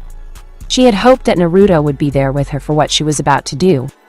Already she truly missed being by his side, the side that was her family. All her life people had told off her abilities at drawing complex seals as a simple child's curiosity. Some of her former advisors told her to stop with the child's play and take things seriously. Cheyenne never liked being talked down to like that, but she did stop eventually. It was only now that she realized that her stopping had been a direct insult to her heritage. "Mi-sama said that he would take me home," Shion said with a small smile. She remembered Naruto gently offering a hug as she had snuggled into his embrace. It had calmed her soul and she wished that she could return to that. No, she would return to that. Right after she finished this. She hoped anyway. Shion could sense the malicious chakra. It was close. After finally running, Cheyenne quickly came to the center of the cave. It was filled with spiritual residue chakra. It was coming off in sheer volume or mass. It was almost suffocating. Shaking her head, Cheyenne took a deep breath before she appeared in the direct center of the cave. Right here, right at her feet was where Morio's body was sealed. All she had to do was repair it for the final time, and he would never have to show his face around this world again. This seal on the ground, she would do it now. Taking a deep breath, Cheyenne smiled. She found it all kind of funny. Most of her teenage life she didn't care about dying, but now she wanted to live. It was a strange feeling. Cheyenne calmly placed her hands together before carefully going through her hand signs. These hand signs were different from the standard 12 that Konoha and the other shinobi villages taught. These were seals of the priestess temple. Now that Cheyenne had thought about it, maybe this was an Uzumaki seal given how strong it was, but enough about that. Focusing her chakra, she quickly spoke. "Yoshiro no Fin Kai, shrine seal. Release," she said. She felt the walls around her vibrate violently and forcefully, but she kept calm. She had to keep her cool at this moment. Cheyenne quickly started weaving through more and more hand signs as the rumbling slowly came to a still. The seal quickly arched up into a barrier. Cheyenne studied on this. This seal had various stages, and right now, she was just at the start of the first stage. Now came the second. However, Cheyenne was surprised to hear laughing. She widened her eyes and nearly lost control of the technique before turning around. She widened her eyes when she saw a man right behind her. "Splendid priestess. You did what this foolish mortal couldn't do. You actually managed to unseal my body. I must thank you," he said demonically. Slowly, Cheyenne watched as the demon-possessed Yomi came into view. His hands still clapping.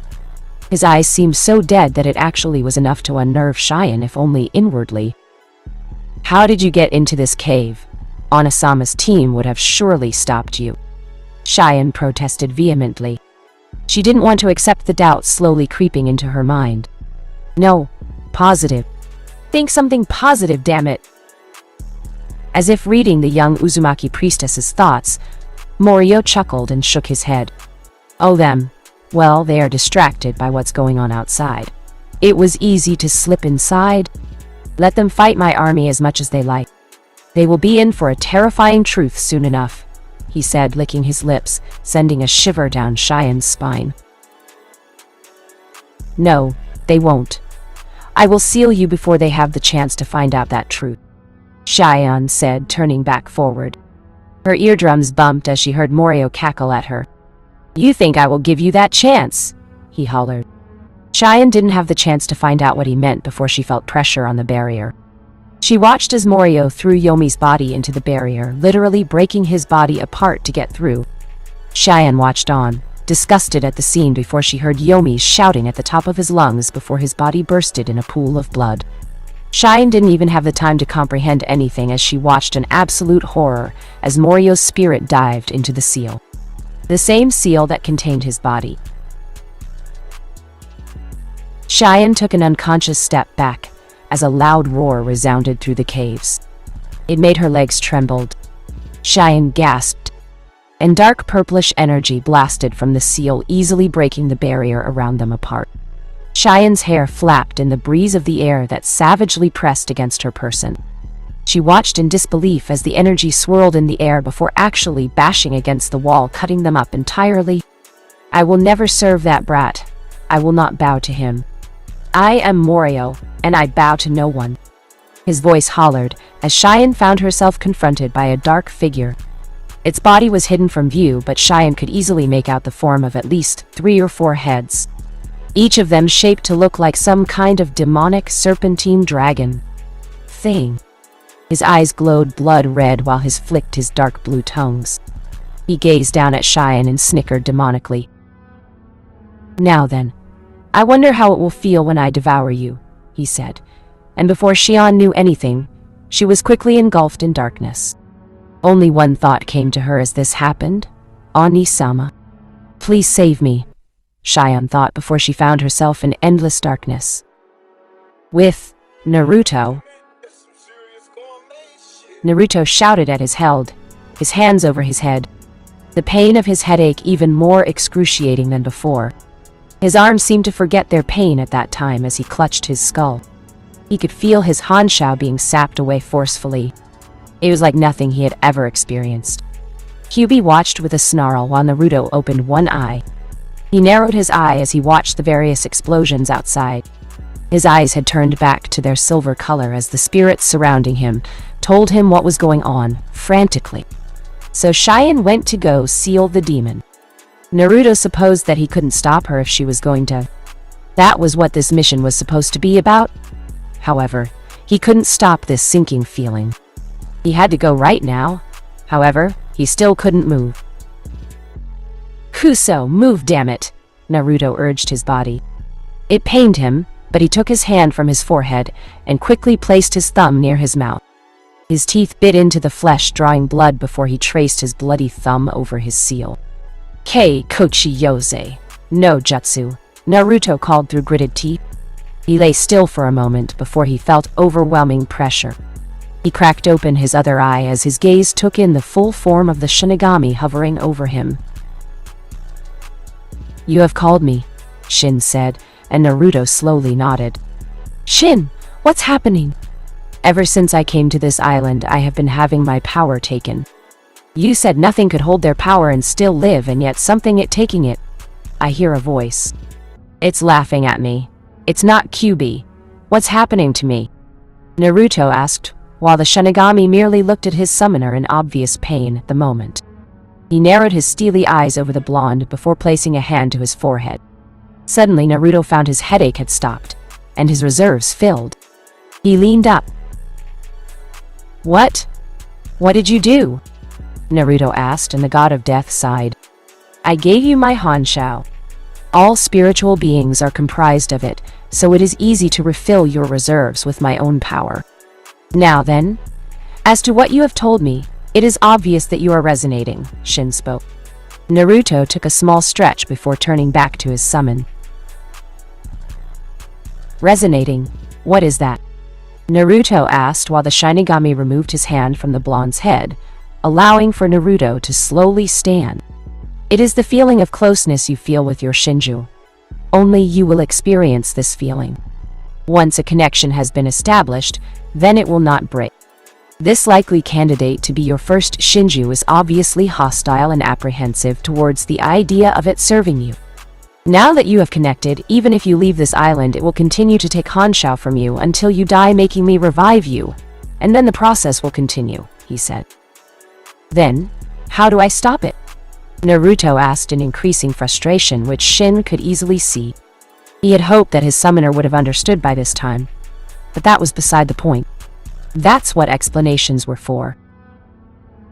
It is fairly simple.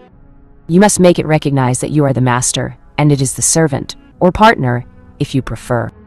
If your heart is weak, then it will not respect your strength. However, it is easy to see that if you do go, then you will likely die anyway," Shin said, and Naruto turned to look at him with a firm glare, which Shin turned. He could see Naruto asking the silent question and answered. "You have your reserves, yes, but you do not have long to maintain them. Remember that this is my own Hanshao running through you. In no time it will return to me. This was just to alleviate your pain for the time being. If he takes all of your Hanshao, then you will never use it again. You will still be my summoner, but you will be back to chakra. The process of reverting the Hanshao back would most likely be more than you could bear. So, in this case, it would bode well for you if you simply just did this right the first time, Shin said, and Naruto looked down at the ground. He looked at his sword before he knelt and gripped it firmly. Couldn't you help me? Naruto asked, and he didn't have to turn around to know. Shin was glaring down at him firmly. There is nothing to be gained in my helping you. I will respect me, not you. You will need it to respect you. How you do this method? I will not tell you. You must learn this yourself, Shin said, and Naruto slowly turned around. It rather surprised Shin when he saw Naruto's wide smile. Thanks, Shin. I understand. Don't worry, I don't know what I'm going to do, but I'll do my best, Databeo. After all, I still have to keep my promise and take Xian-chan home. I swore it, and I never go back on my word, Naruto said before he climbed to the windowsill and dashed out of the room.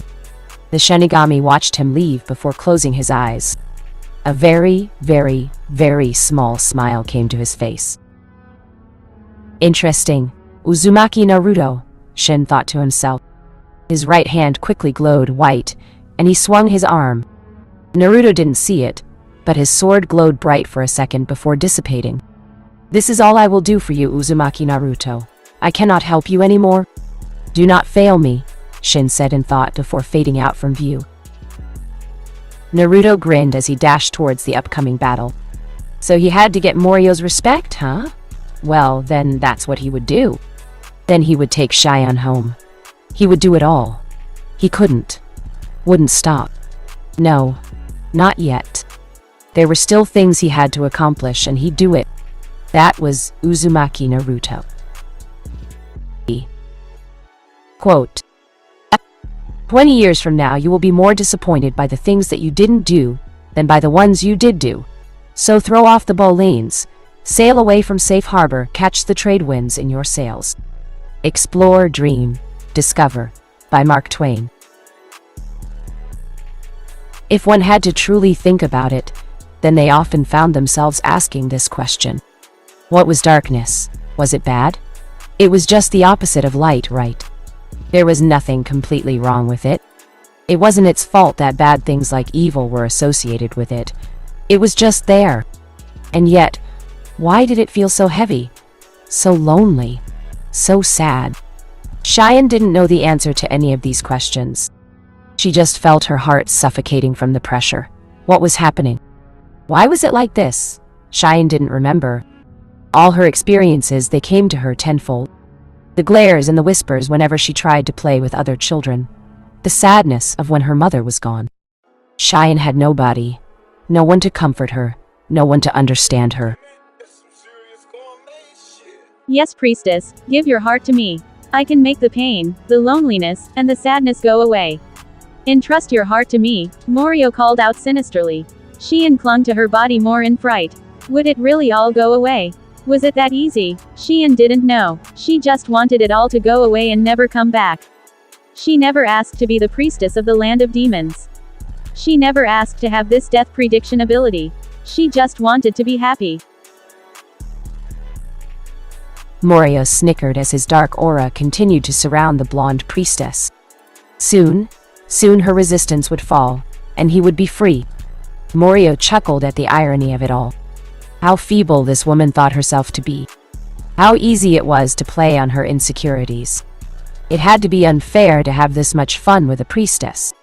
He would devour this woman, and then he would work on breaking the seal of this prison, melding his body with his spirit, and then he would bring about the reign of his 1,000-year kingdom.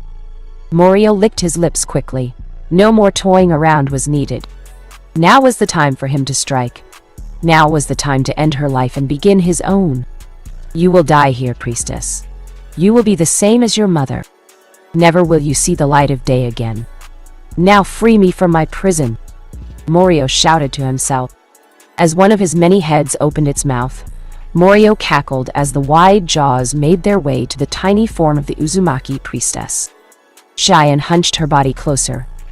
Anu-sama isn't coming for me. He never cared about me. Anu-sama, will you at least remember me? Cheyenne asked, closing her eyes. In the pocket of her long yellow jacket, Cheyenne's bell quickly pulsated. A ringing sound reverberated through the darkness surrounding Cheyenne, bringing it to her senses. She heard it. Its soothing melody was rich to her ears. Slowly, Cheyenne opened her eyes and looked blank. She watched Morio coming for her quickly. It would all be over soon. How could you say that, Cheyenne-chan? How could you think that way about your Anu-sama? Cheyenne widened her eyes as she heard a small voice. It whispered in her ears before Cheyenne felt encompassing warmth. She watched as a pulse of chakra escaped from the bell, quickly shielding her in a great flash of light. Morio widened his eyes before he quickly backed away. This light, it hurt his body? His demonic body could not stand such a purified form of chakra such as this. The demon snarled as his heads danced around the bell. As soon as the shield dropped, then so would the rest of Cheyenne's defenses. Then it would mark the beginning of the end for her. Cheyenne quickly blinked as the darkness began to fade away from her person. She soon found herself engulfed by the light. Its aura so soothing and warming that it had no chance for her to doubt herself. Cheyenne didn't know where she was anymore, but she felt free. Cheyenne slowly stood to her feet. I must be dead. And this is heaven. Strange, I thought I'd be in a purgatory first. Not that I'm complaining, Cheyenne thought to herself. As she walked the strange, light-filled scape that she was in, Cheyenne paused. She quickly rummaged through her pockets frantically. Cheyenne widened her eyes. Gone? It was gone. Her bell was gone. Looking for this? Asked a voice. Cheyenne quickly gasped before looking left and right, but finding no one in particular. Who's there? Come out and show yourself, Cheyenne shouted. She looked to her left and right again. She circled behind herself several times, but she didn't see anyone with her. My, how demanding you are. You certainly didn't get that from me. I swear that she gets it from you, said the voice. Cheyenne wasn't sure, but she felt like the voices around her weren't even taking to her anymore. Me? Oh no, never. I was never like that. I wouldn't be surprised if that was you, though, another voice responded. Cheyenne growled before balling her fists. This is it. This was her hell. She was literally going to go crazy here, and then there was nothing she could do about it. It was all too much for her to bear. Enough of this, Cheyenne shouted, making the voices silence themselves. I am not some kind of joke that you can make fun of. Who are you and what do you want from me? Cheyenne huffed out. The voices were silenced. Cheyenne paused before looking out into the seemingly endless vast of light. There wasn't a single sound for a while. It slowly began to unnerve Cheyenne. Cheyenne-chan, tell us, can you hear it? The voice asked. Cheyenne blinked before focusing her hearing. She could hear nothing except for their voices, whoever these people or beings were. Cheyenne took a deep breath and sighed. Hear what? I don't hear anything, Cheyenne responded truthfully. Then you have no yet learned, Cheyenne-chan. You have not learned to completely put your faith into someone. Cheyenne-chan, why do you think that your Ani-sama has abandoned you? The next voice asked. So far, Cheyenne speculated that there were only two voices talking to her, and there were no more. She supposed that it would be easier to think of it that way than not. Finally, Cheyenne registered the voice's question before her heart sank. She lowered her head until her eyes started at the ground or at her feet. It didn't matter. It doesn't matter. He'll leave me just like everyone else. Just like Okasama did. Just like Otusama did. Just like the other kids did. And just like everyone else. Cheyenne quickly said. She could feel the distress leak from her voice, prompting the voices to quickly respond. Really? Does this look like a person who would lie to you? Cheyenne opened her eyes and noticed the familiar blonde looking at her with a soft smile. His bright blue eyes glared into her pale eyes. The voices waited for her reply before Cheyenne closed her eyes and cursed underneath her breath. Looks are deceiving. I can't keep doing this. I can't keep placing my trust in someone only to have it broken each and every time. Promises are only broken words, and are only there to remind someone of the things that they can't do themselves. Onasama wouldn't want someone like me. Who wants the harbinger of death constantly next to them? Cheyenne asked. She slowly watched Naruto fade away into nothingness before sighing. Wow, you can't be an Uzumaki, Cheyenne-chan. You're way too depressing to be one, the voice said with a light-hearted chuckle. Cheyenne widened her eyes before looking up at the supposed clear ceiling. How did you know I'm a Uzumaki? Cheyenne asked before she felt two sets of arms wrap around her body, pulling her closely into two different bodies. Because Kaya-chan denied you her very heritage. Cheyenne quickly turned around, but then she felt hands pressed to her eyes, masking the person's appearance. Not yet, Cheyenne-chan. Now can you truly tell us that you have given up on your Oni-sama? The voice asked.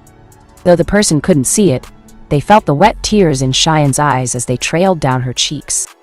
Cheyenne's knees felt weak before she dropped to the ground, but the figure managed to keep their hands over her eyes, but they quickly pulled her close. Take a deep breath and extend your chakra. Tell me what you hear, the figure said.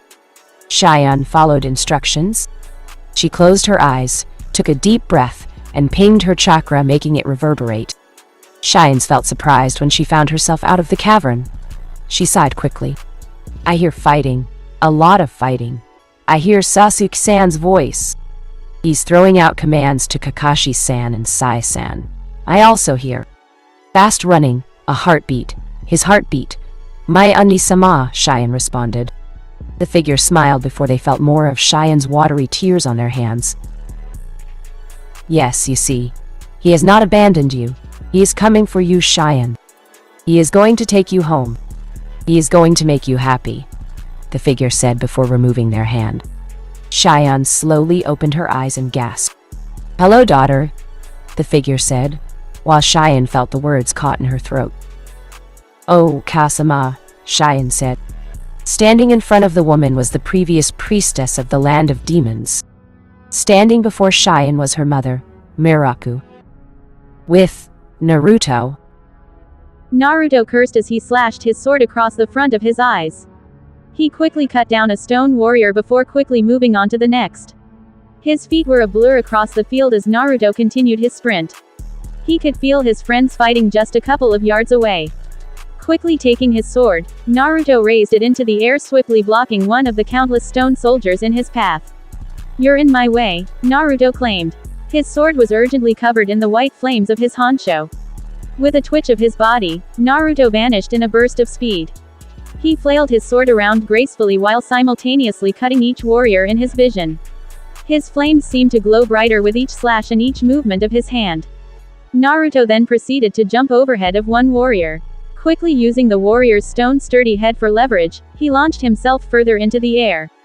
On the ground, Naruto watched as his stone opponent suddenly bursted in a large white flames before shattering into pieces along the ground. Naruto quickly landed down to the ground, his eyes zoned in on the cavern in front of him. I'll be there in just a moment, Naruto proclaimed. He tightened his grip over his sword slightly before moving on his way. Performing a small backflip, Naruto made it to the lower platforms of the temple.